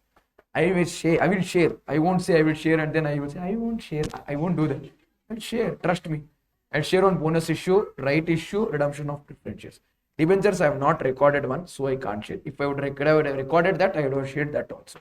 Now, the shareholder has an option to buy. He can buy, but he need not buy also. He can renounce the option also. He can give up that option also. Now, focus on this. There's a company with 20,000 shares. There's a company with, in this company with 20,000 shares, Beam holds 10,000 shares, Chutki holds 7,500 and Raju holds 2,500. 50%, 37.5%, 12.5%. Understood? Let's say the company is going for expansion and the company wants to issue additional 10,000 shares. If the company doesn't do right issue, you know what would happen? And this entire 10,000 shares are bought by Kalia. Now, company share capital is 20,000. In that Beam holds 10. Kalia owns 10,000. Chutki owns 7,500. Raju owns 2,500. So, Beam, who held 50% of the shares in the past, now he holds only 33.33% of the shares. Don't you understand that his percentage of holding is dropping from 50 to 33.33? And Chutki, whose share was 33.3, has dropped to 25. So now Kalia is equal majority in the company. If Raju or Chutki becomes friends with Kalia, then they become majority. They can take any decisions in the company. Beam doesn't want this to happen. He doesn't like it, Chutki talking to Kalia. So what does he do? He will say Kalia should not enter Dholakpur only. He'll say that the right issue has to be made by the company. When the right issue happens, observe, how many shares are there in the company? 20,000. How many shares is the company issuing? 10,000. So they're issuing 10,000 shares when the shareholding in the company is 20. So company will make one right share for every 2 shares held. Company will give one right share for every 2 shares held. How many shares does Beam hold? 10,000. He'll get to buy 5,000 rights. He has an option to buy how many shares? If he buys 5,000 shares, his shares will become 15,000. And Chutki's shares now will become 7,500 plus 3,750. And Raju's shares will become 2,500 plus 1,250. And their percentage of holding will be same again. If they buy the shares in the same proportion in which they hold, that option to buy the shares in the same proportion what the company gives is called as right issue. Did you understand right issue? It is the option given by the company to buy the shares in the same proportion to the existing shareholders. Did you understand? Here, as a shareholder, no, you have 3 options. FX Anla Beda.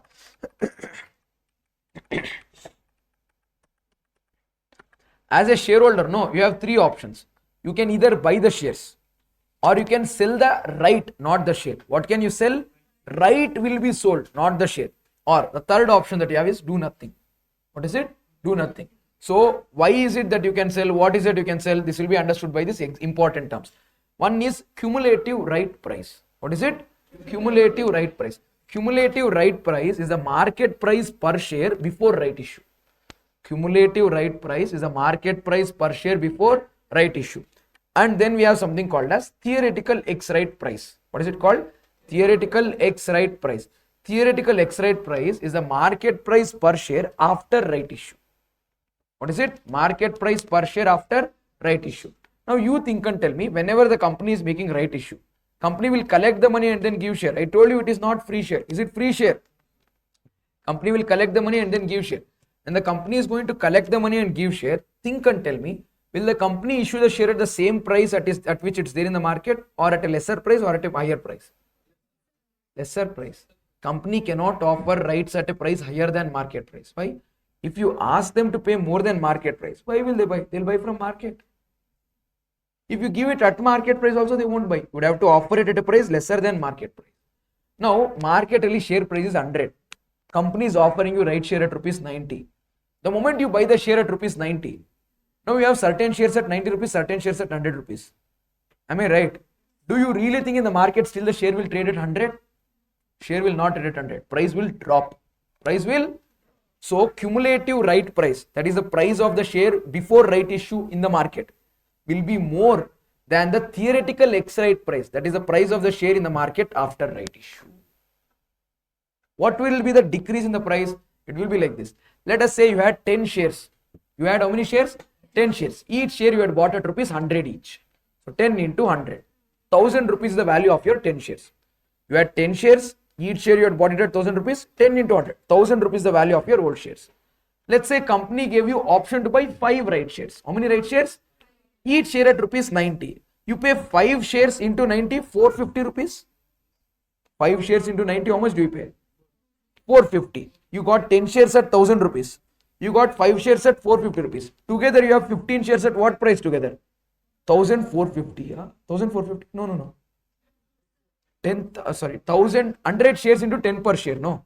1000. Here you have how many shares? 5 shares at rupees 450. 90. That is 450. So 1000 plus 450. Correct? No, 1450. For how many shares? 15 shares. Do 1450 divided by 15. 96 point. In the market, price will become 96.66. After that, 96.66 will become the price. What is cumulative right price in this example? 100. What is theoretical right price in this example? 96.66. Per share, the share value went down by 3.33. 3.33 rupees per share, the price went down. No. Do you get this? If you do nothing, if you don't buy, if you don't sell, you lose 3.33 rupees. If you do nothing, you lose 3.33 rupees. Why? You had 100 shares at rupees 10 rupees each. 1000 rupees was the value of your portfolio. After right issue, each share become 96.66. No. Now you have 10 shares at rupees 96.66. The value was 1000 before right issue. Because you didn't buy right shares and you didn't sell rights, the value has become 966.67. You lost 33.33 rupees. How do you compensate that 33.33? Company gave you right to buy 5 shares. Company gave right to buy 5 shares that you would have to sell in the market. Somebody else will buy that and then buy the share from the market. Company. So that is there, no? That is called value of right. What is it called? That is difference between these two. Theoretical ex-right price and ex-right price. Cumulative right price and theoretical ex-right price. Difference between those two is called as what? Value of right. How do we find theoretical ex-right price? I told you, no, cumulative right price what you have. Cumulative right price multiplied by existing shares plus number of right shares multiplied by right issue. Whole divided by old shares plus new shares. That will give you theoretical ex-right price. Difference between cumulative right price and theoretical ex-right price is value of right. Did everyone get this? So there is more detailed video with these numbers, and then with these numbers I'll show what will happen in each of the cases. See that if I try to do that now, it will become too much time. But if you see this part of discussion, no, whatever is there here, same example extension. If you see this, then you'll get full clarity on right issue. Any problem on right issue, you will be able to do. So I'll share this video link to you people in the Telegram channel later. For now, can we go to redemption of preference shares? Say something. 8, 10, 20 minutes is there. So we have 2 topics in hand. One is redemption of preference shares. Another one is redemption of debentures. Madana. Let's go to redemption of preference shares. See, company whenever it issues shares, it is allowed to redeem the preference shares. You cannot buy back preference shares. A company can buy back equity shares and redeem preference shares. And initially it was an option. But now it is not an option. Now it is a mandatory condition. A company has to mandatorily redeem preference shares within a period of 20 years from the date of issue. Once the company issues the shares, maximum period is how much? 20. Maximum period is how much? It can't be for more than 20. Within 20 years, company has to redeem preference shares. It has to redeem preference shares. Did you understand this? Redemption of preference shares is actually nothing but ulta of issue. It is opposite of issue. This is preference share meaning. See, redemption of preference shares, issue of preference shares. Whenever the company issues preference shares, its share capital will increase. Correct or not? People give money, company collects money, company gives share. This is issue of shares. Company's capital will increase, company's cash will increase. Redemption is ulta. Company will take the share back from the shareholder and give them money. This is redemption. So in the event of redemption and issue, what happens? In the event of issue, share capital will increase, cash will increase. In the event of redemption, share capital will decrease and cash will decrease. Did you understand? So for issue, what is the entry? Cash account debit to share capital. Am I right? For redemption, the entry will be share capital account debit to cash. When we write share capital account debit to cash, we cannot straight away write share capital account debit to cash. We need to write share capital account debit to shareholder, shareholder account debit to cash. At the time of issue, can you issue at par? Yes. Can you issue at premium? Yes. Similarly, redemption, can you redeem at par? Yes. Can you redeem at premium? Absolutely yes. But redemption at discount is not allowed. You need to comply with certain provisions of Companies Act before you go for redemption. The conditions are that should not exceed 20 years. Mandatorily within 20 years you would have to redeem. Second one, the money that is paid to this premium, no, it should come out of what? Sorry. The money that is used for redemption can either come out of divisible profits or by way of fresh issue. Then if the shares are to be redeemed, the shares should be fully paid up. Shares should be partly paid up. Preference shares cannot be redeemed. Sir, what to do if the share is partly paid up? Call for the balance money, collect the balance money, make the share fully paid up, then do redemption. Then if there is any premium that you want to pay on redemption of preference shares, that premium has to come only and only and only from P&L. If you are redeeming preference shares at premium, that premium has to come only and only and only from P&L. Sir, what if there is no balance in P&L? Then you cannot redeem preference shares at premium. There is one exception allowed for a company where accounting standards are not applicable. So that is not there. You ignore that. So whenever the company has to redeem preference shares at premium, premium should come from P&L. There should be balance in P&L. If there is no balance in P&L, no redemption at premium. You should do redemption at par in that case if you don't have enough balance. Okay, got that? Then, so whenever the company is redeeming its preference share capital will decrease. A company's capital is decreasing. A company's capital can never decrease other than by way of reconstruction approved by scheme of court. Other by another, company's capital should not reduce. So let's say 10,000 rupees worth of equity shares are there, 10,000 rupees worth of preference shares are there, 10,000 worth of preference shares are redeemed. Now capital will reduce from 20,000 to 10,000. To ensure that such decrease in the capital won't happen, to the extent capital is decreasing, we should create CRR. What do we create? CRR. CRR is capital redemption reserve. What is CRR? Capital redemption reserve. And this CRR will be utilized only and only for the purpose of bonus issue. When we use CRR and make bonus issue, capital will increase. So I redeem preference shares worth of 5,000. How much CRR should I create? 5,000. I redeem preference shares worth of 10,000. How much CRR should I create? 10,000. Because 5,000 capital decreased, 5,000 I created CRR. Using this 5,000 CRR, I will make bonus issue. Capital will increase by 5,000. If I redeem preference shares worth 10,000, I create CRR for 10,000. Using the 10,000 CRR, I'll redeem preference shares 10,000. Sorry, I'll create CRR, I'll make bonus issue of 10,000. Capital will increase. The only place where CRR need not be created is to redeem preference shares of 10,000. I issued equity shares of 10,000, collected the cash and I redeemed preference shares. So I issued equity shares, I collected cash. I redeemed preference shares, I paid cash. So my capital is not decreased. Because of issue of equity shares, capital has increased. Because of redemption of preference shares, capital has decreased. I don't have to create CRR. I don't have to create. What if redemption of preference shares is 10,000? Issue of equity shares is 8,000. Should I create CRR? Answer is yes, I have to create CRR for 2,000. Understood that? Very good. So what will be the accounting entries for the purpose of this? I told you the sources of funds. Sources of funds can come from internal funds or external funds. Internal funds means using cash or sale of assets. External funds means issue of shares. If you use internal funds, we create CRR. I told you this. Then let's quickly see. This part I'll explain later. Now we'll see the journal entry first. accounting for redemption. Whenever we do accounting for redemption, it will look like this. Preference share capital account debit, premium redemption if it is there debit to preference shareholder, what we are supposed to pay. Later we'll debit preference shareholder account debit to cash account for the amount paid. And that premium whatever we've debited, it will be adjusted against P&L account. And because we are doing redemption from internal funds, we have to create CRR. CRR will be created from free reserves, that is general reserve and P&L account. However, if you are doing this from fresh issue for the purpose of redemption of preference shares, you are getting the money by way of fresh issue. Then we'll first write the entry for fresh issue, bank account debit to share capital. Then we'll go for redemption, preference share capital account debit, premium account debit to preference shareholder. Then preference shareholder to bank payment. Now we have to create CRR but not for full amount. You know why? Here some amount of capital increased, here some amount of capital decreased. Here let's say the decrease is 10, increase is 8, we'll create CRR for only 2. What if the increase is 10 and decrease is also 10? No need of creating CRR.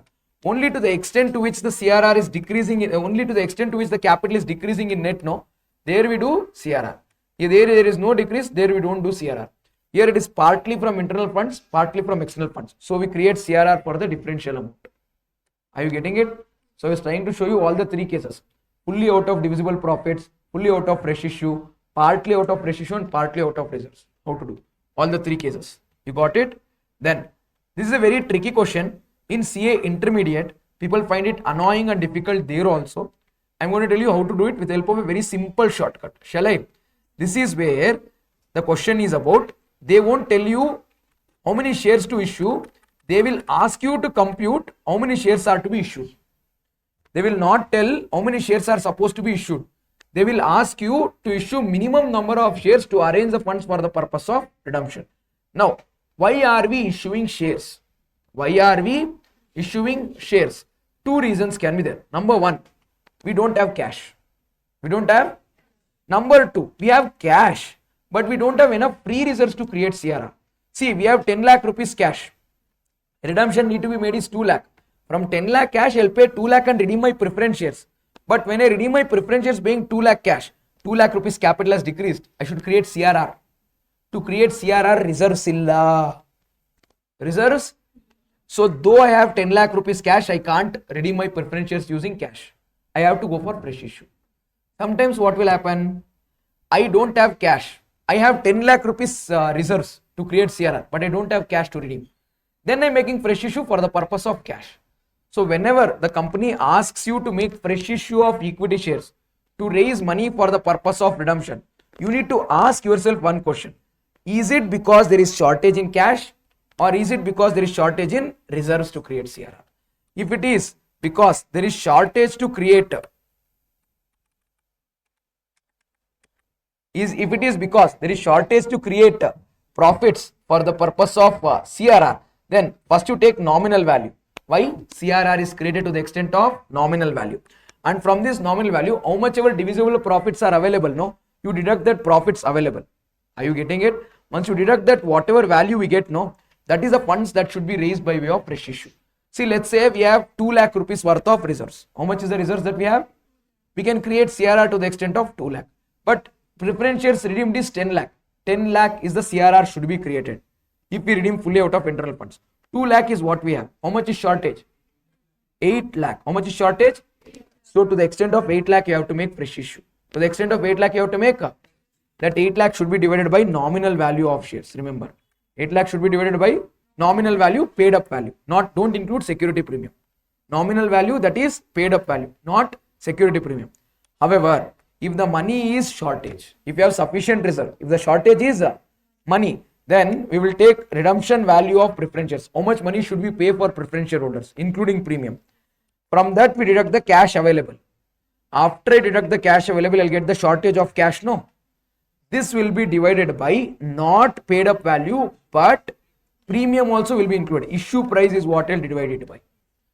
Shortage of cash, denominator issue price. Shortage of reserves, denominator paid up value. This is what you should remember. If you see questions, some questions they would have taken nominal value, some questions they would have taken issue price. You will get confused when to take nominal value, when to take issue price, because they don't clearly mention what is the shortage there. Once you spot this difference, no, the problem will become very, very simple and soothing. Did you understand this? So if you have done questions on redemption of preference shares, you will be able to connect to this. If you have not done questions, you will be like, sir. You get this? This is what you should know when it comes to redemption of preference shares. So we are at 8:20. Oh my god, exact 10 minutes. At 8:10 I told we have 20 minutes left. So we are done with redemption of preference shares in this case. Did you all understand this? Okay, this also there is a separate video about 25-30 minutes, detailed discussion, point by point, everything. I'll share that to you people later. I'll tell you where will I share at the end of the video for once. So did you understand this redemption of preference shares? Can I go to the last topic, redemption of debentures? Very good. Come on, let's go to redemption of debentures. 2 points what you must know when you come to redemption of debentures is number 1, 10%, number 2, 15%. Don't get confused between 10% and 15%. What are the two numbers? 10% and 15%. 10% and 15%, don't get confused. 10% is the extent to which DRR should be maintained. 10% is the extent to which DRR should be maintained. Debenture redemption reserve. This is the profits kept aside to ensure that we will have sufficient money to repay debentures at the end of their term. I'll repeat. Debenture redemption reserve is appropriation of profits by transfer to reserves. This is done to ensure that we will have sufficient money to repay our debentures at the end of their term. Got it? This should be maintained to what extent? 10% of nominal value of debentures. 10% of nominal value of debentures. And this will be created out of free reserves. Got it? Then we have debenture redemption reserve investments. What is investment? Now, if I have to pay money to buy debenture holders, I want cash.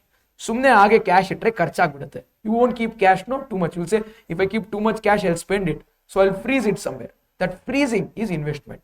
So what do? You bought money from debentures. You used it for business. You have to repay them after 5 years or after 10 years. Little money will be arranged every year. It's not like 10 years later all of a sudden you get money. Little money should be saved every year, no, to arrange for funds after 5 years for redemption. This year you saved little money. What should you do with that money? You should keep it in DRR investments. Where do you keep it? DRR.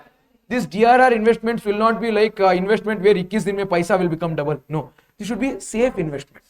What is it? Safe investment. Government bond, RBI treasury bill issued, or any other bonds issued by any banks. It should be safe investment. You get it?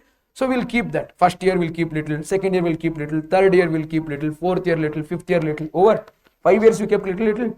5 years over. Now we have to do redemption. You know what do? Sell all the investments, collect the money, use that money to pay debenture holders. I'll repeat, every year little money will be kept in DRR investments. At the end of the debenture term, we'll sell all the DRR investments, receive the money, use that money to repay our debenture holders. This has to be maintained at minimum of 15% of debentures to be redeemed in the current year. This year we are going to redeem some debentures. This year if we are going to redeem at the beginning of the year, for the debentures what you are going to redeem in the current year, minimum 15% should be there in DRR investments in the beginning of the year. You have to maintain. You have to maintain. On the redemption date, you sell the investments, you redeem the debentures. Did you understand this? Yes. This is actually very interesting and complex topic in CA Inter, where we have an option of buying our own debentures, we'll pay interest on our own debentures to ourselves and everything. Now, because they've brought it to foundation, they can't ask you question on interest on debentures part. Because to do that interest on own debentures, you have to learn accounting standard 13, which is part of inter syllabus. So it's become a very plain, sada, sida chapter with some 3-4 questions in your material. Do those 3-4 questions only, you will get one among those 3-4 only. There can't be any creative way of asking questions. I'll do one question from your material, however. Don't worry. So whenever you are going to create DRR, I told you it is created out of free reserves. Reserves will decrease, free reserve account debit. Debenture redemption reserve will increase, DRR account debit to credit. So the entry will be free reserves account debit to DRR account. You get this? DRR investments are purchased. What will be the entry? Investment is an asset increasing. So DRR investment account debit. Credit will be given to bank account. Why will we credit bank account? Because investments are purchased by paying cash. Let us say at the end of the period, debentures are due for redemption. You will write X% debentures account debit. Nominal value of debentures decreasing. Premium whatever you are supposed to pay, add. This money will be crediting into debenture holders account because debenture holders are our liability now. We have to pay so much money to our debenture holders. Then finally, when you make the payment, you will write debenture holder account debit to cash. And when you do this redemption, this DRR what you created is no longer required. You created DRR with an intention of safeguarding the money for redemption. When redemption is over, DRR is no longer required. So DRR whatever you have already created will be reversed. Henge, same entry. Here we wrote free reserve to DRR, no? There will write DRR to general reserve. Did you understand this? That is the entry that you should write. They have given question where you had debentures. First question in our study material. This is our ICA study material question. So debentures in our balance sheet was 10 lakh. These are supposed to be redeemed. So this debentures is closed by transfer to debenture holder account 10 lakh. And in our debenture holder account, I will write 10 lakh rupees is supposed to be paid to them. In the question, they have told that we need to pay them premium of 10%. So the 10% premium I will add. So 1 rupee premium, 1% premium ansate. 1 rupee per debenture premium they have told, I will add that premium. Full money I will pay. So debenture holder account will get closed. I will repeat the entries. Entry number 1, debenture account debit to debenture holder account. In debenture account I wrote to debenture holder. In debenture holder account I wrote by debentures. Premium needs to be paid. It is expense. Premium account debit to debenture holder account. So premium is debited in debenture holder. And that is paid debenture holder to bank. In debenture holder account, I wrote by premium. In premium account, I will write to debenture holder. And like I told, this will be changed to P&L account only. During the year, there are two more transactions. DRR is created, investment is purchased. Investment is sold, DRR is reversed. Ashte, torasti nodi. They have created DRR. Balance opening was 50,000 was created during the year. So we'll write 50,000 DRR opening balance. DRR created during the year 50,000. Then at the 10%, no, DRR should be maintained at 10%. So 10% they've created DRR here. And redemption over, DRR is no longer required. DRR is transferred back to general reserve. Understood? And they purchased investment, they had investments worth 1,50,000. To redeem debentures, they sold investments for 1,50,000. One debenture account, one DRR account, DRR investment, bank account and debenture holder. Everything is simple. In debenture account, opening balance credit, transfer to debenture holder. Debenture holder will come from debenture account, debenture premium, payment. In DRR account, creation of DRR, reversal of DRR. In DRR investments, opening balance plus purchase if there is any, minus sale, that's it, closing. That premium you bring it to DRR premium account, premium on redemption of debentures and then transfer it to P&L account, close it, over. Is it difficult? No. I'll tell you which problem will become difficult. I think it is second problem or third problem, which is interesting. Third problem, no? Conversion. Third question, which add that conversion and everything. Third one, we didn't do journal entries, no? That day, fast track question, we were discussing third question, okay, third question. We'll see that third question from our material. ICA study material.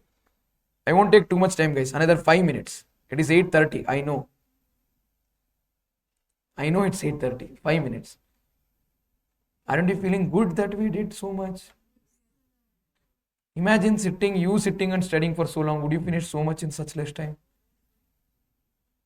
Now don't sit with your friend to study later. Always do it alone. Partnership marks partnership 60 marks for you and your friend together.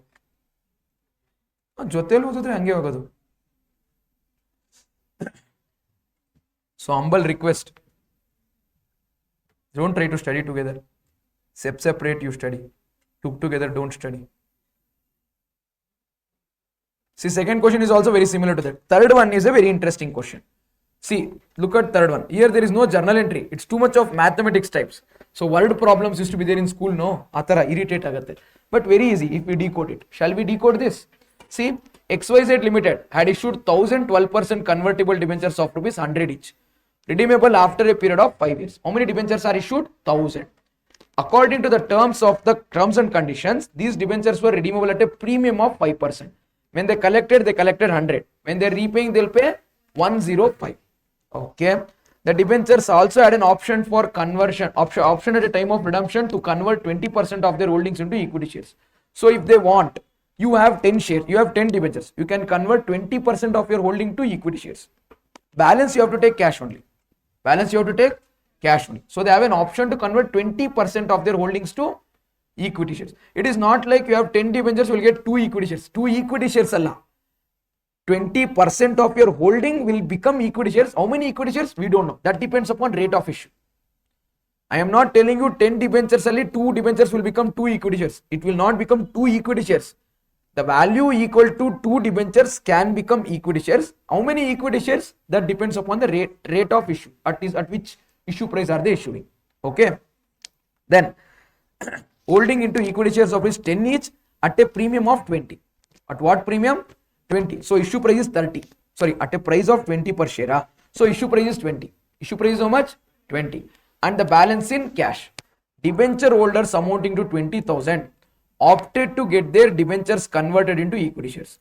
Now, if they decide no 20,000 worth of debenture holders, they won't get it is not original amount into this one and they'll get full equity shares. Among that 20,000 rupees, 20% will become equity shares. Some investor who's holding debentures worth rupees 20,000 has opted for conversion into equity shares. Full 20,000 won't become equity shares. 20% of the 20,000 will become equity shares. Did you understand? Observe. How many debentures are there? 1,000. Nominal value. 1 second. Let me make it nice.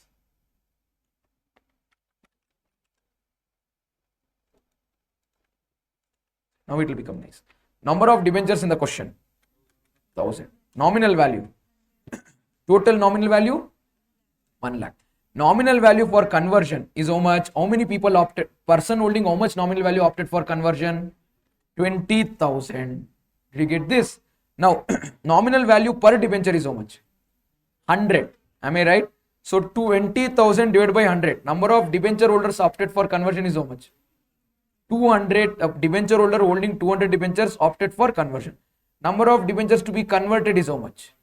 200 into 20%, 40. 200 into 20%, 40. Did you understand this? Now, what is the price at which the shares are to be, debentures are to be redeemed? 5% premium. 5% premium. 105 will become the price. Conversion value is 40 debentures into 105. 4,200. For 4,200 rupees, you will get equity shares. Each equity share is 20 rupees. So how many equity shares will you get? Value 4,200, issue price 20. That's what I was trying to tell. What we usually think, no, 20,000 andre 200 shares, 200 debentures. 200 debentures of 40 means 40 equity shares sigutte. 40 equity shares sigodilla. To the extent of 40 debentures, to the extent of 40 debentures, you are eligible for equity shares at its issue price. Did you understand this? So I'll repeat, 20,000 is nominal value, which means 200 debentures. Am I right? And in the 20% are eligible for conversion to equity shares. How many debentures will get converted? 40. 40 into 105. 4,200. 4,200 rupees ge ಎಷ್ಟು equity shares ಬರುತ್ತೆ? 210, because one equity share is 20. You can do it another way also. Now 20,000 nominal value, it is redeemed at 105 premium. No, please do 20,000 into 105%. 21,000. In the 21,000 you do 20%. 4,200. I mean to say 20,000 is nominal value alva. We are ready to pay them 5% premium. So do plus 5%. We are supposed to pay them 21,000. In that 20% equity share agate. Alva, do into 20%. 4,200 rupees ge equity share sigate. Each equity share is 20 rupees. So they get 210 shares. Journal entry they have not asked. Only thing is computation. 210 shares. Did you understand? What you need to remember is, for that value of debentures, at the issue price you will get equity shares. No, you won't get one debenture ge one equity share sigodilla. Ashte. There is nothing else more difficult in your material. 4th question, 5th question and all are journal entry based questions. Bank account debit to shareholder, shareholder account debit to share capital, issue of shares and everything. So only tricky question was that first question where ledgers were there, and the third question where that conversion was there. I discussed both the questions in the class on redemption of debentures for you. Did you understand? Only things that we didn't discuss from our RTPs, true or false question, journal entry question, cash book, petty cash, and other than that, rectification we've discussed, BRS we've discussed, valuation of inventory we've discussed, bills of exchange we discussed, final accounts we discussed, incomplete records we discussed, partnership we discussed, company accounts we discussed, and NPO also we discussed. So except for the first 2-3 simple topics, we've covered the rest of the topics in the marathon revision video. And by this, like I told you, I'll take 5 minutes now. At 8:21 I told 10 minutes for redemption of debentures. 8:31 I told 5 minutes. It's 8:36 and we have rightly finished the topic of debentures. As I tell 8:36, it's become 8:37. So I finished on time. So did you people enjoy and then also learn this last 3 days of marathon revision? Roughly it will come to about 10-12 hours in our YouTube when it's been posted. So give us a day or two's time. It will be posted on YouTube with timestamps. You guys can watch it from there and also share it with whoever you feel like it would help. All I would like you people to do is please like your subject, please subscribe to the course, and please comment on a daily basis on your subject and not on the video. So ensure that you give 100% of the watch time to your books and then study with full dedication and full energy for the next 15-20 days, and trust me, no one is going to stop you from sitting in a CA intermediate class. You have it all within you to sit in CA intermediate class, so you should be feeling terrible if you don't make it till then. You deserve it, you have the energy, you have the focus, you have everything that it takes to reach there. By any reason, if you can't reach there, you can't blame anyone. You can't blame your teachers, you can't blame your parents, you can't blame institute, nor can you blame elections, or nor can you blame health or anything for that reason. So everything is in your control. Go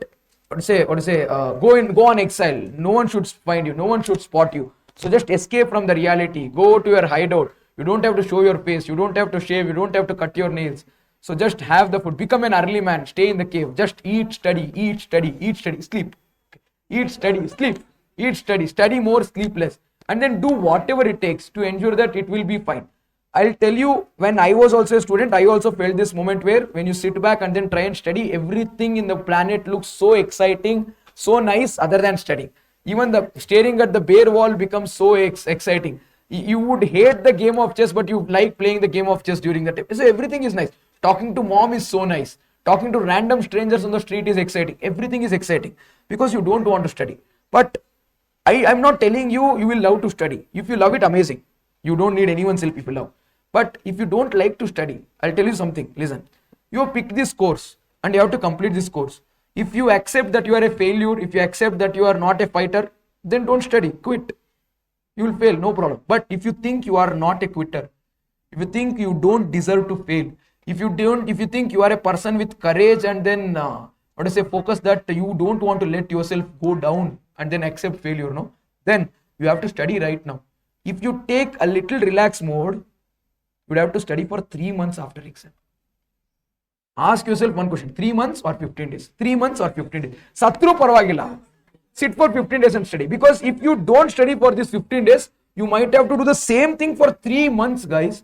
And in those 3 months, if you open any book, may it be law, may it be accounts, may it be quant, or may it be any subject, when you open, lot of pages will be like, I know this, I read this, oh my god, I know every line of this, I can solve this problem, but you still fail. Then you don't know whether to study again or to not study. Why? You don't know you should study again. Why? You fail, no, you should study, but you don't want to study. Why? You know it. Then it will become more of an irritation in those 3 months. Why? You know it, but you fail. See, if you fail and you know that you don't know something, that is the reason you fail. It is okay.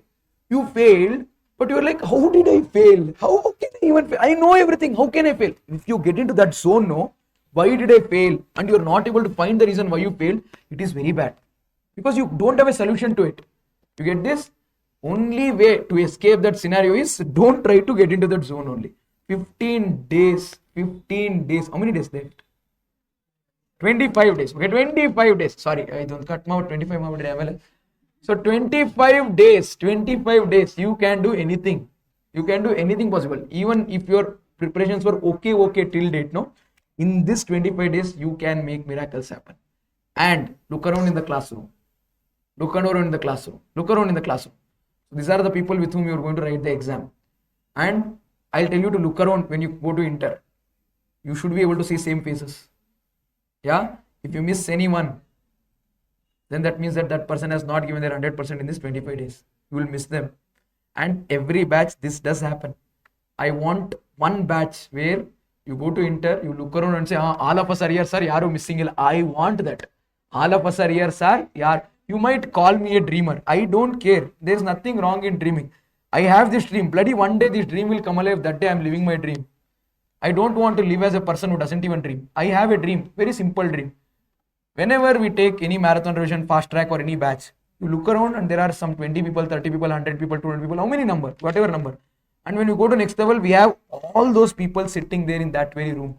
And that makes a different kind of happiness. I don't want you to score 100 on accounts. It won't make me happy when one person scores 100 and 3 people fail. All I want is everyone being happy, everyone passing. And that's my simple request to you all. Do it for me at least, if not for you people. Remember that there's one guy there who's waiting for you to be happy and successful. And I'll be immensely happy if you guys can clear. But I've done whatever I could do till now. Only thing that I can do ahead of it from now is pray to Almighty for good results.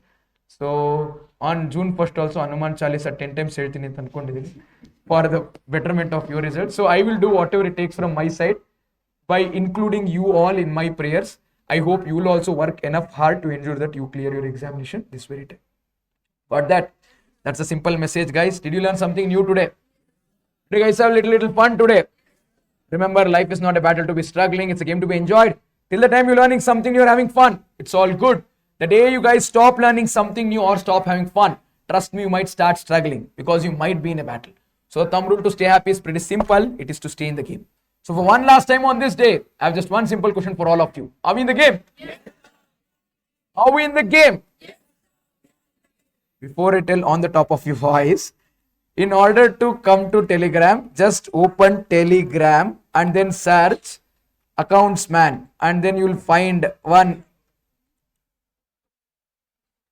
Just search one word called accountsman. You will find a web channel.